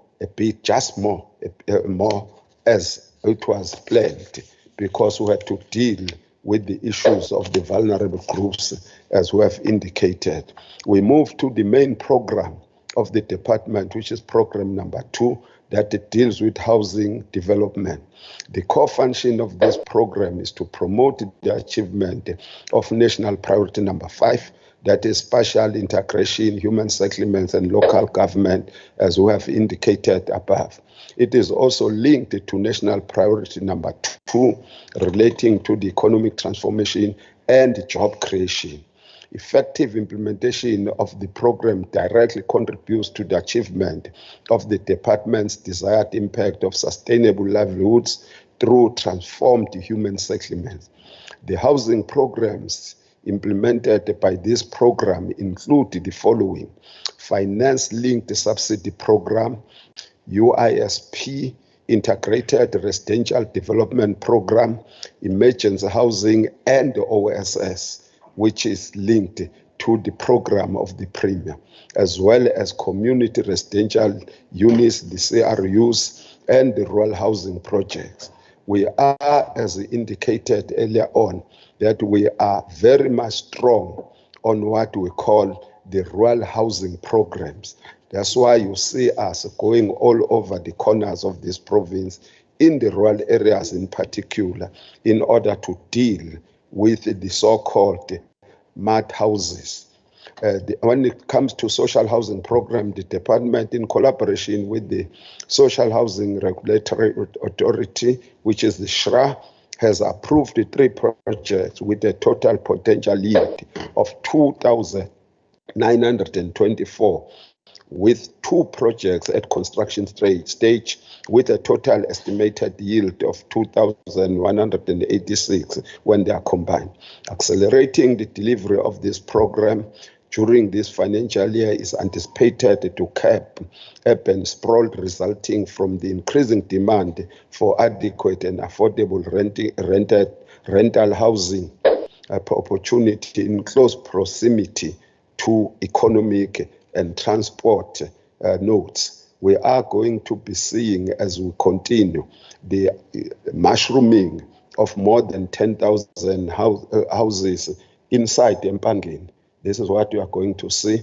And very, very soon, once we have relocated a particular space in Chigacho, you will see the mushrooming of other rental houses in that part of the world, because we are dealing directly with the apartheid spatial planning, which removed our people closer to the workplaces, to the townships, far away from work, so that the money that they are receiving from the jobs they are performing on daily basis is spent on transportation. That's why Chigacho, with 404 rental flats, was completed more than 2 years ago, and we are bringing in our people inside those rental houses. The department has adopted a 20-year strategy for the upgrading and refurbishment of the hostels into CRUs, which will guide the upgrading of all hostels across this province. The department acknowledges the challenges of poor maintenance and dilapidated buildings, and therefore intends to improve the quality of life, human dignity, and harmony of the people living in these hostels through rehabilitating and refurbishing the existing structures, as funding and other resources become available. This will also include the construction of new CRUs to address the overcrowding in that part of the world. This is what we want. No, this thing of apartheid that kept our own people into the hostels without living with their families. This is what we want to reverse as the Department of Human Settlement. On the empowerment of designated groups, we want to declare that there are 4 designated groups that we are dealing with. These are the young people which are trained on business empowerment so that we deal with them. Already we have engaged with the 3,000 young people in Ngutu and Abaqulusi in ward number 5. Ewadini kaMtititi sizobatraina abantu bakithi around the issues of how to enter into the construction industry. This is what we are doing as the government of the people. And njengoba sihlale sisho ukuthi we are commanded by what our President General Luthuli signed on the 26th of June 1955, where he indicated that when the democratic government is in power, there shall be housing, comfort, and safety in those areas. That's why we are doing just that. On the expanded public works program, the department's commitment to addressing the creation of employment and training to the designated groups within the human settlement sector is clearly evident by the progress made thus far. 2,571 work opportunities were created, 298 creation of full-time equivalents, 68,554 provision of targeted person days of work, and 100 EPWP beneficiaries accredited training is provided, and it is at the NQ level 2. Those who understand that what is a person that is at that level is a person that is able to dig trenches, to lay the slab, to build the walls, plaster it, put electricity, because we are now building in our RDP houses, we are putting ceiling board because KZN is very hot. This is the type of people that we are training to be the next layer of contractors if those that we have at the moment have decided to retire. And then we are giving statistics as far as that is concerned, but we also want to indicate that from our own equitable share, we have availed 10 million rand so that it assists in this EPWP skills development program. Siyamuva Dr. On the question of the security of tenure, we want to indicate that we are now rolling out what is called the issuance of the title deeds. And we are starting tomorrow in this mega project called Konupia, where we are going to be dishing out the title deeds to our people. Angithi sasho phela bafethu ukuthi umhlaba nezindlu kuyonikezwa abantu bakithi uma selikhululekile lelizwe. Akuyona ke accident ukuthi ukwakhiwa kwezindlu even eindaweni zasemakhaya yayo yonke indawo okwenziwa yilo hulumeni lo yingoba vese wa implementing the clauses of the Freedom Charter, more specifically in human settlements. There's clause number 1, clause number 3, as well as clause number 9 of the Freedom Charter. In the first quarter alone, for the houses that were built after 1994, we can declare that 106 title deeds are ready for issuance to our own people. Now, at that rate, we want to indicate to all of us, as we are accounting to the legislature, that those title deeds must be given to our people so that they have ownership of both the land and the house in which they were, unlike those who are giving that thing that gave you guarantee for the house. And I remember that's what they said to my father in Umlas when he was complaining about our house in B section.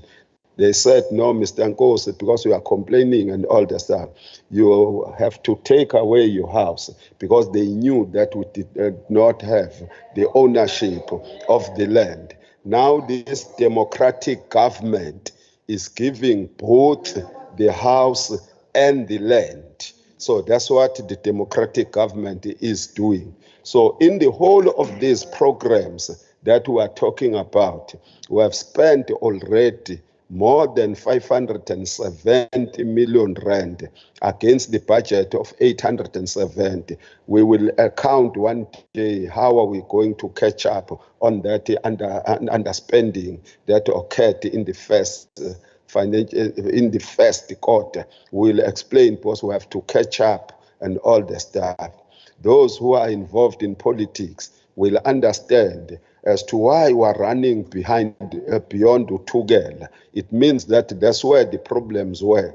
And now we're unlocking those problems. Junda is looking at me because he knows the problems.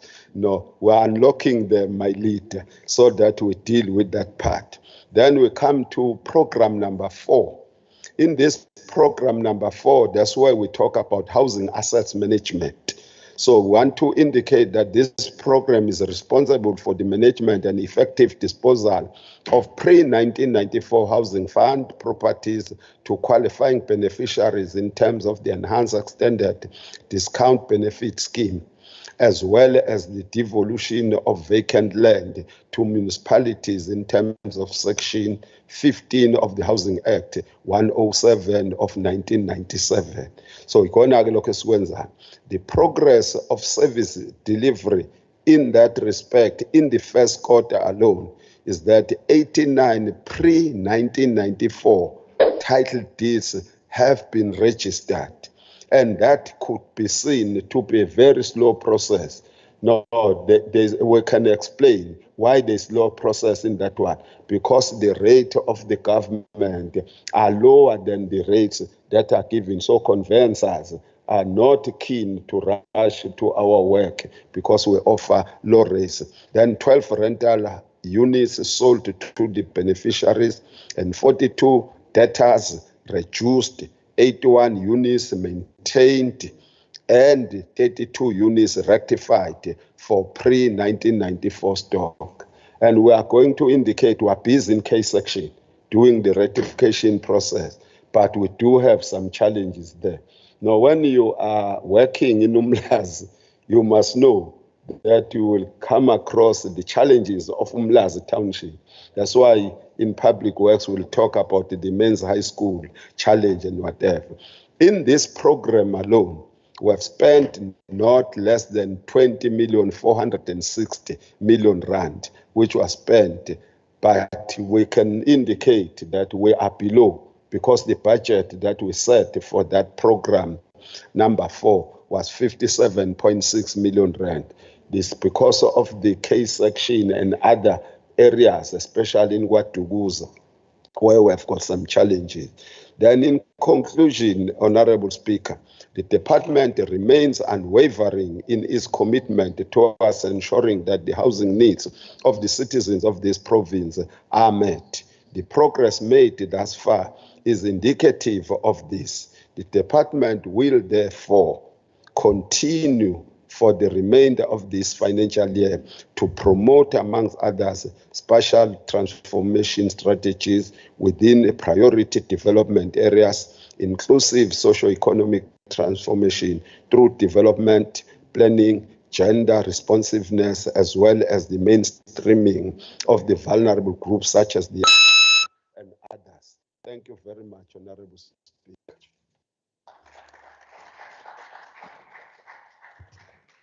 Thank you very much, Mpazima. The next report will be by the MEC for Human Settlement, vote number 8 on the department's performance against its annual performance plan in line with the standing rule. 1131.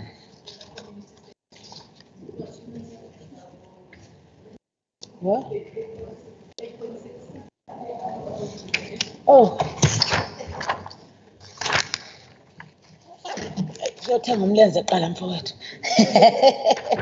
Apologies for that. Where it was indicated, apologies for that, honorable members. The next report will be the agency for community safety and liaison, vote 9 on the department's performance against its annual performance plan in line with the standing rule 1131. Honorable Shlomuka. Thank you, Madam Chair.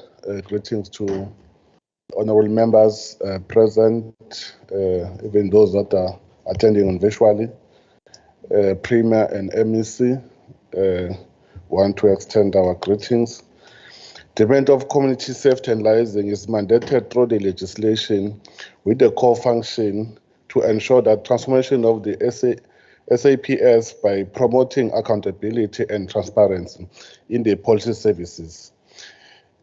It is responsible for performing advisory functions on various matters, including but not limited to SAPS policy and strategy, legislation, policy performance, through conducting follow-up on the implementation of recommendations made during the evaluation of police stations, communication and community mobilization on crime prevention. Madam Chairperson, unfortunately, the crime features prominently as a major concern on many customer satisfaction surveys that we conducted in our country. Our department has have a serious task in restoring hope to our members of society. Business and customer confidence has been low following the incident of 2021 July unrest and several effects, especially to the economy of the province, and subsequently job losses following those, unfortunately, and chaotic events that shocked our country to the core. Nevertheless, Madam Chair, we have to soldier on with the understanding that our people depend on the government to ensure that our communities live in the safe and secure environment. This government is tasked by the electorate with the responsibility to restoring hope to our people and ensuring that we endeavor to realize prosperity, peaceful, vibrant society where business and community lives, grow and work in a safe and secure environment.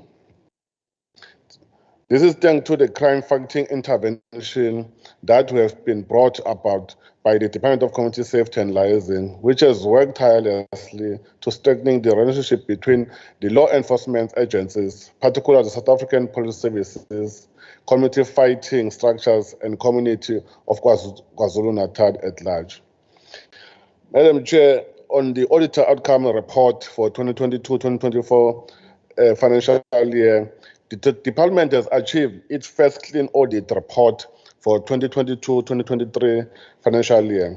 We must appreciate the effort and the work that is done by the officials or the department at all, including the senior management, including the staff below senior management. We have a responsibility now to ensure that we maintain the clean audit. That means the officials, they now understand that they must comply with the Public Financial Management Act.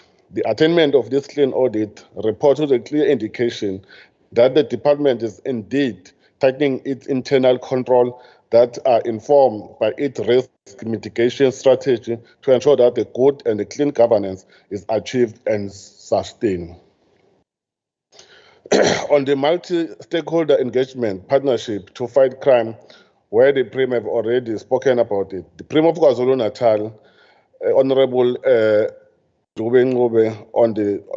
on Tuesday, on the 29th August 2023, led an inclusive multi-stakeholder engagement with various sectors in the province. The purpose of this meeting was to discuss an integrated approach to fighting crime through the collaborating tactics. The partnership has been forged among the provincial government, law enforcement agencies, community crime fighting entities, the private security companies. all working together to build a united front against the criminal activities.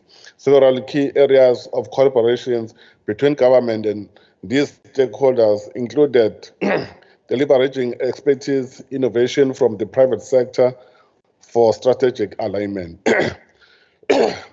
This involves utilizing existing technology such as CCTVs, drone to monitor criminal activities on highway, national road, and central business district. These are ongoing conversations that should yield positive results in united fight against crime. On the police station monitoring and evaluation, the main purpose of this function is to assist the National Secretariat to determine and identify areas of concern or areas of focus in terms of service delivery for each of the 184 police stations within the province of KwaZulu-Natal. Honorable members, this approach assisted by the department to further evaluate 151 police stations across the province of KwaZulu-Natal using the national monitoring tool. Although improvement is noted in the performance and conduct of the police concern matters noted in the other police stations, including shortage of human resource, state of infrastructure in particular, shortage of functional vehicles, unequality distribution of tools of trade, and poor policy performance in terms of enforcement in fight against crime. During the year under review, the department also drew up a plan to monitor and implement turnaround strategy in the top 30 crime contributing stations in the province. I must say, Madam Chair, that we are seeing a steady decrease in reported cases of murder, rape, stock theft in some of these stations that we have been monitoring and supporting. The department has also managed to monitor 16 specialized police units during the year under review, which include, among other, police station, which is Bigville Stock Theft Unit, Kokstad Family Violence, Child Protection, Sexual Offense Unit, Stock Theft Unit, and Melmore Stock Theft Unit, and Inanda. Employment opportunities created through the department, especially for youth.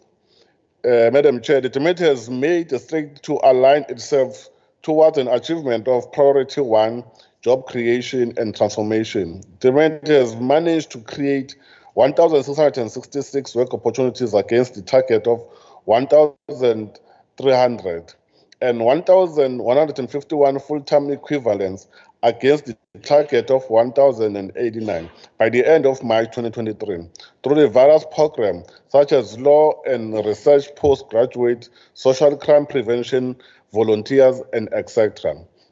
These programs aim at providing work opportunities to beneficiaries that's contributing positively to the fight against crime in the province of KwaZulu-Natal and undertake research and report on the common social crime in the wards.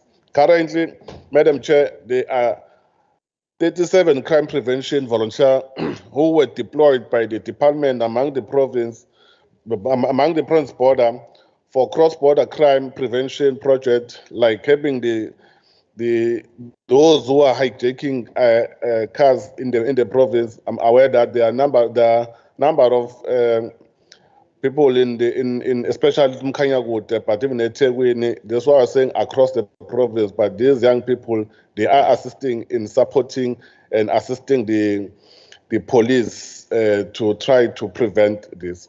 According to the Secretariat for Police Service Act, the SAPS should have a victim-friendly facility room in the police station to attend the victims of the gender-based violence. Hence, the social crime prevention volunteers were allocated, and the VFFs to assist the SAPS in attending the victims of domestic violence as part of the departmental intervention. Therefore, 60 volunteers have been appointed to focus on victims-friendly facilities.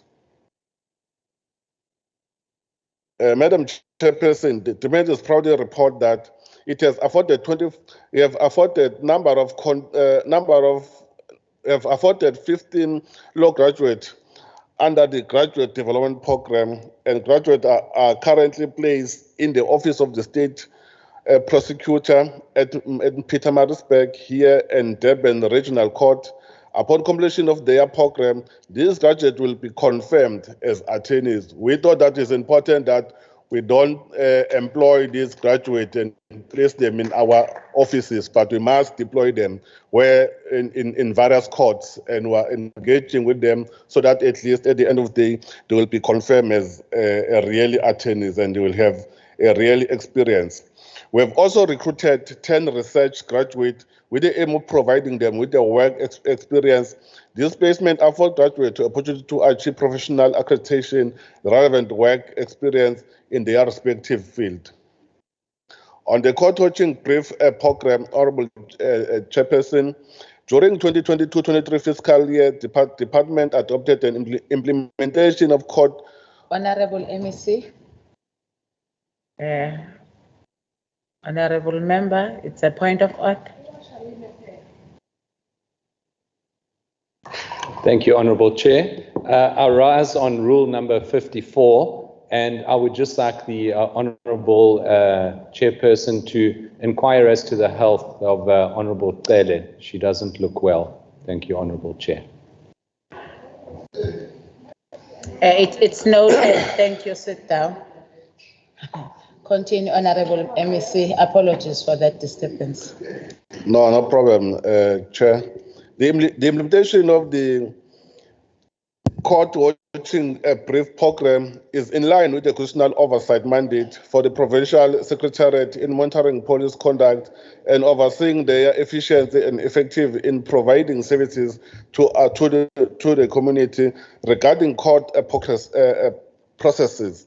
The main aim of the program is to promote professionalism on how the police handle their responsibilities in court and enhancing the criminal justice system by reducing the number of service delivery related complaints due to the poor performance by the police at the court, and ensuring that cases are dealt with speedily without unnecessary delay on the side of police. During the 2022-23 financial year, the Department of Community Safety and Liaison has visited 43 magistrate courts to monitor the status of the charge sheet that were on the court roll, to identify cases that were withdrawn due to several reasons, and follow them through the police station by conducting a docket audit. In conclusion, Madam Chairperson, the Department of Community Safety and Liaison is continuing to is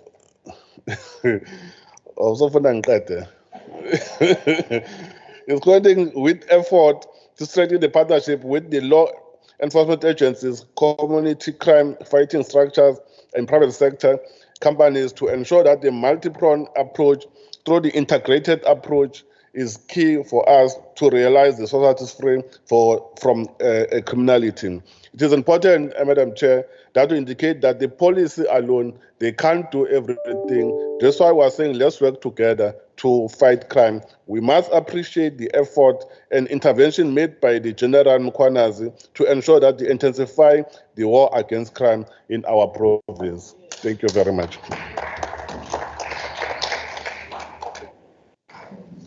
Thank you very much, Honorable Bopela, and speedy recovery.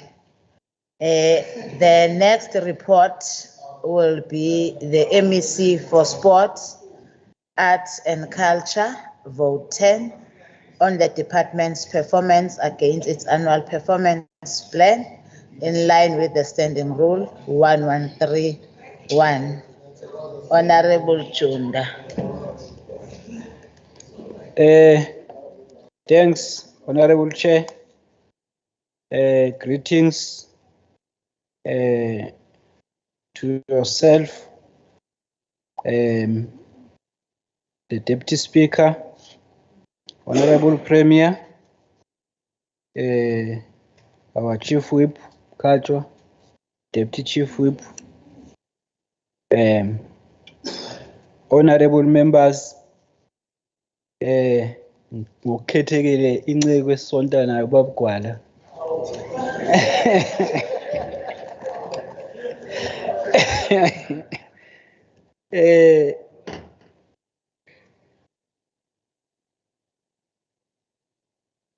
let me, as I rise, Honorable Chair, allow me to express our gratitude at the opportunity given to us as a department to address this august House.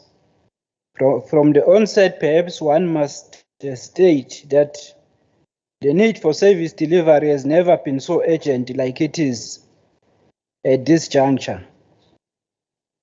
Therefore, the presentation of this quarterly performance report demonstrates our resolve to keep up with the demand of service delivery as the masses of our people expect us to. I'm saying this because service delivery remains our top priority as this government led by the African National Congress. This past week, we were part of Operation Sukumasake led by the Premier in Zululand, Wanongoma. I was in Ward 8, and I really, and in all honesty state, I must state that through interactive in the robust engagements we have with the community, it became apparent ukuthi umsebenzi mningi okusafanele wenziwe. Abantu bakithi baswele izinto eziningi. We meet at the time when government expenditure is under a great scrutiny as far as expenditure is concerned. You will notice the spending patterns and how they fluctuate. It has always been my assertion that inability to spend money to drive socio-economic development will be the source of frustration for unemployed and poor people. Therefore, KZN DSEC has the ability, means, and resources to enact meaningful and sustained impact to our people and build social cohesion. The first quarter report performance before honorable members can be summarized into 4 programs. Program 1, administration. Our performance for the first quarter under program 1 yielded 80% of the and part of the rationale behind the 1% underachievement that you will note in the report is due to recently approved vacant funded posts.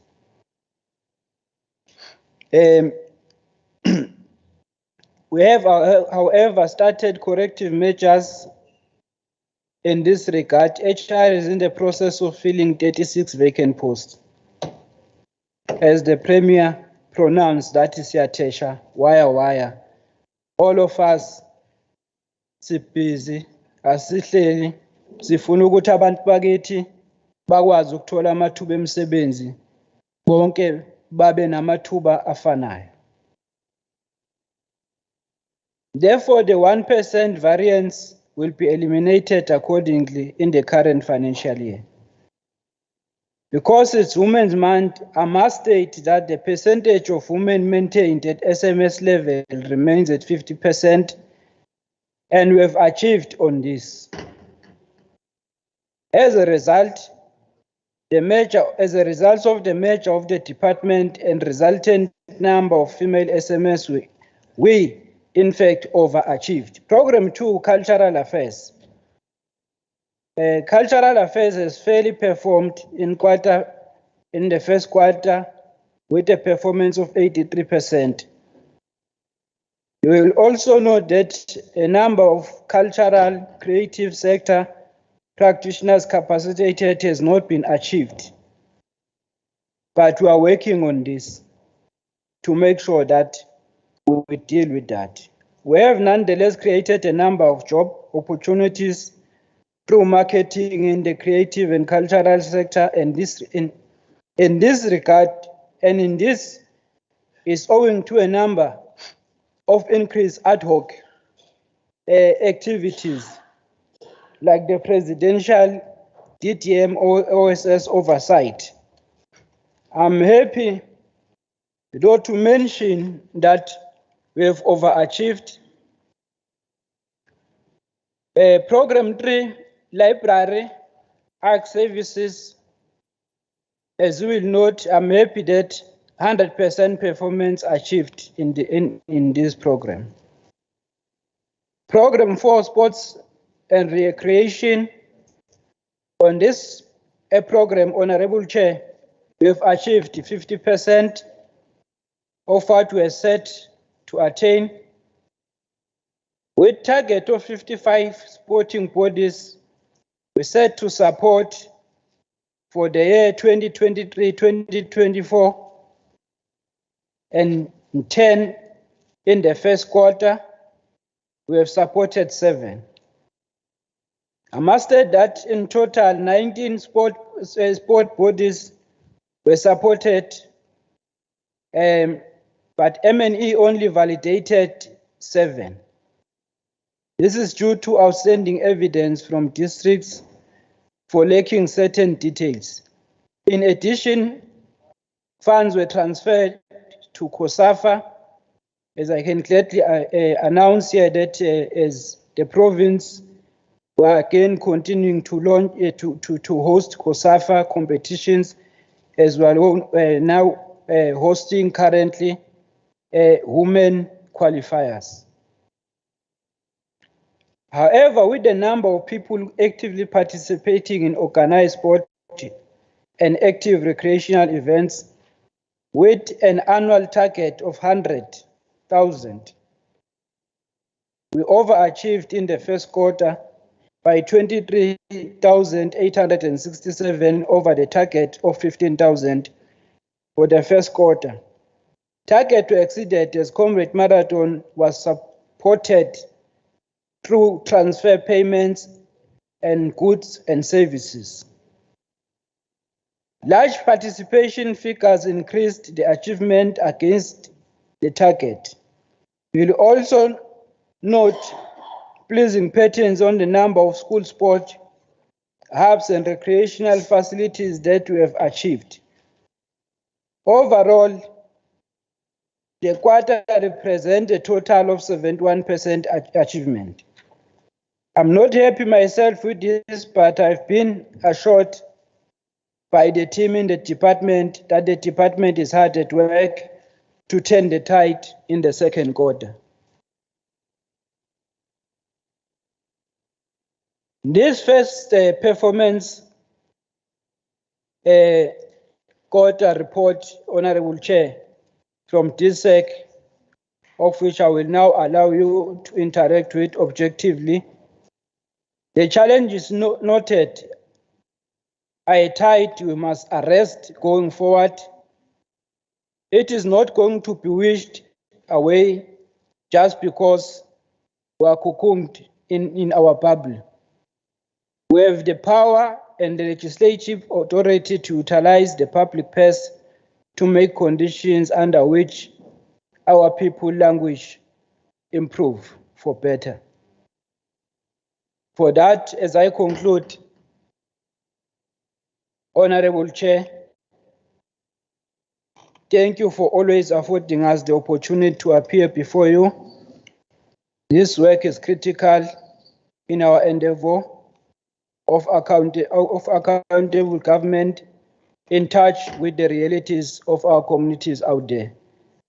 Before I sit down, I must say, honorable members, as a medical practitioner, Honorable Tepu, your behavior was very bad. You don't talk about anyone's illness. Ask Dr. Kika next to you. Even myself, even if I can see a premier, she tells me she's suffering from TB, I'm not allowed to talk about it. I cannot disclose it to anyone. It shows your ignorance. It shows your ignorance, and it shows the manner in which you were raised. I thank you.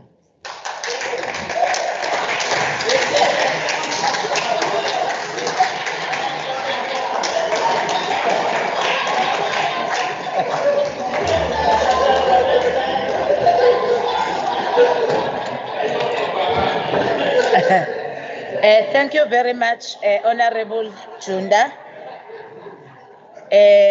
Honorable members, this is Women's Month and is the last day of the Women's Month. Honorable Kika, it's a point of order. Honorable House Chair, Honorable House Chair, I rise on a point of order. Honorable members, order so that we can allow Honorable Kika an opportunity to speak as he is standing. We are standing on which rule, Honorable Kika? I rise on a point of order based on rules 74 and 75. Yes. The honorable member at the podium, the MEC, was one directly addressing the member. On top of that, he cast aspersions about the member's upbringing. And this needs a ruling because it is insulting to the dignity of the honorable member. And, he had raised a legitimate concern. I ask you to rule on it. Thank you very much, Honorable Kika. I can take your seat. Honorable members, it has come to my notice that honorable members are now hungry. We are adjourning the House. We are coming back. We are coming back at 1:30. Oh, Honorable Nyambos. Ngiyabonga Chairperson. Ngisuma kwi-order yokuthi i-IFP ishaye kanandi ihlombe this time. Please, honorable members, don't amend the rules. We are adjourning the House until 1:30. Thank you very much, honorable members.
Order, Madam Speaker.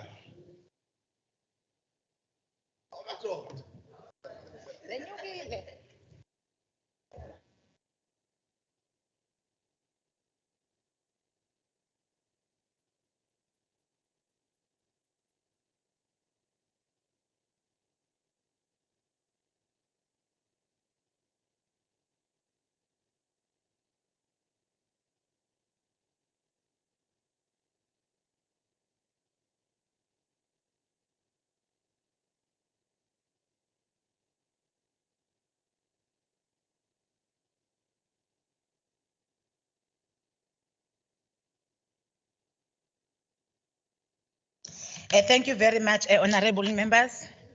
We are reconvening to continue with our reports.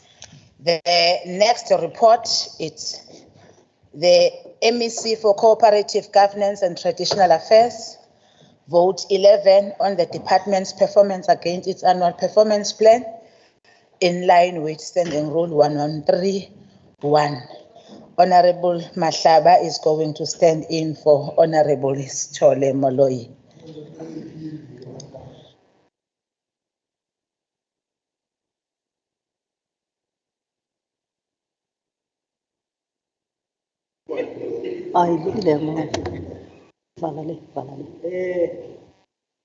Full Chair,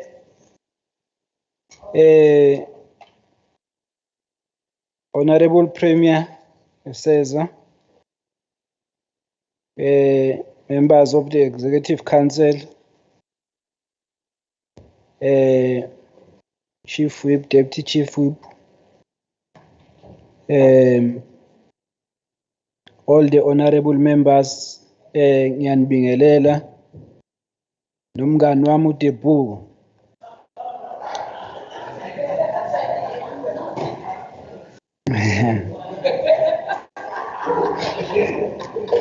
Ngeke ngifisa ukuthi uDebu wakhula nami silusa naye, ngawuqondile.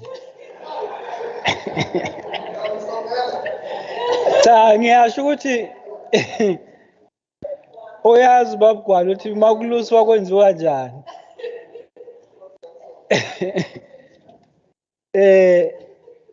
Honorable members, today I stand before you to present the first quarter report of the Kwazulu-Natal Department of Cooperative Governance and Traditional Affairs. In this presentation, I will outline the progress achieved across all 4 key programs, which are administration, local governance, development, and planning and traditional affairs. As we delve into the accomplishments of our department in the first quarter, it is important to acknowledge the dedication and hard work of our team, which has worked tirelessly together with the municipalities that we serve. Our foremost objective has been to ensure stability within municipalities and institutions of traditional leadership and to address any challenges that may arise. In pursuit, we recognize that in certain instances, interventions become necessary to rectify issues that threaten the well-being of our communities. While resorting to legal avenues, such as the High Court, might not always be the preferred approach, it becomes imperative in cases of resistance where alternative solutions are not forthcoming. I'm sure we've noticed there are other municipalities where people were refusing to call council meetings, where they had to be forced through the court of law. Bebaleka bedla phansi, bedla empunzini. Hayi ngiyazazi yenzeka nangakithi eDanawozi. Safike sayiwina ke lapha.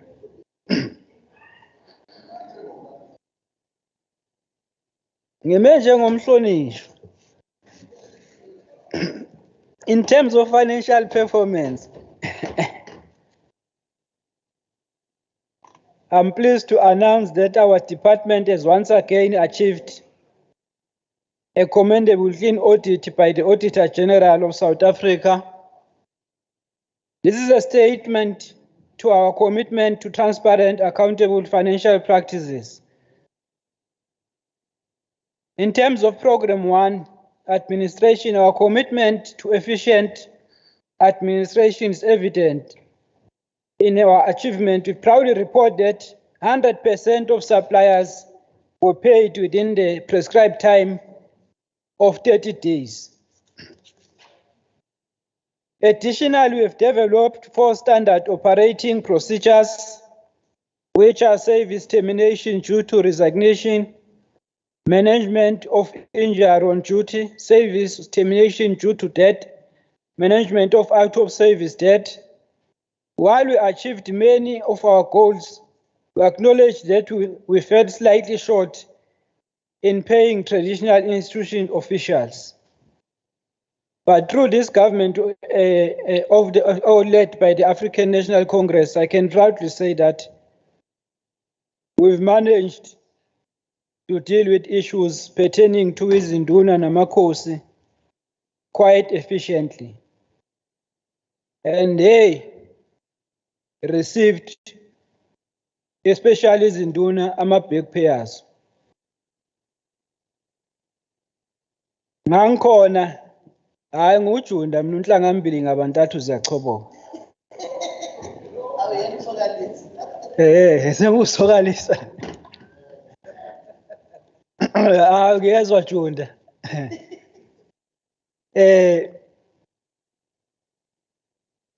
One could see the joy on the faces of izinduna. I remember as a champion of Zululand when I visited that place to meet with izinduna. Enye yathi mayifika ithi angibhekele la ngoba wawungeke u-announce ukuthi bani uzothola malini. Hlomuka wathi ayiquleke. Yagijima yathi hayi yabona manje ngiyothenga-ke isikelengana. Iveni ibiza ngesikelengana. Wathi uyothenga isikelengana. Ngoba wayejabule. Yebo Junda. In terms of Program 2, in the realm of local governance,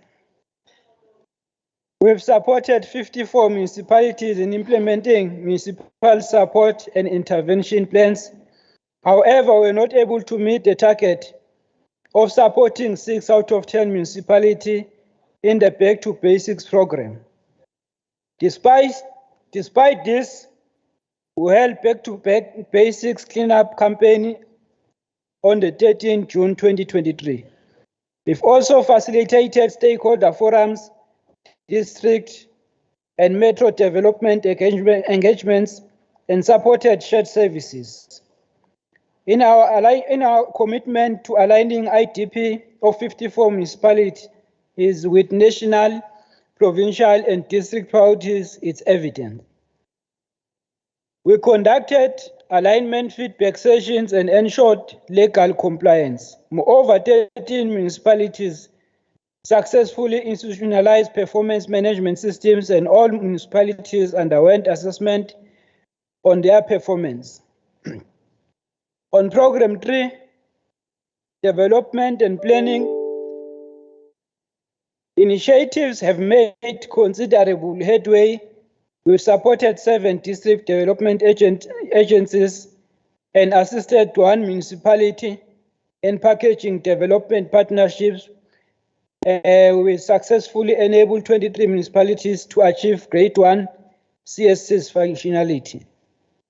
Furthermore, our efforts to support 54 municipalities in implementing special development frameworks were fruitful. We also provided support for the implementation of land use schemes, integrated land information system, GIS capacity strengthening programs. In terms of Program 4, traditional affairs, our work in traditional affairs included monitoring guidelines for traditional councils, succession disputes and conflict management. We successfully processed 100% of traditional leadership succession disputes. Held information sharing sessions on conflict management with Amakosi and monitored the functionality of provincial houses and local houses. In addition, we've maintained the Izinduna database recognized Amakosi and Amabamba Kosi within 6 months of vacancies and ensured their participation in all municipal council. In conclusion, Madam Chair, I'm pleased to report the substantial progress made across in the first quarter. As I was saying, Madam Chair, I'm reminded that back then it was a dream ukuthi soke sithi somlomo mama kwakuthiwa somlomo baba kwakungaziwa le nto le ifike ngathi njenge-ANC nondunankulu nje wesifazane ifike ne-ANC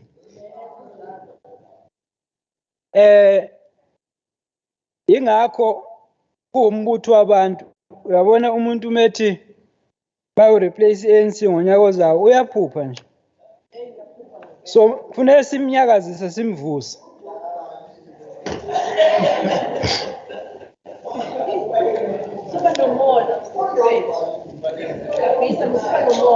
kahle magutshwa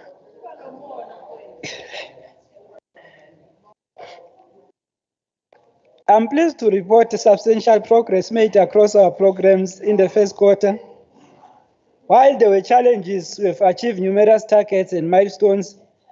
The collaboration between our department and municipalities, as well as dedication of our team, is evident in the positive outcomes. We are committed to continuing this trajectory, growth and improvement in the upcoming quarter. Having said that, thank you very much, Madam Chair and honorable members. Siyabonga kakhulu.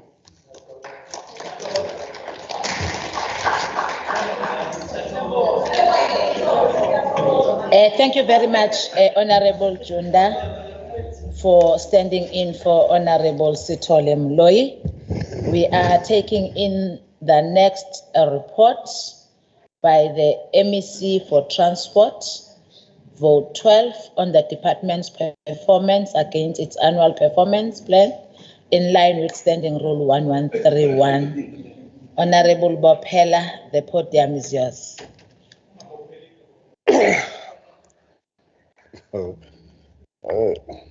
Thank you very much, Madam Chair. Greetings to honorable members,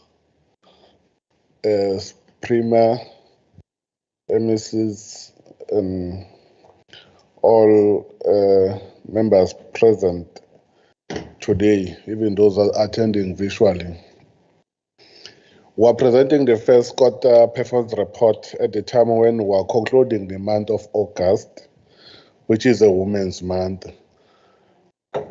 Siyafisa ukubongela omama bonke ukuthi inyanga August inyanga yabo kodwa sisho ukuthi omama bahlonishwa ngazo zonke izinsuku not kuphela ngo-August.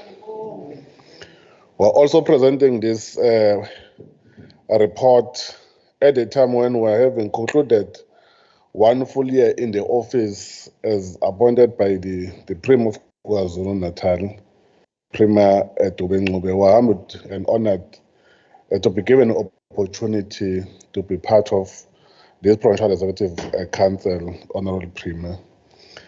We want to indicate, Madam Chair, that in our 1 year in the office, we have visited all corners of this province, interacting with our staff, stakeholders, communities, and the reception have been warm and humbling. In the short period, our main task has been revive the department, Special Department of Transport to reclaim its known position as a center of delivering service to our people. In all our interactions, what is clear, fellow honorable members, is that the people on the ground, they appreciate the work done by the ANC-led government in the past 29 years of freedom and democracy in the Department of Transport. They still need more. That's why even after 2024, people, they are happy about the service that we are providing to them. Siyanitshela nje ukuthi abantu basajabule ngomsebenzi omuhle.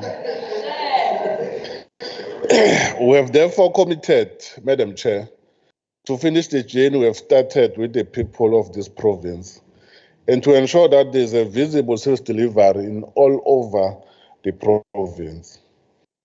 There are a number of projects, Madam Chair, that we are going to hand over from next month until next year, June.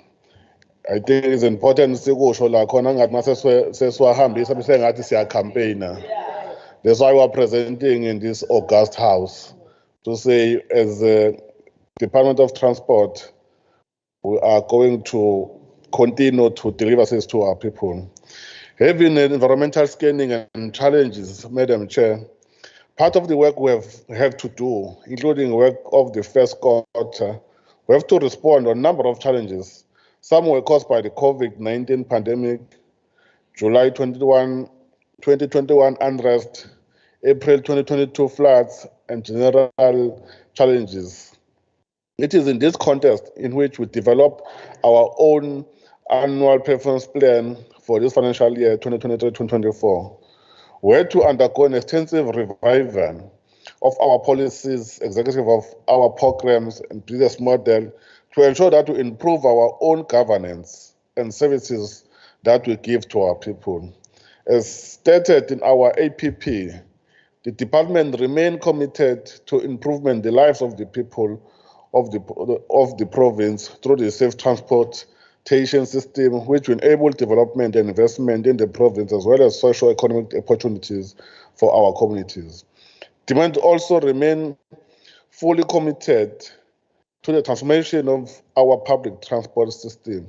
Sizoqhubeka sitransforme isystem public transport and sibanikeza abantu abamnyama amabhasi baqhubeke bathutha abantu bakithi. Equally, Madam Chair, we are mindful that the challenges we face are contributing to a decline of infrastructure delivery, damage to existing infrastructure, impacted on the pace of delivery on the new project. This APP is therefore, Madam Chair, recommitted the department to improve its rollout infrastructure, building from the successful ground we have laid in this year in the office. It's our quest to leaving no one behind. Our key focus in the past year, we've been driving mass job creation, and we're still going to employ more people in the Department of Transport. In the audit improvement matters, Madam Chairperson, although we have not yet formally reported and tabled the audit outcome for the past financial year, it is worth mentioning that they are taking a number of our own audit improvements seriously, as we want to one day to achieve an unqualified audit as per the Auditor General.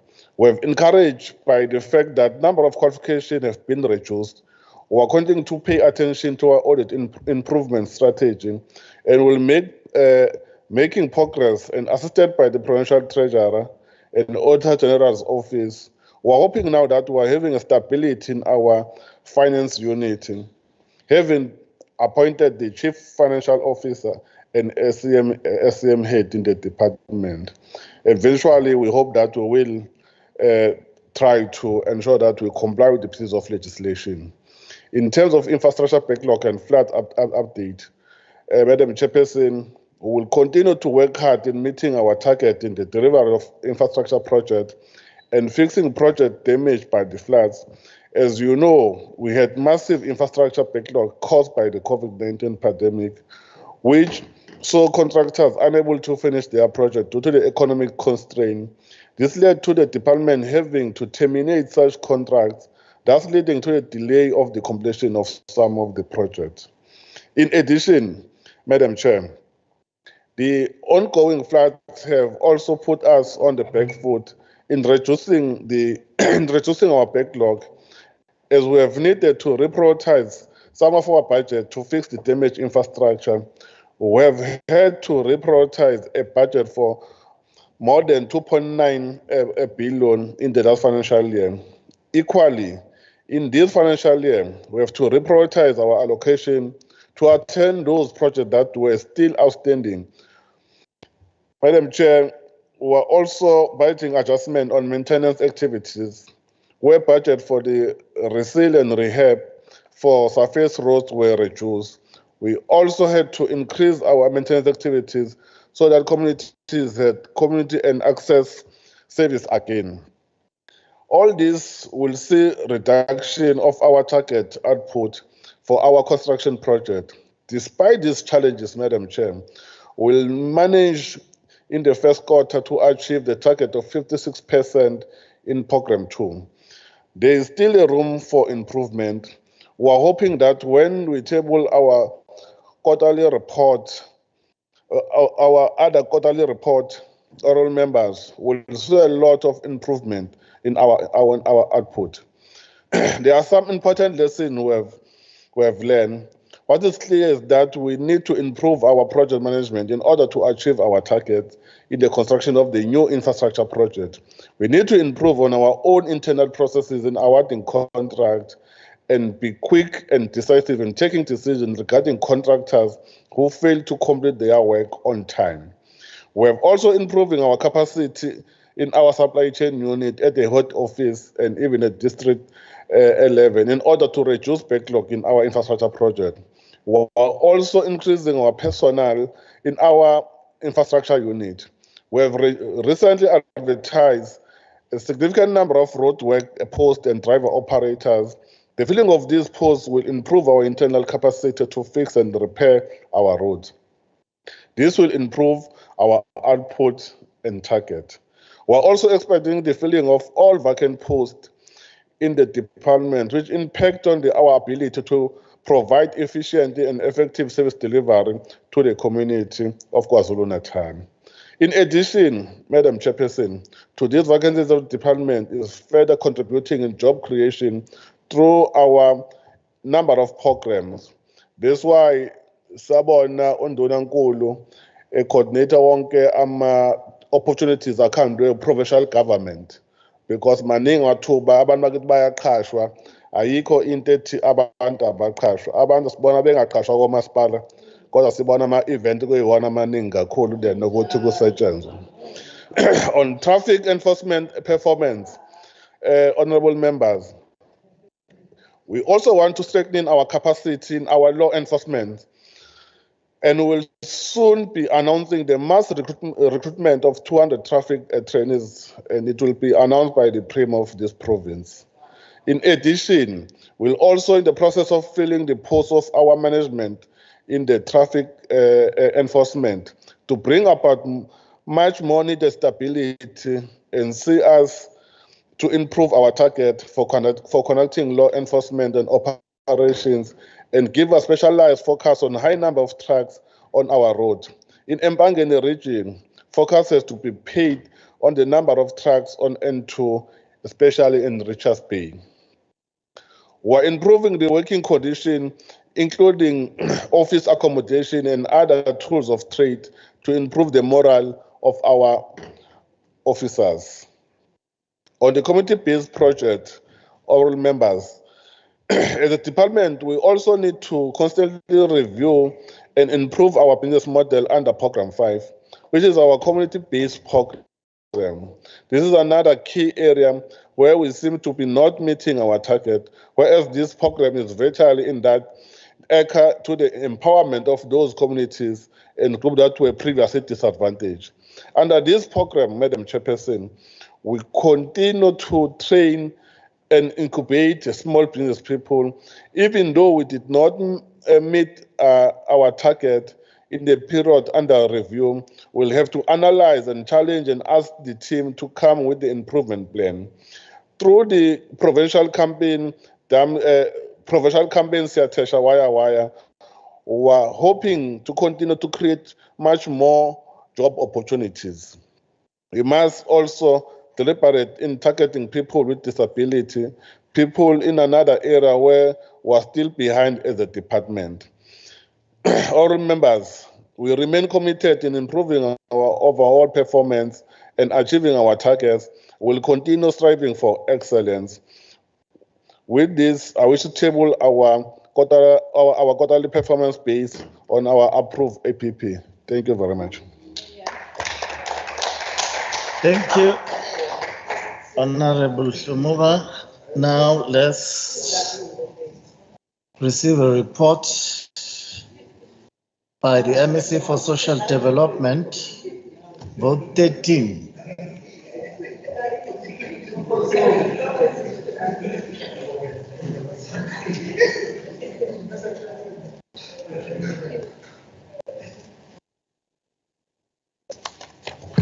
Greetings to yourself, Honorable Chair, the Deputy Speaker.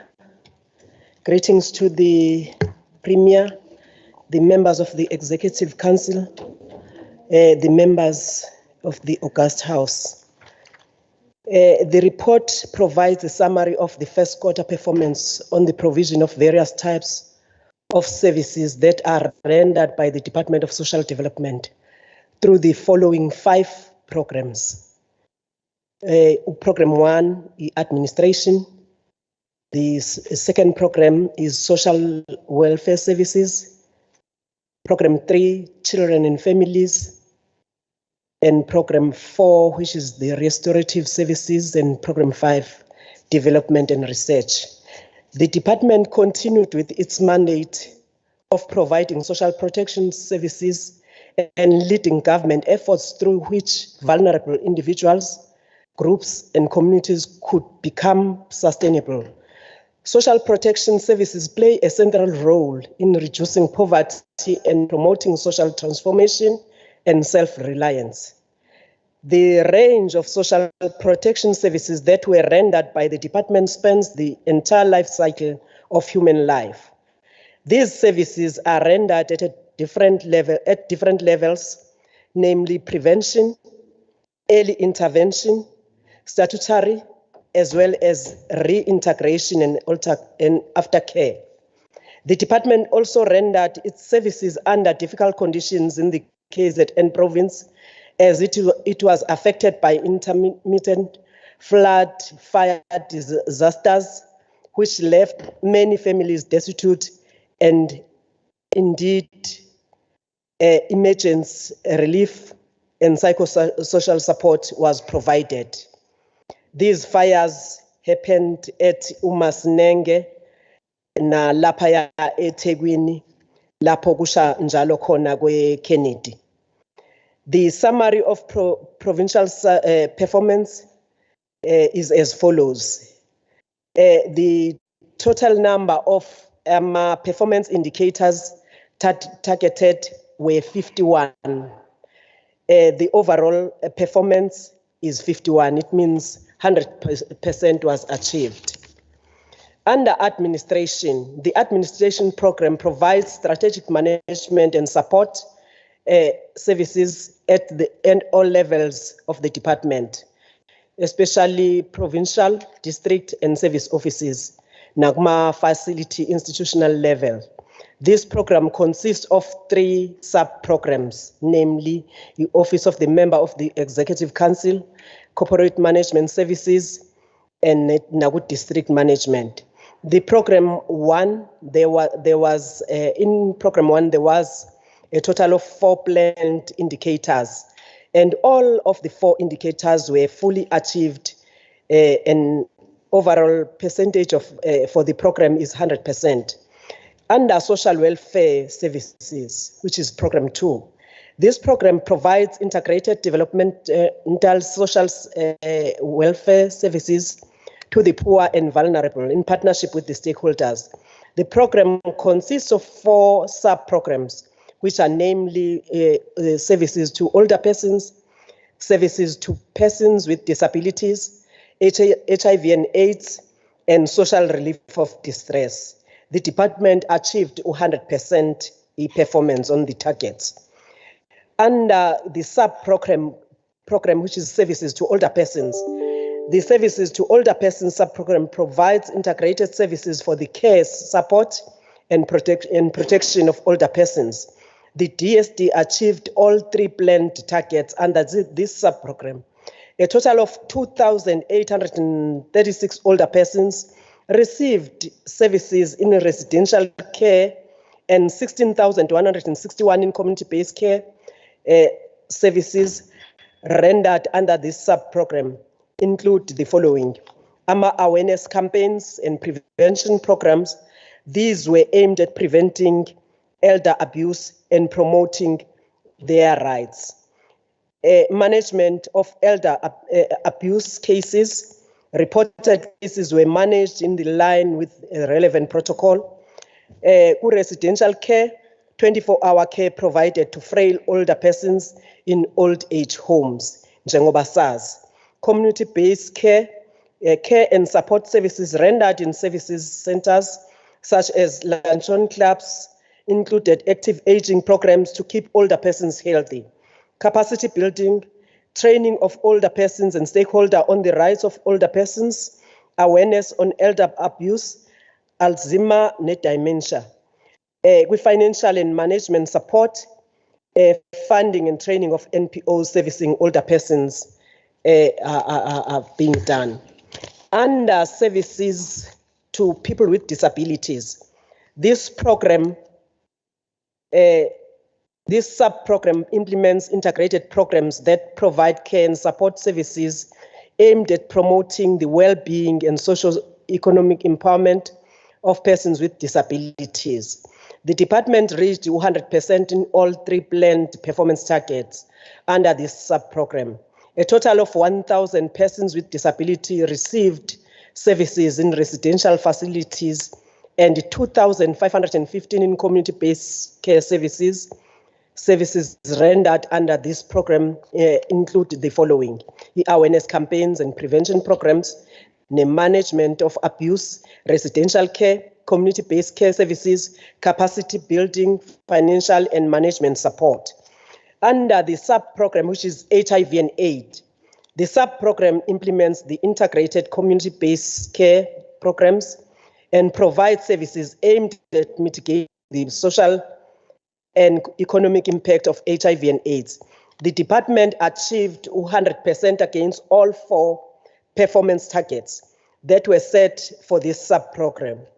Social behavioral change program were intensified in schools to respond to high rates of teenage pregnancy. Ngiyajabula ke ngoba abahlonishwa uma benza i-school functionality program, izikolo ziyabaxoxela ukuthi they know of the YOLO programs, the CHOMI programs, which tells you that we are on the ground as social development. The capacity building on family matter program was conducted for 50 Amakosi wives and Izinduna Emajuba district. Through partnership with the National Department of Social Development and MTN, the Deputy Minister of the Social Development handed over multimedia center with 30 computers at the Charlestown Community Care Center in Amajuba. Commemorated the International Candlelight Memorial from 25 to 26 May, Eotugela Foot, in partnership with people living with isekta ya bantu abaphila negciwane. 112,701 beneficiaries were reached through implementation of psychosocial support provision and care and support. The social relief of distress, njengoba nazi honorable members ukuthi as the social development department, we are the first to come to the incident and we become the last to leave the incident due to a provision of psychosocial support, SRD, and documents. The social relief of distress sub-program seeks to respond to the emergency needs that have been identified in communities, which the communities which are affected by disasters, as ngishilo ngikhuluma ngama areas afana no Kennedy Road, nemililo iyabhebhetheka, ngathi nje nayo iyabona ukuthi isimo asisihle financially. Ku program 3, which is children and families, the children and families program provides comprehensive child and family care and support services to communities to build cohesive families. The program has 5 sub-programs, Fundega Kanje, care and support to families, child care and protection, partial care services, child and youth care centers, and community-based care to children. The department nakhona achieved all 13 planned indicators. Under care and support to families, the sub-program implements care and support services to promote functional families and prevent vulnerability. Overall, 100% was achieved. 29,916 families participated in family preservation services. 500 niyabona ke nizwe nje ukuthi sisemabandleni ngoba siyo communicator sidlulisa imessage ekhuluma ngokuphathwa kwemindeni. 539 family members were reunited with their families. Labo bantwana nabawuvazi emgwaqweni, they are being reunited with their families. 18,570 families benefited from parenting programs. Kubalulekile ke sithi kubalulekile simnyango endunankulu ukuthi ama parenting programs siqhubeke nawo ngoba ilapho kuqala khona ukonakala. Furthermore, fatherhood programs were implemented, reaching about 1,631 men and boys through the Men Care program.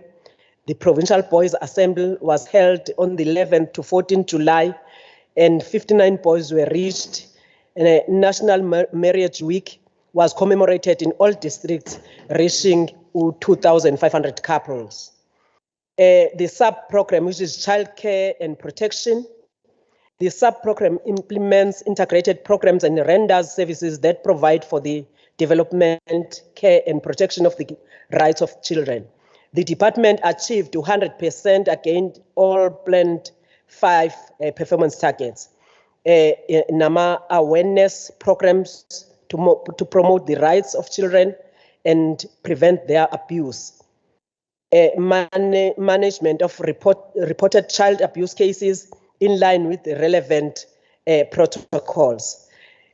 Ningaboni ke nje kukhona izinhlangano ezithandayo kakhulu kubaxhaphaza abantwana. Sithinteka kakhulu ikakhulu kumacala erape abantwana. Ukutholana nobudlelwana nje cishe ngasebenzisa le gama elibi kakhulu.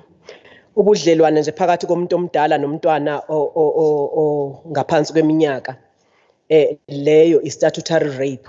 Akekho ke umuntu esilindele ukuthi athi ubethandana noma uyathandana nomntwana.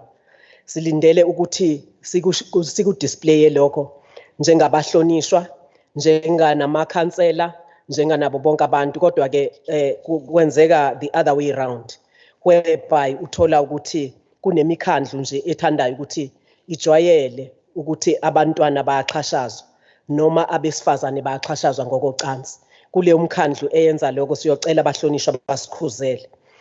The sub-program, which is partial care services, this sub-program implements programs that provide care and support to children in registered partial care facilities. A total of 896 children received care and support services in 48 registered partial care facilities. The sub-program, which is child and youth care centers, this sub-program implements programs that provide alternative care and support services to children through child and youth care centers, CYCCs. A total of 3,399 children received care and support services in CYCCs, while 30 children were reunited with their families as well. We sub-program, which is community-based care services to children, The sub-program implements programs that provide services for the protection, care and support of vulnerable children in communities. A total number of 45,605 children receive care and support and protection services that were rendered by child and youth care workers through IRISIHA program. Program 4, restorative services, which is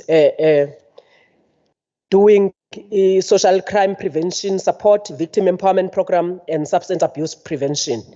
Social crime prevention and support, 94,471 persons were reached through social crime and prevention program.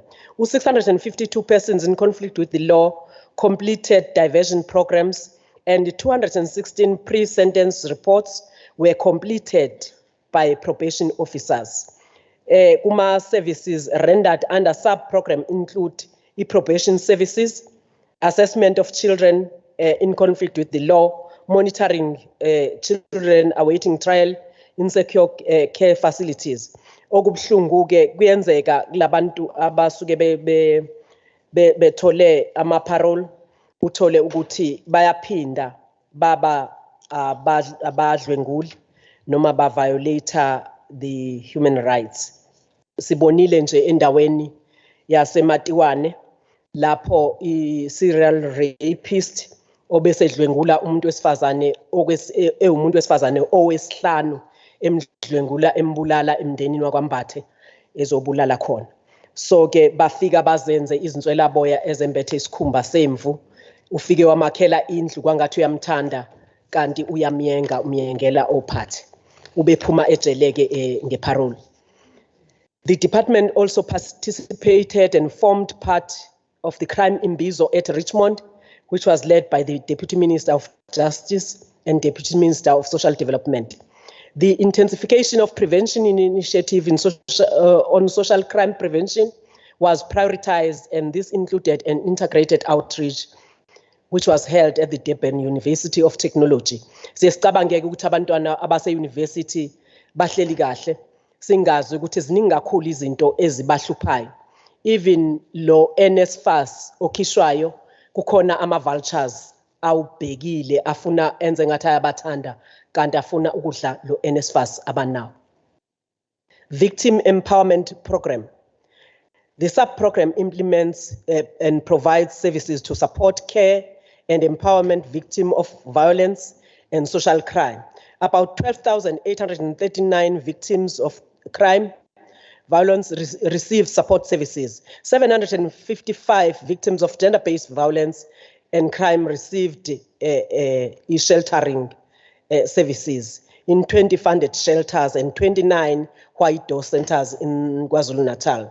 3 victims of human trafficking received social services.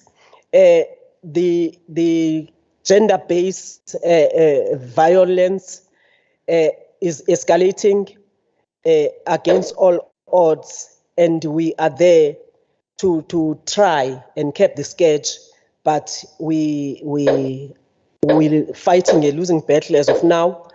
We need each and every one of us as honorable members to stand up in our corners to fight this, to try and fight the scourge of gender-based violence.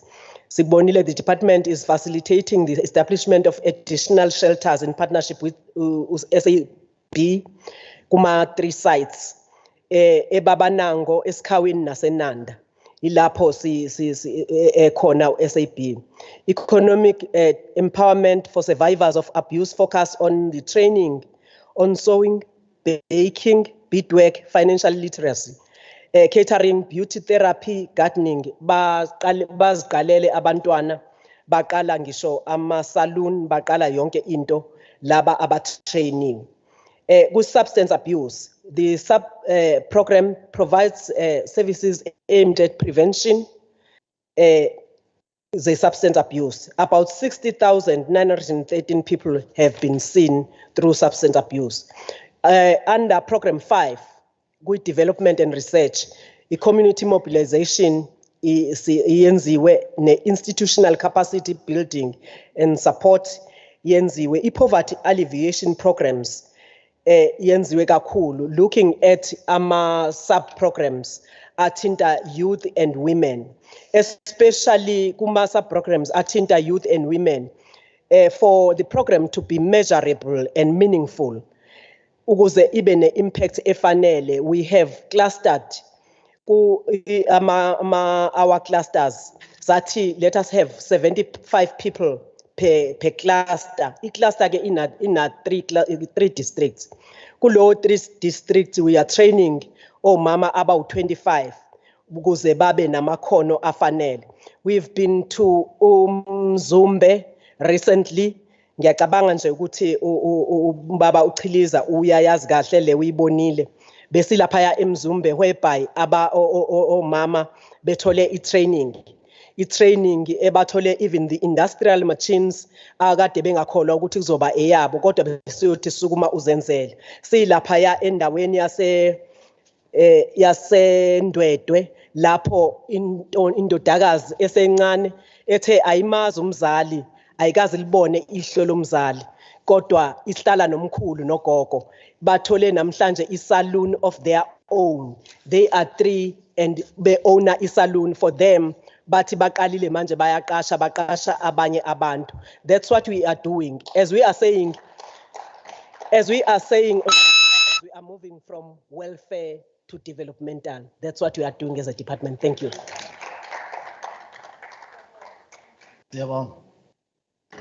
Now let's have a report from Vote 14. Public Works. Honorable Nkosi.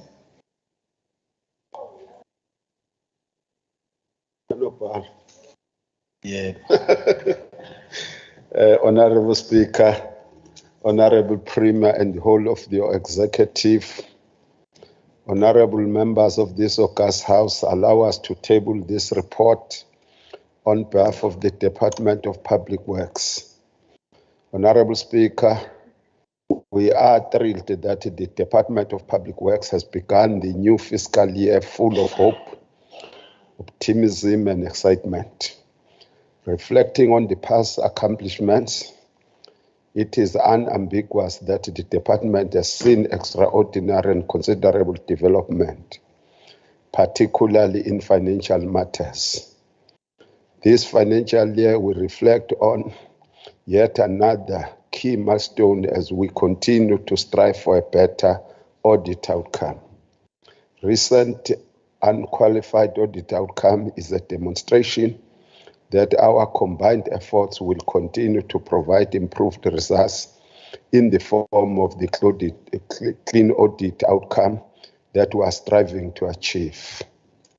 Honorable members, my attitude and expectation from the head of department and senior management is that we do not compromise on this goal. We are committed not only to maintain this pace in the current fiscal year, but also to exceed expectations by producing extraordinary outcomes. Our strategy focus is on meeting and exceeding all benchmarks, and we have devised a solid plan to do this in record time. The department will also seek to simplify its processes, optimize resource allocation, and improve efficiency at every level via thorough planning and a clear vision. Furthermore, we are beginning to understand the need of matching our aims and objectives with the ever-growing demands from client departments. Moreover, the built environment requires us to adapt to the growing fast-paced industry needs. Honorable members, the 2022-2023 financial year was designated by the department as the year to strategically intensify efforts to repurpose, rekindle, and reinvent itself, working towards being the preferred implementing agent of choice in the whole of Kwazulu-Natal. Our department has got 3 programs. We want to indicate what we are doing on program 1, which is administration. Key in ensuring that the department has the necessary resources to fulfill its service delivery mandate was the filling of vacant posts. In view of the same, a concerted effort in recruiting the necessary capacity has since yielded significant results, with 5 senior management positions being filled, coupled with 44 other vacancies. The current human resource provisioning plan contains 159 approved and funded posts to be filled in the current financial year. This highlights the department's commitment to ensuring it reaches its service delivery goals and mandates. The department further embraced a paradigm radical shift to a new service delivery model. This entailed a strategic realignment with national and provincial development priorities as expressed in inter alia, the National Development Plan, and its provincial strategy. Our planning and execution of respect of service delivery, mandates, and performance has been well executed despite often fraught with challenges that at times have resulted in projects being delayed. However, we have issued a clarion call to all employees to ensure that no project or service delivery mandate within public works is left in abeyance without a sound and economically viable turnaround plan. Furthermore, Honorable Speaker, the department continues in its strides to strengthen its working relationships with provincial treasuries, internal audit, and the Premier's Forensic Investigations Unit to ensure a sound and sustainable and accountable governance of all resources under our ambit of responsibility. In line with the government's priority of youth development and creating and maintaining a capable state, the department awarded 68 internal and 39 external bursaries to students pursuing various degrees in the built environment and other feats related to the functioning of the department. Our internship program has produced 69 registered professionals.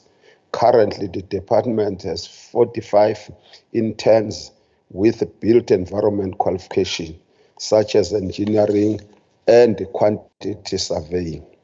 This amplifies our commitment of providing a capable state that is well capacitated and thus leaving no void in suitably qualified individuals being available in ensuring continuation of various disciplines within the department.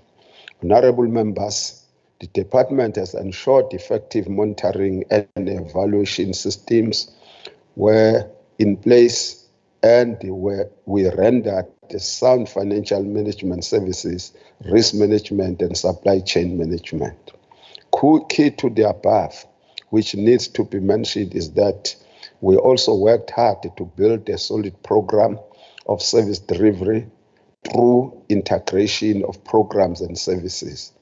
The department has maintained a strong sense of accountability of senior management at head office and across all regions and the 11 districts. The monitoring and evaluation of performance has greatly assisted the process of ensuring sustainable service delivery.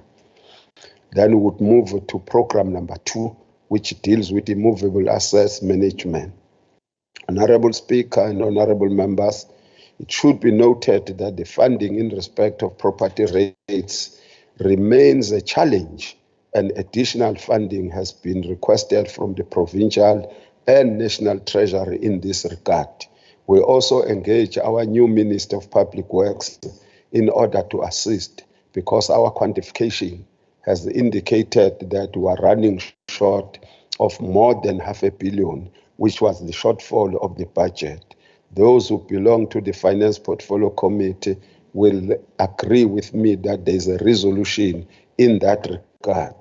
The department, as the custodian of all government properties, is responsible for payment of property rates that are levied on state-owned immovable assets by the local municipalities.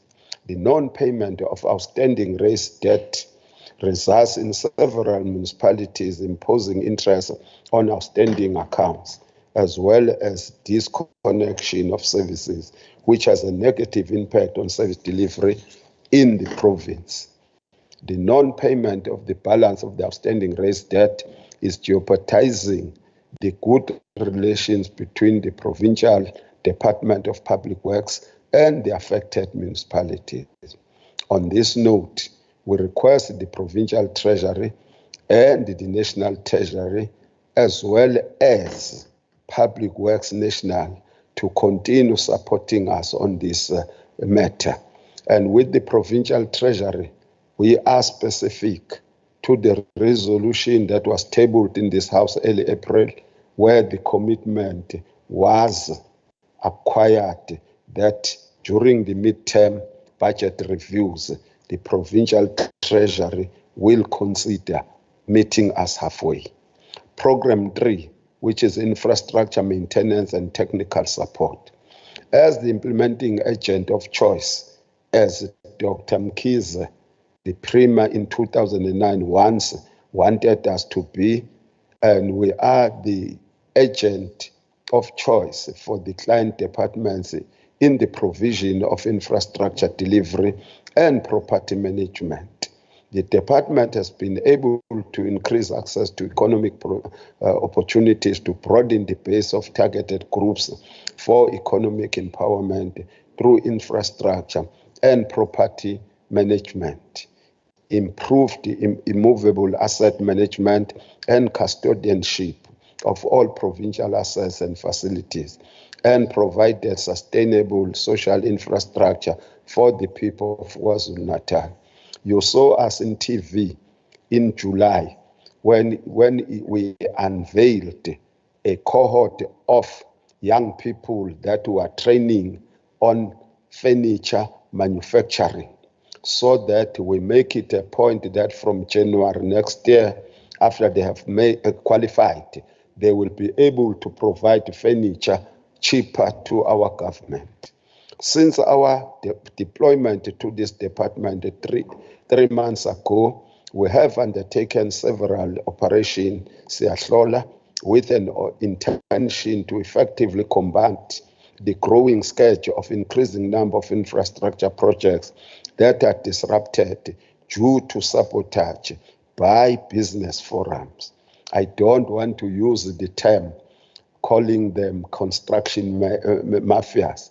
They are not. If we can start from where it started in the Eastern Cape, you will agree with me from a strategic point of view that it is the incorrect term. That's why I'm not in good terms with my friends from media, because I argue against calling them the construction mafia. But we know the issue of the 30%, but we feel that it is our responsibility to educate them as to how to access that 30% through subcontracting. So this is what is our position as the Department of Public Works. Prior to this, the business forums, deliberate sabotage and obstruction of large building projects created serious obstacles to the government's efforts to promote economic growth and raise resident standards of life.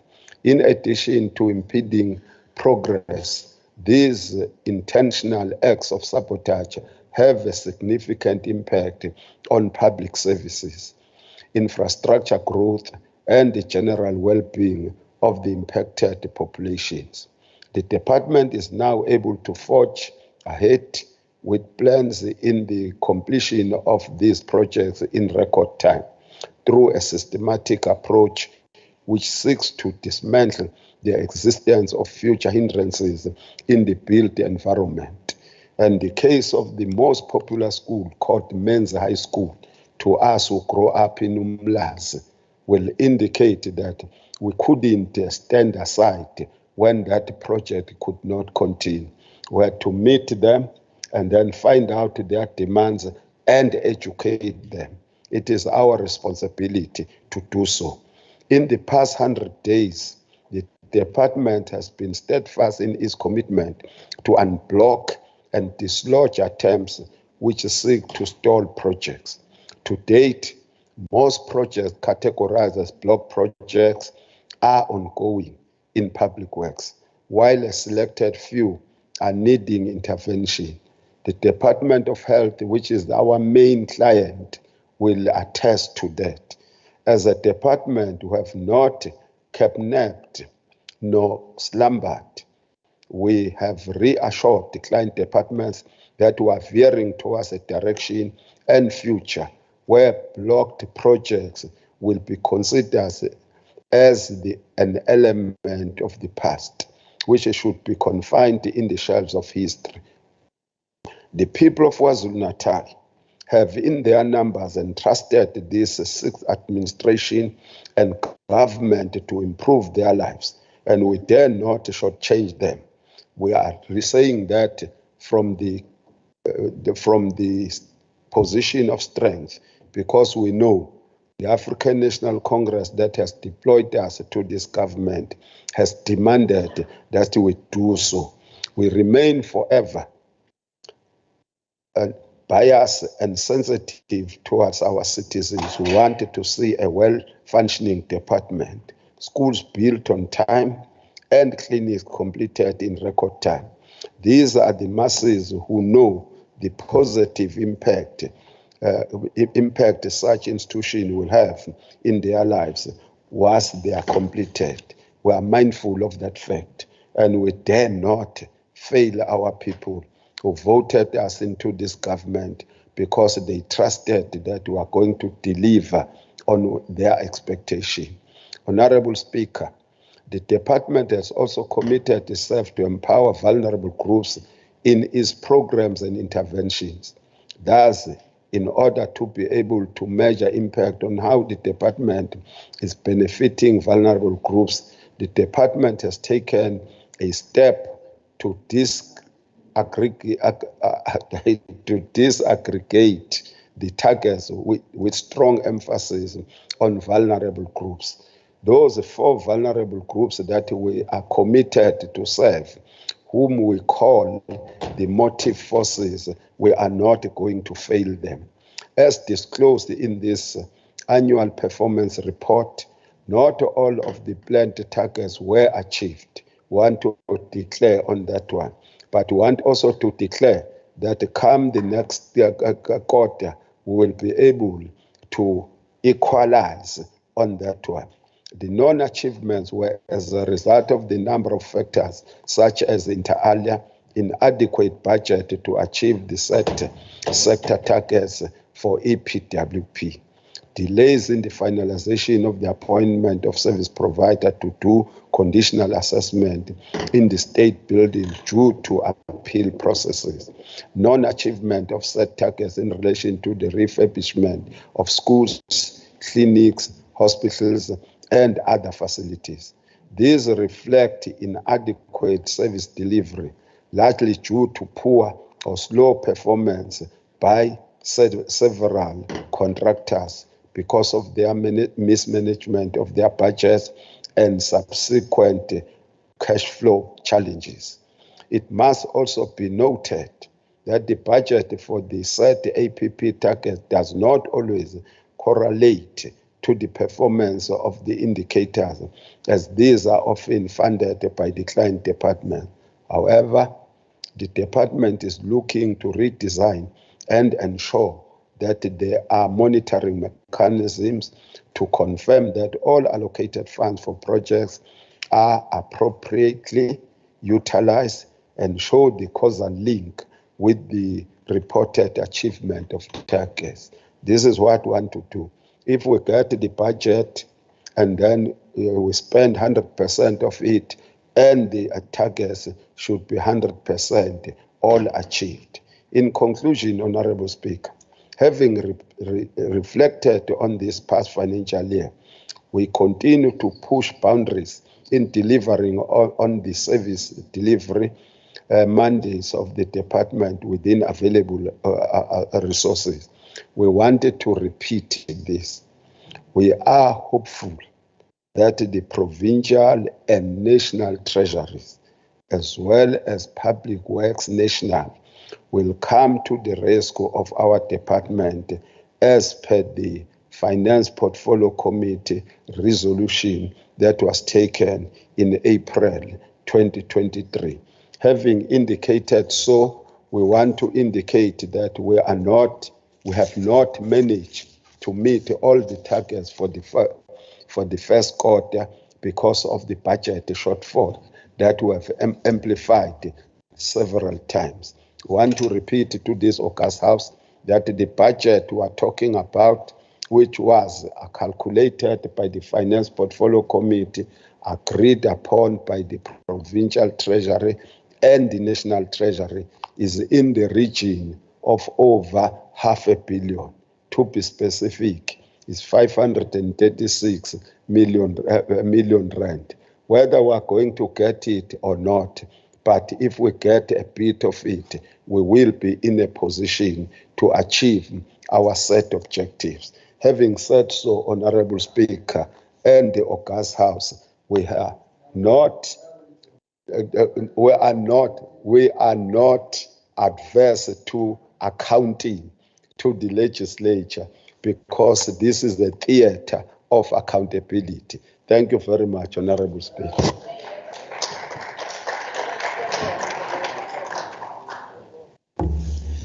Thank you, which brings us to the end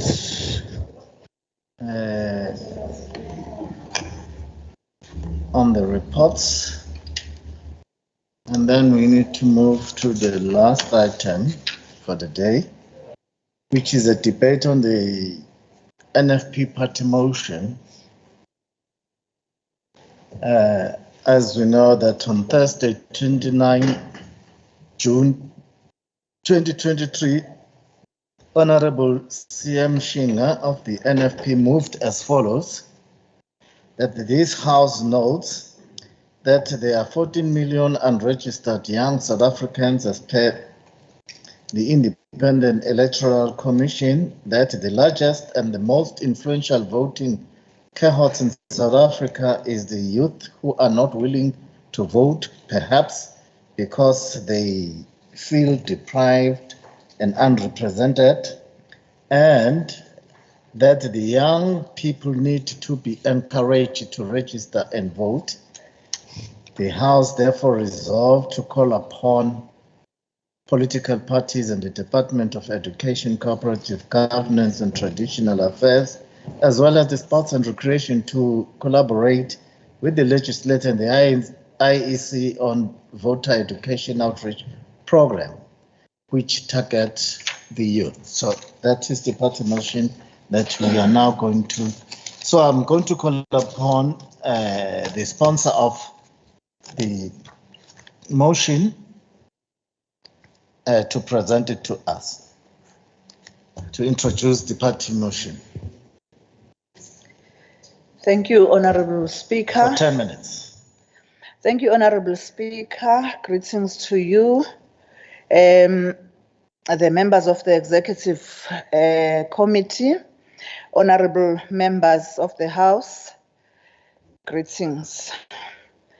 I open this debate by thanking the Office of the Speaker and the Whips Forum for ensuring that all political parties share on the time given to us by the legislature. Siyabonga kakhulu.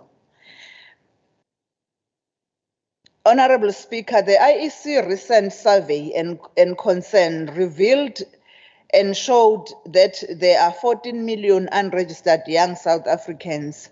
While young people are the largest and the most influential voting cohort in South Africa, South African youth, it's the youth who are not willing to vote.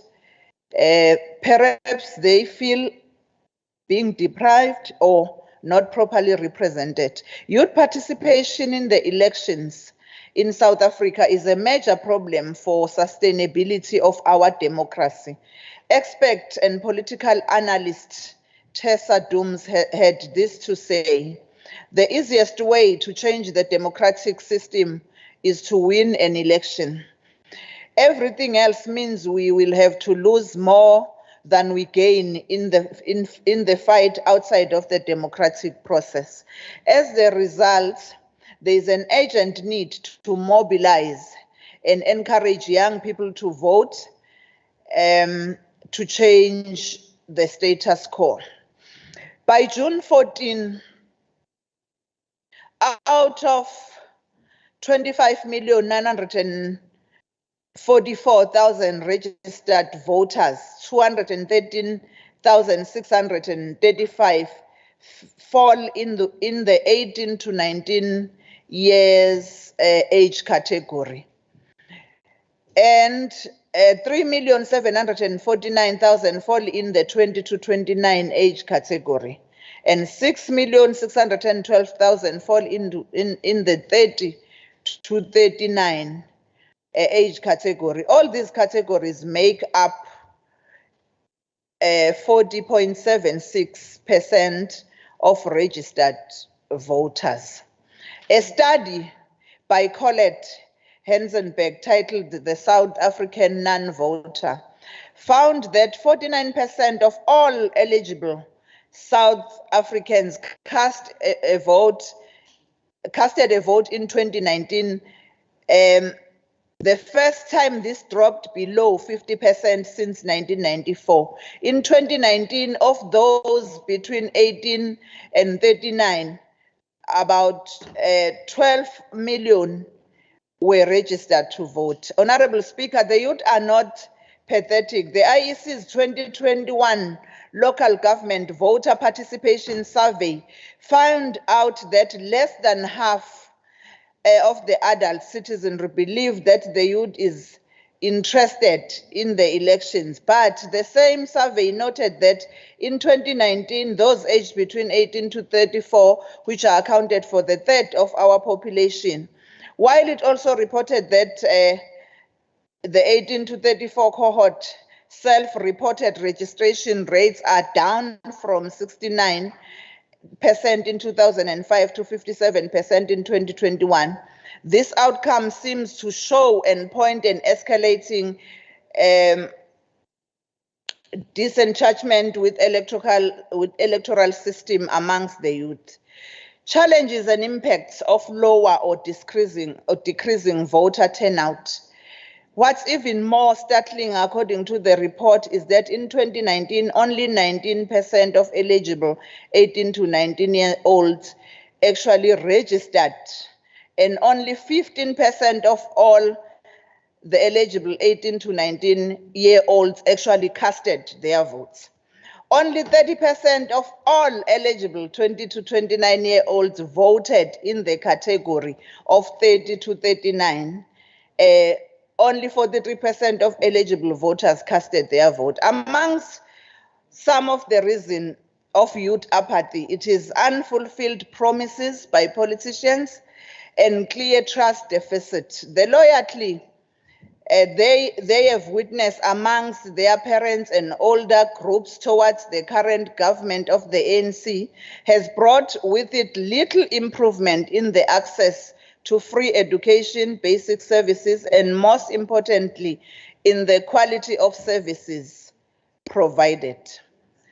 Young people also feel that there is no sense on the voting options at the moment, and our youth development agencies such as the South African Youth Council and the National Youth Development Agency, etc., are not there to deal with the day-to-day socio-economic challenges, and they are not easily accessible when deemed needed the most. Their voice is not being measured, while youth organizations such as the South African Youth Council are no longer playing its advocacy and lobbying role.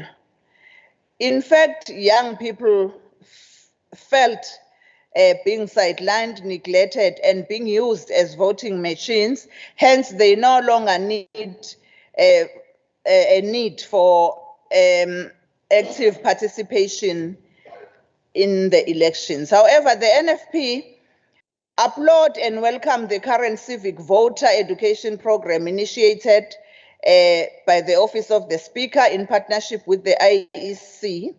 And the NFP would like to call upon all political parties, community-based organizations, COGTA and NGOs to follow suit in order to protect the gains of our democracy. We all have a role to play to promote a multi-party democracy.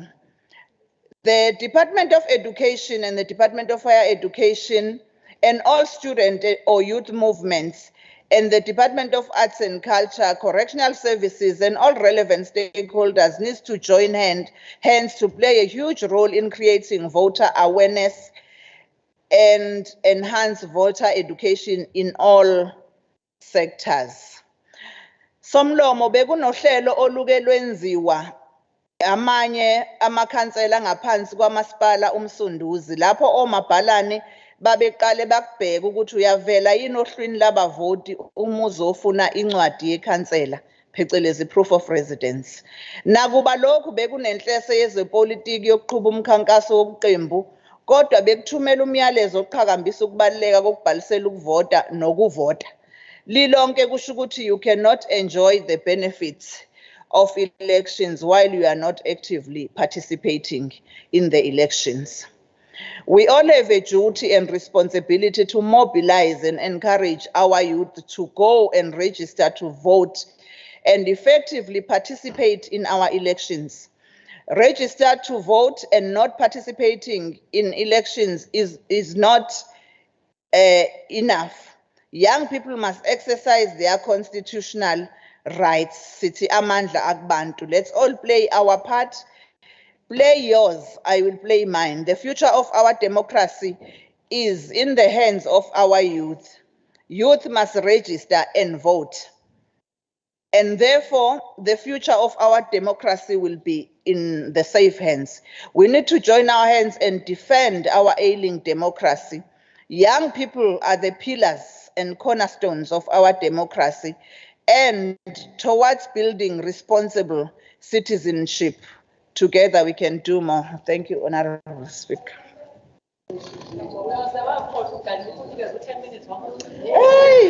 Thank you. Now, let's receive a speaker from the ANC. Honorable LXH Hlongo Madlala for 9 minutes.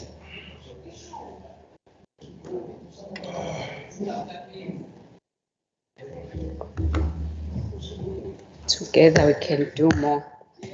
Honorable Speaker and honorable members of the House, good afternoon. Honorable Shinga, uphakamisa indaba enkulu okufanele sikhulume ngayo ngoba ukuvota kungenye izinto ezibaluleke kakhulu kumgogodla wentando yeningi. Siyanxusa ke njengoba honorable Shinga eseshilo ukuthi abantu abasha abaningi abaregistayo kodwa bagcina bengavotanga. Siyafisa ukubakhuthaza from the side of the ANC that what is most important is that you must register and vote. Registering is not sufficient. What becomes sufficient and becomes the cherry on top is voting. Honorable Speaker, in June 18, 1951, the apartheid government enacted a law called the Separate Representation of Voters Act number 46, which was to enforce racial segregation and was part of a deliberate process to remove all non-white people from the voters' roll and revoke the Cape qualified franchise system.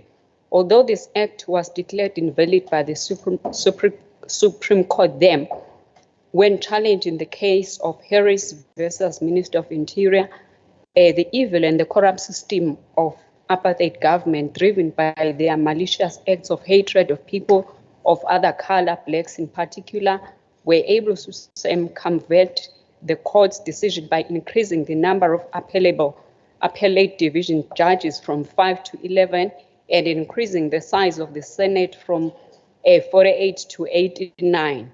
These changes enabled the government to successfully introduce the South African Act Amendment Act number 9 of 1956 in March, effectively overturning the Supreme Court's decision and revalidating the act.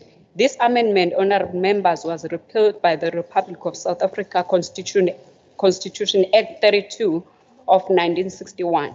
This case was one of many where South Africa's parliamentary sovereignty enabled the passing of laws without being subject to judicial review on substantive grounds. The judiciary was bound, therefore, leaving the legislature and executive to act independently from the third arm of government. This silencing of the judiciary allowed the apartheid state to become further entrenched in the legal sphere of South Africa. The South Africa Act passed by the British Parliament in 1909 to form colonies in South Africa did not allow blacks to vote. It is against this background, Honorable Speaker, that I highlight the role of the liberation movement in the creation of the new South Africa. History records that in 1973 in Oslo, President O.R. Tambo of the ANC issued a broad statement on behalf of the liberation movements, mobilizing the world for Africa liberation struggle, mentioning inter alia the need for support to victims of apartheid and colonialism through liberation movements. The determination of this, our forebear, Ubaba Utambo and others, opened an opportunity for all of us seated here today, which is to vote. The South African struggle costed people's lives who were brutally killed by trigger-happy members of the South African police then, who acted at the behest of their political masters. The right to vote and the freedom we attained in '94 was never free, and therefore must be treated as an important pillar in the advancement of the aspirations of the Freedom Charter.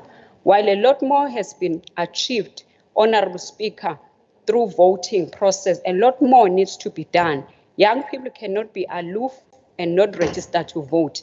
There is an urgent need for our 14 million young people who have not yet registered to vote to register for the upcoming elections and actually vote. Their staying away from voting does not solve the problems we are faced with today, but unfortunately exacerbate disparities, social inequalities, and threatens our constitutional democracy. Kulula kubona ngoba bezalwe kune-democracy ucabanga ukuthi kuzohlala kunje. Kanti iqiniso lendaba ukuthi the imperialist always has a desire to extend its power into other territories for economic or political gain. The goal of imperialists is to acquire resources, often through exploitation and force. Motives for imperialism include economic, cultural, political, moral, and exploratory control. It is the former premier of this province, Honorable Sihle Zigalala, who reminded all of us in this house that there can be no doubt that our freedom was paid for with the blood of martyrs like Comrade Andrew Zondo, Comrade Philandwandwe, Solomon Mahlangu, as well as the leaders of Black Consciousness Movement like Nkgopotse Tiro, Steve Bantu Biko. Therefore, we owe it to these gallant fighters and leaders of our society to safely guard our hard-won democracy. Solomon Mahlangu, an incredible young man of 20 years by the time of 1976 Soweto uprisings. As a young man, he watched with growing concern students protesting against the introduction of Afrikaans as a medium of instruction in African schools. He therefore dedicated himself to the emancipation and liberation of our society. Often, Honorable Speaker, what makes a difference between the ones who are determined to vote and those not determined to vote is the growing concern and pain in their hearts about the state of affairs during their time. The growing concern birthed consciousness and eventually desire to be amongst those who rise to build through a vote. The South African Constitution enshrines the Bill of Rights, that rights of all our people in the country are to be respected. And the brilliance of our Constitution, Honorable Speaker, is that it goes beyond the issues of color, sex, religion, and beliefs, in that it asserts that the state must respect, protect, promote, and fulfill the Bill of Rights. This Constitution, which serves as a bedrock of our democracy, did not just come miraculously, but was a concerted effort of men and women who laid down their lives for this generation to possess, acquire, and benefit from their struggles. It is always interesting to note that the people who fight the most at times do not benefit from the struggles they lead at that particular time, because they are always consumed by the love of the next generation. Honorable Speaker, to demonstrate what I'm talking about, recently we had our civic education, and just on Tuesday, we also hosted the Young Women Symposium. These are some of the things that the legislature is doing to ensure that it reaches out to young people, because we don't want them to be left behind. Siyafisa ke somlomo ukusho ukuthi sesiqeda, i-ANC government has done a lot in terms of moving South Africa forward. For instance, we have invested a lot of money in education to ensure that young people get education. Notable, the overall budget has increased from 302 billion in 2022-23 to 309 billion in 2023-24. Health, on the other side, has also built state-of-the-art clinics, hospitals, to mention a few like Pixley, Isakaseme, Driefontein Clinic in Ladysmith, and others. Central to the endeavors of the ANC government is to bring better life for all through the NHI bill, which seeks to achieve universal access to quality health care services in the Republic of South Africa in accordance with Section 27 of the Constitution. Our ANC-led government also has made progress in the realization of human settlements, and demonstrable about 51,000 houses have been built from year 2019 up to now to create comfort and safety to the families where these young people are nurtured. Siyafisa ukusho kubantu abasha bezwe lakithi ukuthi kuningi osekwenzekile ngenxa yokuthi abantu bavota ngo-1994. Silindele nabo ukuthi baphume bampunkule bakwazi ukuthi bavikele idemocracy yethu. It is therefore important all of us to defend and protect the victories of our government through voting. Thank you, Honorable Speaker.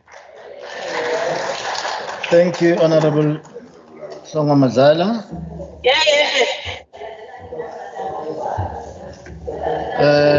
Now let's hear the speaker from the IFP, Honorable M. Kaula. Honorable Speaker, honorable members, the IFP appreciates participation in a debate on this very important matter on voting responsibilities by South Africans. We thank the Honorable Shinga for the motion. From the studies and surveys that have been presented to the IFP on this subject, the IFP acknowledges that there is indeed heightened reluctance from a variety of sectors of our citizens to register to vote, especially the youth.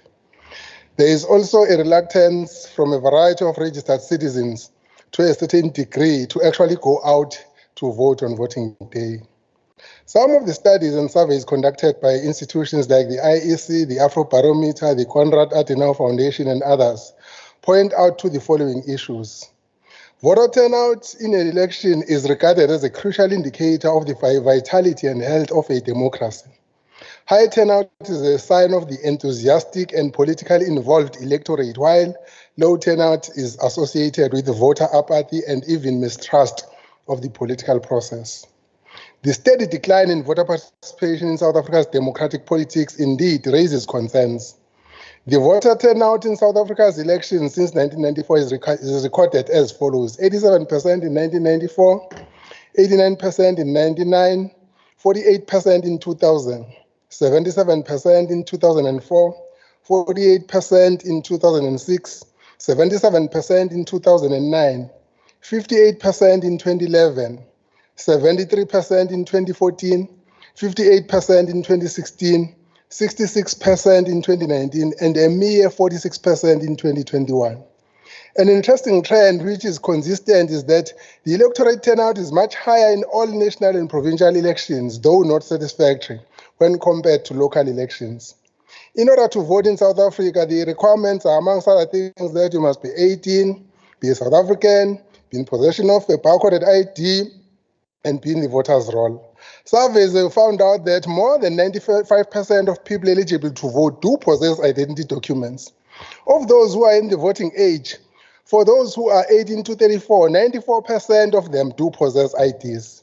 But according to 2021 voter participation survey, only 67% of citizens aged 18 and more were registered as voters, with 32% not registered. The report states that the 2021 figure represented the lowest registration level ever recorded in South Africa. The registration levels recorded for local government elections were 82% in 2005, 80% in 2010, and 79% in 2015. Population estimates in 2019 recorded that young people aged 18 to 34 in South Africa constituted 17.8 million. However, the proportion of the 18 to 19 cohort age that was registered as voters fell from 30% in 2005 to only 15% in 2021.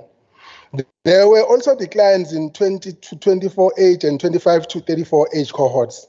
Overall, the 18 to 34 age cohorts voter registration declined from 69% in 2005 to 57% in 2021. Despite their numerical dominance in population figures, young people's voter registration levels are disproportionately low. Therefore, the concern raised in the motion is justified. From a provincial perspective, the largest registered voter populations are Gauteng at 24% of the country, KwaZulu-Natal at 21% of the country, and Western Cape at 12% of the country. However, as a proportion of the province's eligible registered voter age population, KwaZulu-Natal stands at 79%. Consideration of the 2019 elections reveal a noticeable pattern of voter turnout from a political perspective. The least politically competitive provinces have suffered the greatest voter withdrawal, while provinces with higher levels of electoral contestation have greater participation among registered citizens. Between 2004 and 2019, Gauteng suffered a 4.6% in voter registration decline. In the same period, KZN suffered a 6.2% voter registration decline. In the same period, Limpopo suffered a whopping 18.4% voter registration decline, and Eastern Cape suffered a whopping 20.1% voter registration decline. The voter turnout decline in KwaZulu-Natal between 2014 and 2019 is recorded at only 10.2%. Voter pattern analysts maintain that when evaluating voter and registration performances, it is important to consider, amongst other things, some attitudinal measures that evaluate mass views on the moral and material health of the nation. An important consideration question whether people would choose to remain citizens of South Africa shows that South Africans are still very patriotic. 67% replied positively, whilst only 18% said no. But when it comes to performance of important institutions of the country, it shows that people are not happy.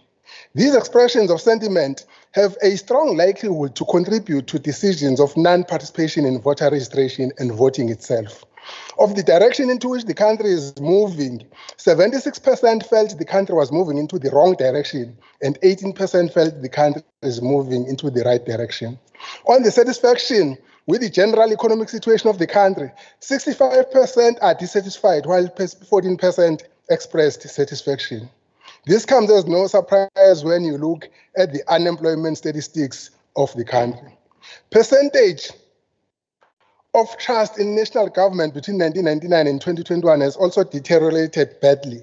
Trust on national government was at a high 60% in 1999 and has dropped badly to 31% in 2021. A proportion of the public who are satisfied or dissatisfied with political leaders also showed 59% dissatisfied and only 23% satisfied in 2021. Percentage of satisfaction and dissatisfaction with the way democracy is working in South Africa also dropped badly between 2003 and 2021. While in 2004, 65% believed democracy was working smoothly in South Africa, in 2021, only 25% indicated satisfaction and 56% recorded a dissatisfaction. So coming back to the voter registration and voting figures, by 2019, less than half of all eligible South Africans did cast their vote. Moreover, voter turnout has dropped no less than 37% points in 25 years between 1994's first democratic elections and 2019. Also, as stated, according to Statistics South Africa 2018 population estimates, of the 11.8 million young people aged 18 to 29 at the 2019 elections, only 5.6 million of them registered to vote. The survey also reveals that those of VAP who reflected non-registration, these disinterested non-voters were most likely young Black South Africans, urbanites with a working income. No wonder, since the legislature's ID and voter registration drive kick-started 2 months ago, the focus has been directed to this sector in mostly what used to be ANC strongholds. Age appears to be the most important demographic explanation for the decline in voter participation in South Africa. Non-voters are predominantly young people. Some views raised to curb these challenges have suggested automatic voter registration for voting when one takes an ID whilst maintaining voluntary voting. The issue of non-participation and party loyalty partisanship provides voters with a psychological anchor into the political world. Party identification binds people to a preferred and party local mobilizes when to cast a vote. Party loyalties have dominated the decisions to vote across most South Africans. However, in recent years, party loyalties have weakened in South Africa. Just yesterday, a former Secretary General of the ruling party was launching another political party. There is also mounting evidence to suggest that South Africans do shift their votes across party lines. The majority of non-partisans are young adults. They live in urban areas, are in most populated provinces like KZN. Young South Africans are in all probability less likely to vote if they are not attached because they are harder to mobilize. Young people are less likely to have developed enduring attachments to political parties and are not guided to the polls by strong loyalty to parties. Young South Africans are less interested in formal politics and hold a weak sense of civic duty towards conventional forms of participation compared to older generations. Therefore, as generational replacement occurs, younger voters enter the electorate in bigger proportions. Turnout levels will continue to drop significantly because young people are harder to mobilize. Hence, the IFP agrees that an honest collaboration of efforts is necessary in order to face this challenge. That's the way the cookie crumbles. James Hadley Chase. Thank you.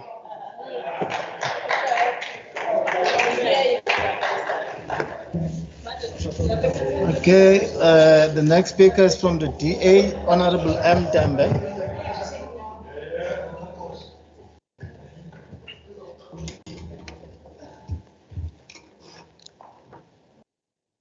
Thank you, Speaker. Good afternoon, honorable members. Speaker, it is disappointing that the EFF is not in the House today. I was hoping that at least one other young person would be part of this debate with me. But then again, empty red vessels make the most noise. Speaker, I have a quote by Charles Bukowski stating, "What a weary time those years were, to have the desire and the need and to live, but not to have the ability." This is now so true for the youth of South Africa, and especially the youth of KwaZulu-Natal. Our youth want to live and thrive, but they do not have the ability to do so. Youth apathy is alive more than ever because they ask themselves, what is the point of voting anymore if my life will not change? There are so many issues plaguing the youth.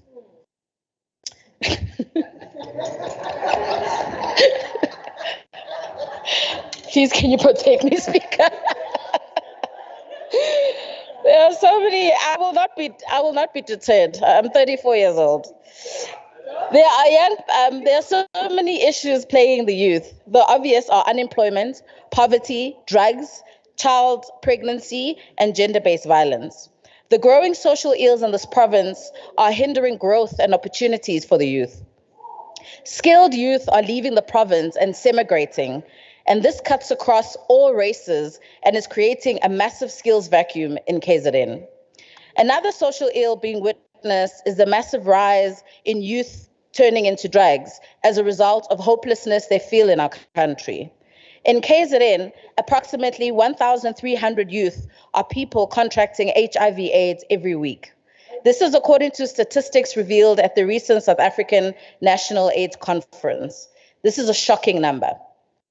KwaZulu-Natal youth unemployment is at almost 60%, one of the highest in the country. 3 out of every 5 youth people in KwaZulu-Natal are unable to realize their dreams. We hear time and time again that the KZN's ANC government has created jobs and opportunity for young people. But I struggle to see this as unemployment numbers keep rising year in and year out. The ongoing promises of a better future are starting to leave a very sour taste in the mouths of our youth.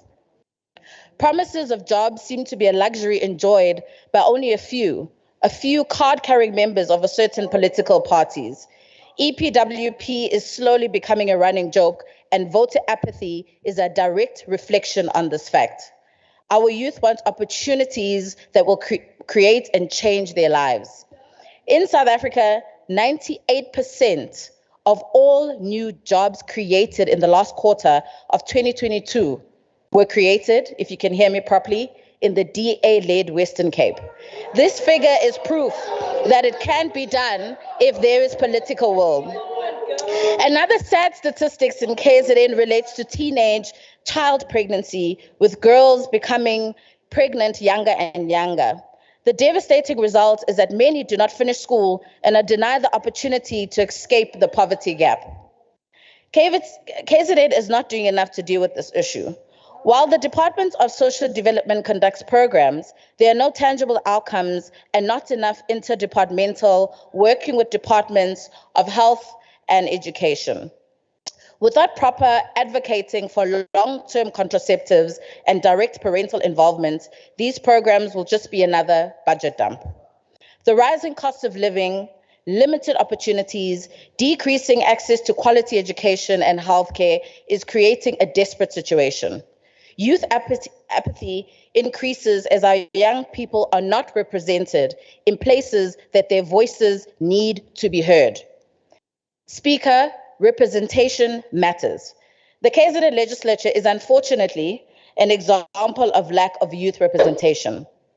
There are only about 2 young people below the age of 35 across all political parties. In some parties, there is not even anyone under the age of 40, and I'm being generous. I'm not trying to be ageist here. I am just being realist. How are we supposed to speak to youth issues if we cannot even understand them and they are not allowed to be in spaces to make those contributions? There's now a running joke amongst the youth that the legislature and the National Assembly are slowly becoming old age homes. Let all political parties be introspective about their youth representation. As a Democratic Alliance, we're extremely proud to have the youngest mayors and deputy mayors who also demonstrate good governance.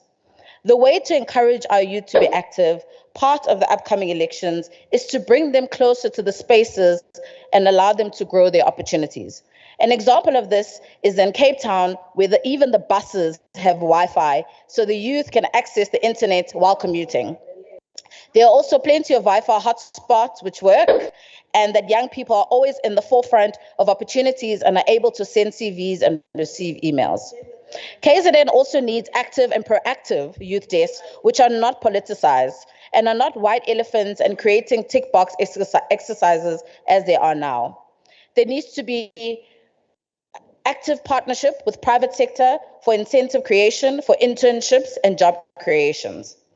Our universities must stop being political battlefields, and we need safe spaces of learning and engagement.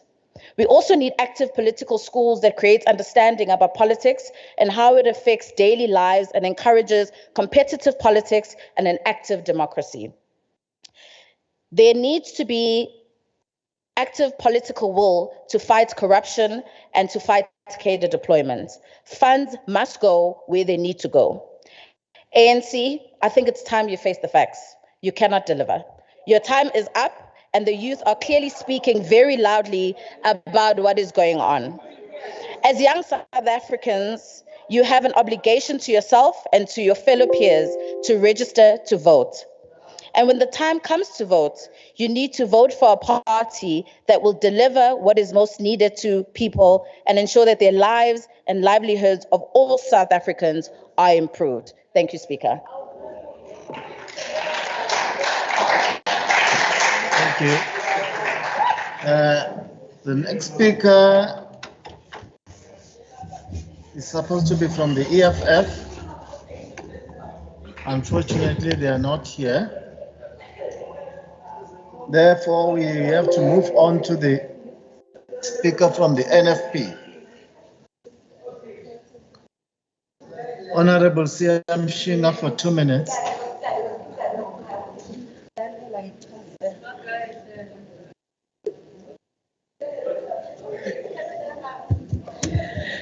Honorable Speaker, honorable members, we are sitting in a time-ticking bomb of youth revolution and turmoil as they feel being marginalized and neglected. The NFP believes that elections lie at the heart of democracy and effective inclusive participation of all citizens, including youth, in elections and broader political is critical to democratic development. Hence, there is an urgent need to increase youth inclusion and participation in electoral processes. While significant frustration is likely to arise if this does not happen, with a potentially destabilizing effect on democratization. Honorable Speaker, what worries us the most is that there is a new twist and change on electoral reform and act as per the Constitutional Court ruling on the participation of independent candidates in the next coming elections.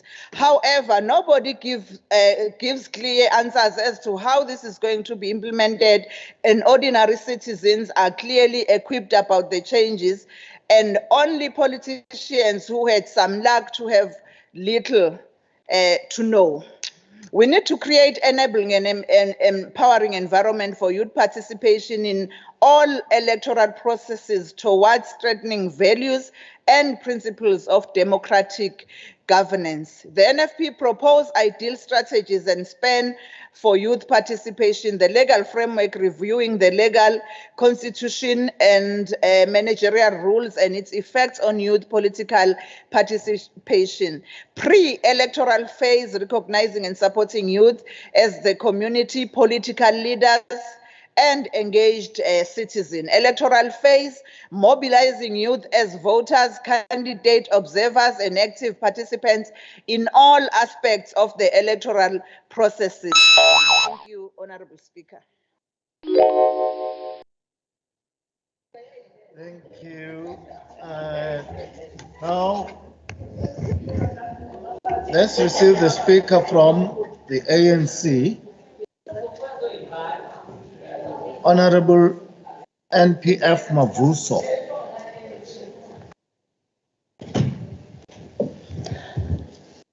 Thank you, Honorable Speaker. Honorable members of the Executive Council, honorable members, I stand before you today on this momentous occasion, marking the conclusion of Women's Month, to shed light on the significance of this day and to address matters of paramount importance to our democracy and our future. As we gather here, it is crucial to recognize the pivotal role that the glorious movement, the African National Congress, has played in elevating the commemoration of women and ensuring their prominent roles in our society, setting us apart from other parties where the potential of women is regrettably overlooked. Somlomo, ngifisa ukuqala ngisho ukuthi njengoba ngime lapha namhlanje usuku la esisonga khona inyanga yabantu besifazane, ngiyaziqhenya futhi ngiyazigqaja ngoba ingxenye yalohulumeni ohola umbutho wabantu iANC. Yiwona kuphela umbutho owathatha isinqumo sokuba kuqhakanjiswe abantu besifazane ngeqhaza labo emzabalazweni owakhululwa eNingizimu Afrika yonke, ngisho nabesifazane babala elimhlophe imbala. Yize sigoqa namhlanje lenyanga, kepha uhulumeni oholwa yiANC uyaqhubeka kawumile nokusebenzela abantu uphinde uthuthukise abesifazane. Ngiyafisa nje Somlomo ukuba sihlale sikhumbuzana ukuthi iANC iyona esinikeze ungqongqoshe wokuqala wesifazane, umama onomusa Dube Ncube njengondunankulu esifundazweni.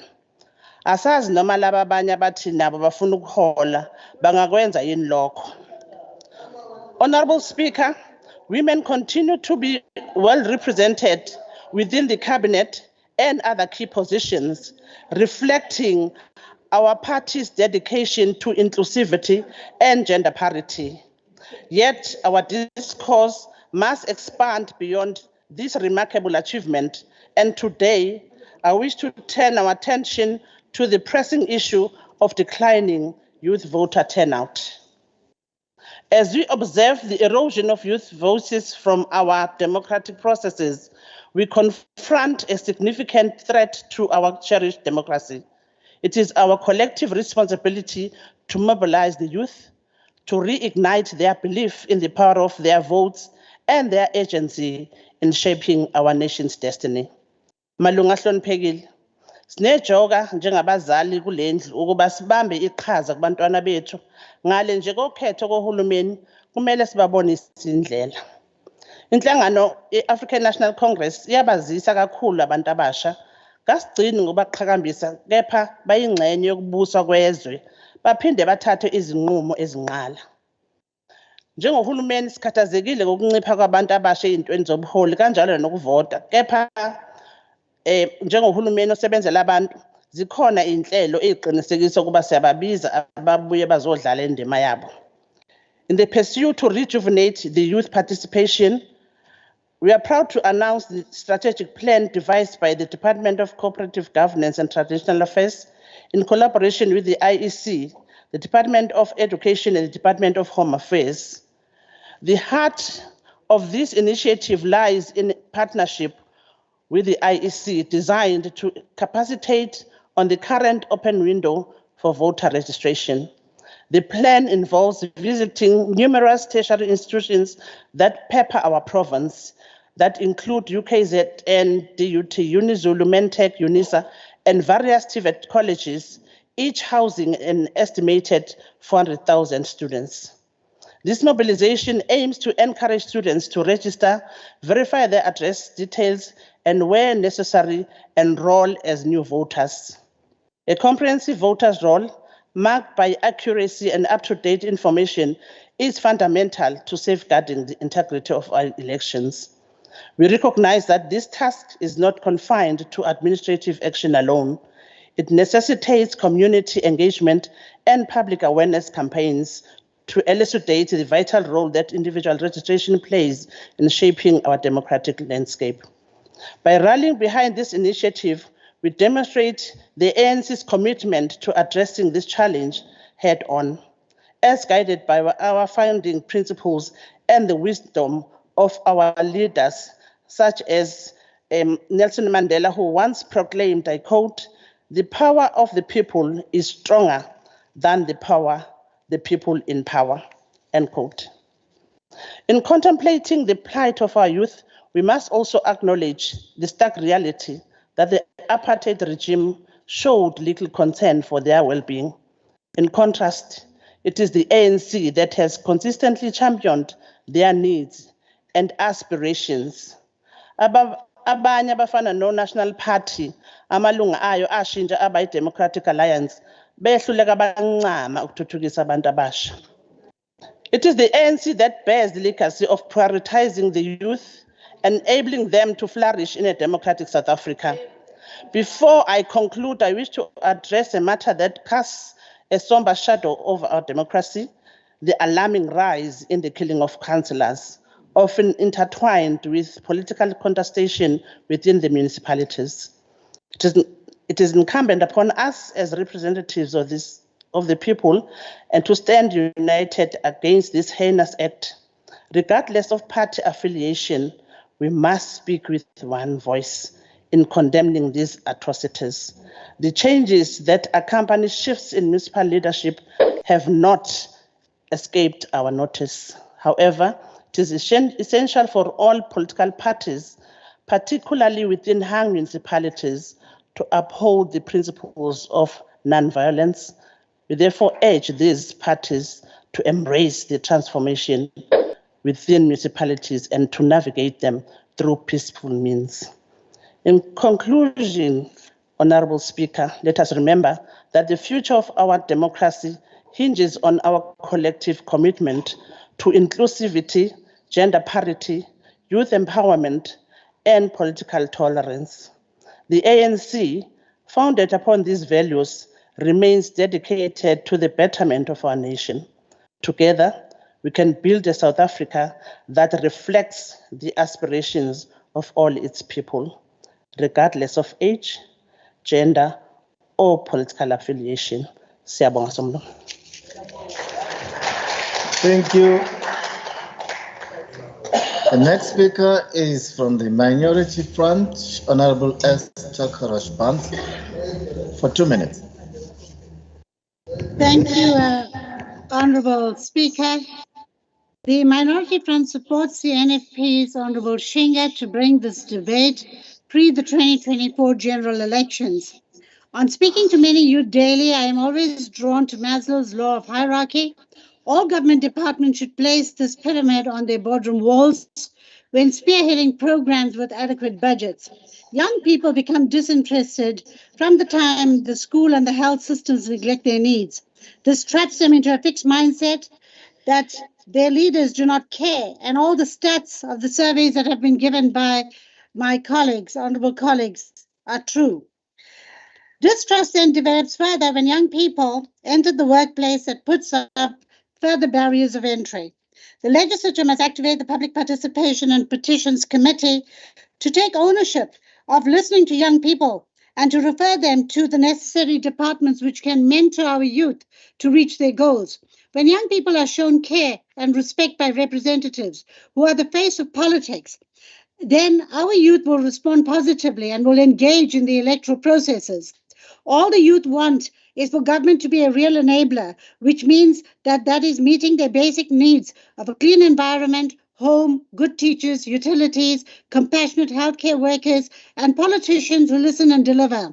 We need to change the drinking age to from 21 years that was at 21 years before, and then move to 18 years back to 21 years, and then to phase out the child support grant, which attracts teenage pregnancy. These unintended consequences contributes to voter apathy because these policies are unsustainable and they destroy young lives. We can continue talking, but the youth need action. Therefore, social development needs to encourage more youth organizations to form to take care of the various challenges. The Minority Front's recommendations will see behavioral change outcomes that will then bring the youth out to vote. Thank you. Next speaker,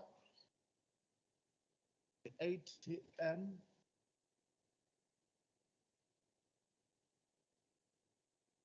Honorable M.E. Pagati for 2 minutes.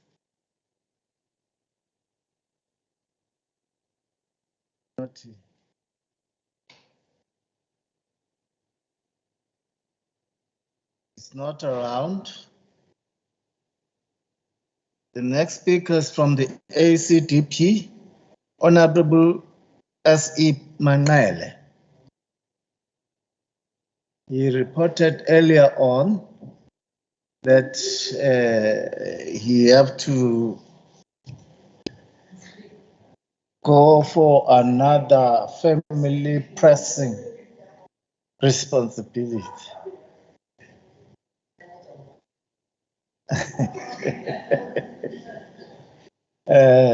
So what is on representative Honorable Shinga? Kodwa ngibona ungathi uyathuka na. Sizodlula.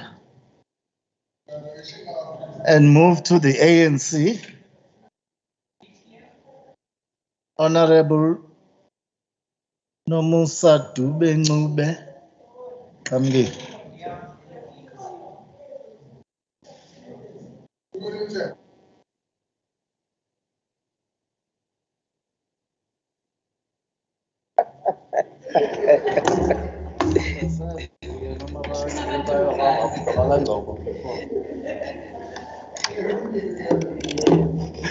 Thank you, Honorable Speaker, honorable members.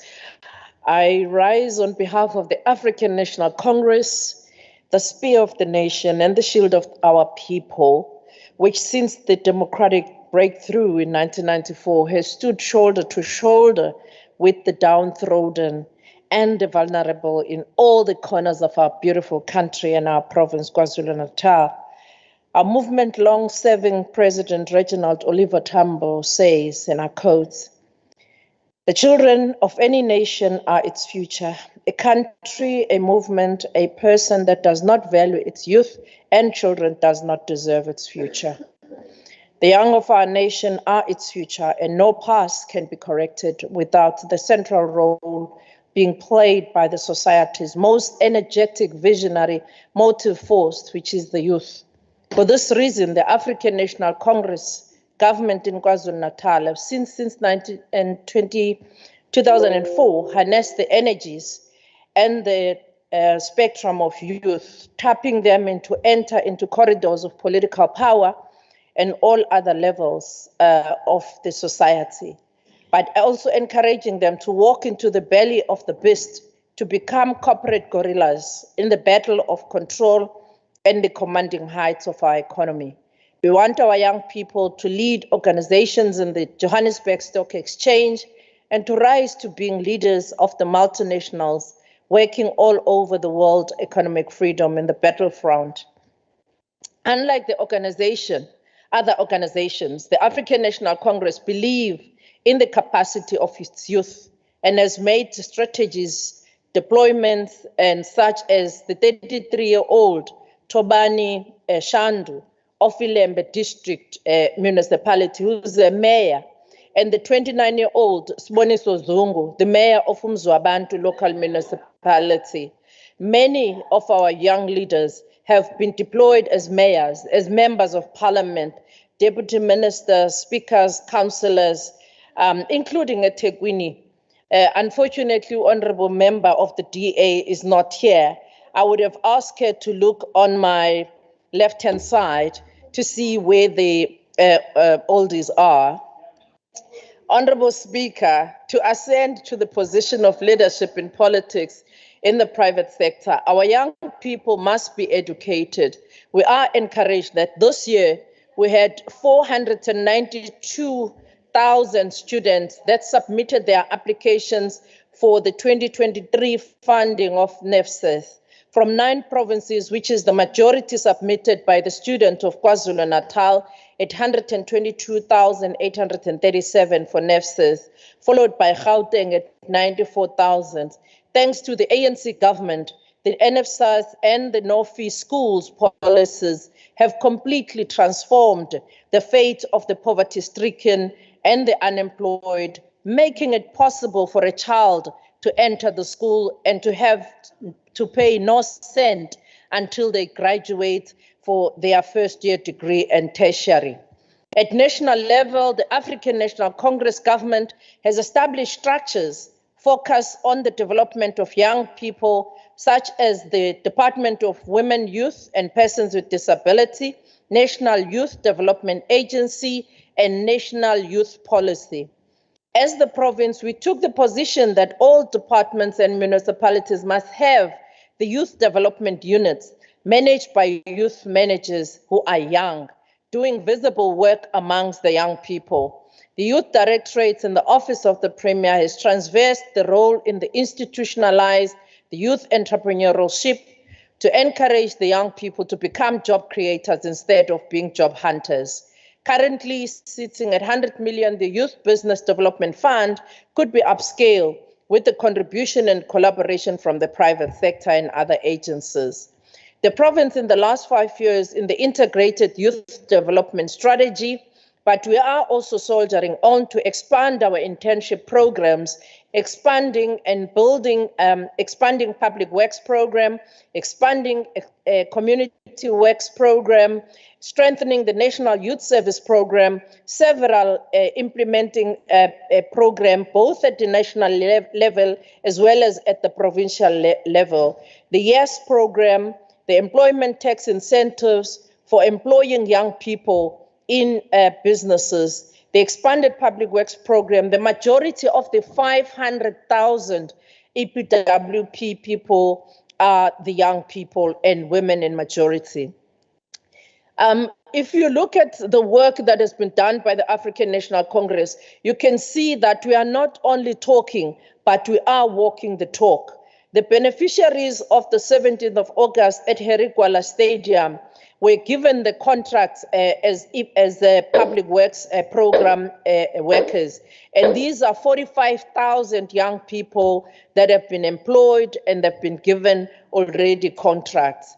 The NARISEC, with the development finance institutions, have set up funding instruments to benefit young people. The Department of Transport, as part of Stesha Waya campaign, created 6,000 jobs opportunities through a road maintenance program, DAB, Vuga Ibambe routine road maintenance, and abanye batrainwe ukudriver bogandaganda, abanye sebeneyinkampani zabo kusebenzela uhulumeni ngezinkampani zabo.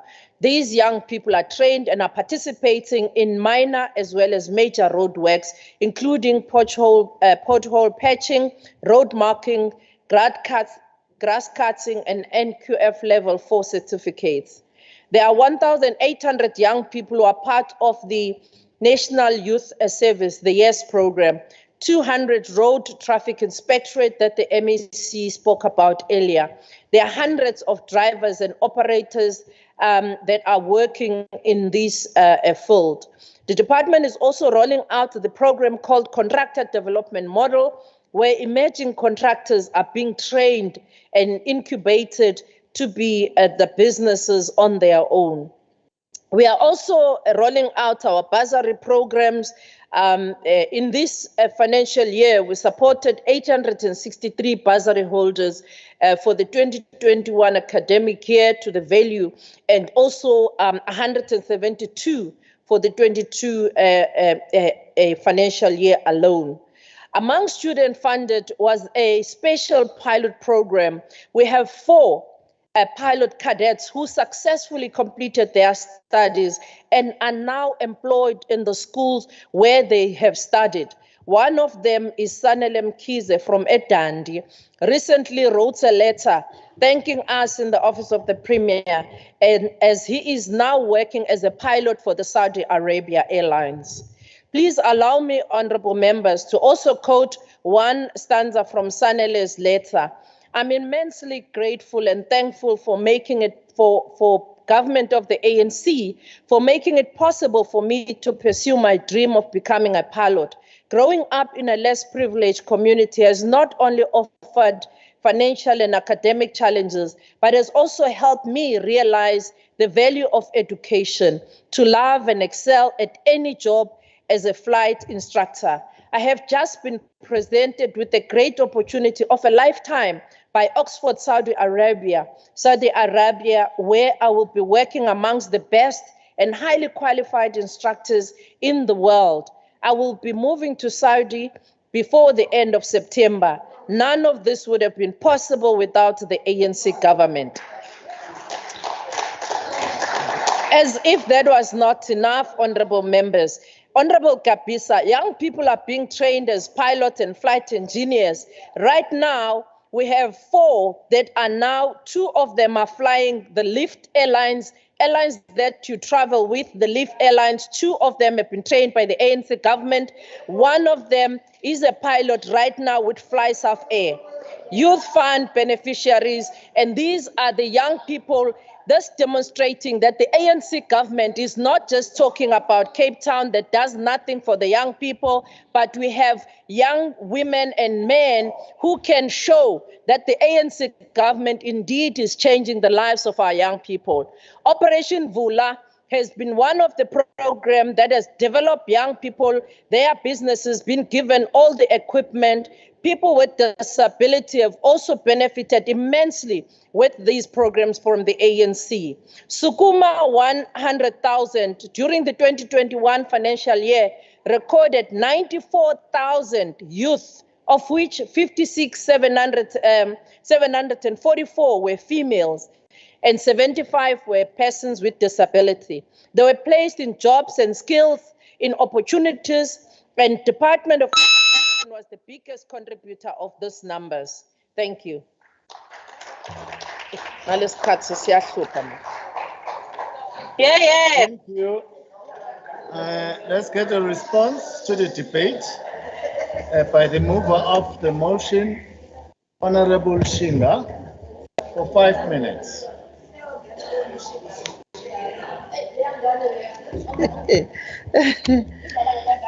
Thank you, Honorable Speaker and honorable members. I want to thank all the parties that participated in the debate, the ANC, the IFP, the DA, and the Minority Front. Siyabonga kakhulu. Thank you very much, honorable members. Honorable Hlongwa, siyabonga with the background. Indeed, our youth or our young people need to know that the democracy did not come easy. So it is very important, hence the need of civic education. We really need to continue and press hard on it. Honorable Kaula, siyabonga kakhulu, Tisho Mkhulu. The stats and the comparison osenzele yona, especially in comparing with other provinces, the Gauteng sakwazi nathi ukuyibona ukuthi sime kuphi. But the other fact that you raise, and that is true, young people need to relate. They do that by looking at the kind of the leaders that we have, and then they will be motivated. But then what they do, which is exactly what this motion was about, because having an ID does not mean that person is going to vote. Registering to vote does not mean that that person is going to vote. So we really need to get to where they are. We've seen in the 2021 local government elections, if our young people are unhappy, let's say, about the candidate, they will sit at home and boycott elections. That's why we have this state. So that there is the core of what we are supposed to be doing, because indeed young people are hard. Siyabonga kakhulu, Honorable Tembe, the youth apathy, siyabonga kakhulu. I hear you were ready to challenge the EFF, and I agree with you, because politicians do that. They come here and say they represent this, and then they do something else. So I think myself, I would have loved to hear from the EFF. Siyabonga kakhulu, Honorable Mavuso. The recently held Young Women Symposium, it actually came from the young women themselves, because of the political killings abawabonayo, and they were asking ukuthi senza kanjani. So really, those things need to stop, honorable members, so that bezoyibona nabo indawo yokuthi banga participate. Honorable Rajbansi, I think you wanted to reduce the debate, or you used it to push policy issues, like you were speaking about the drinking age and the teenage pregnancy. But indeed, you were not far off from the conversation, because if we say youth for youth, we need young people to be there, to be public representatives, so that they can push the mandate of youth. Siyabonga kakhulu. But in ending it all, young people need to be recognized. They need to be taken seriously, because if you were to take account in the political parties in KwaZulu-Natal, how many of the political parties have active youth structures? Then it starts there to say we do not take the youth seriously, and then they start distancing themselves because they do not see the role that they play. So in those words, I want to thank you, honorable members, and thank you, honorable Speaker. Siyabonga kakhulu. Thank you so much for a very progressive debate, which have brought us into the end of our program today, and thanking all members for behaving well. I can see you still got a lot of energy for us to continue until late in the midnight, but unfortunately there are no any other issues that we can deal with. Therefore, this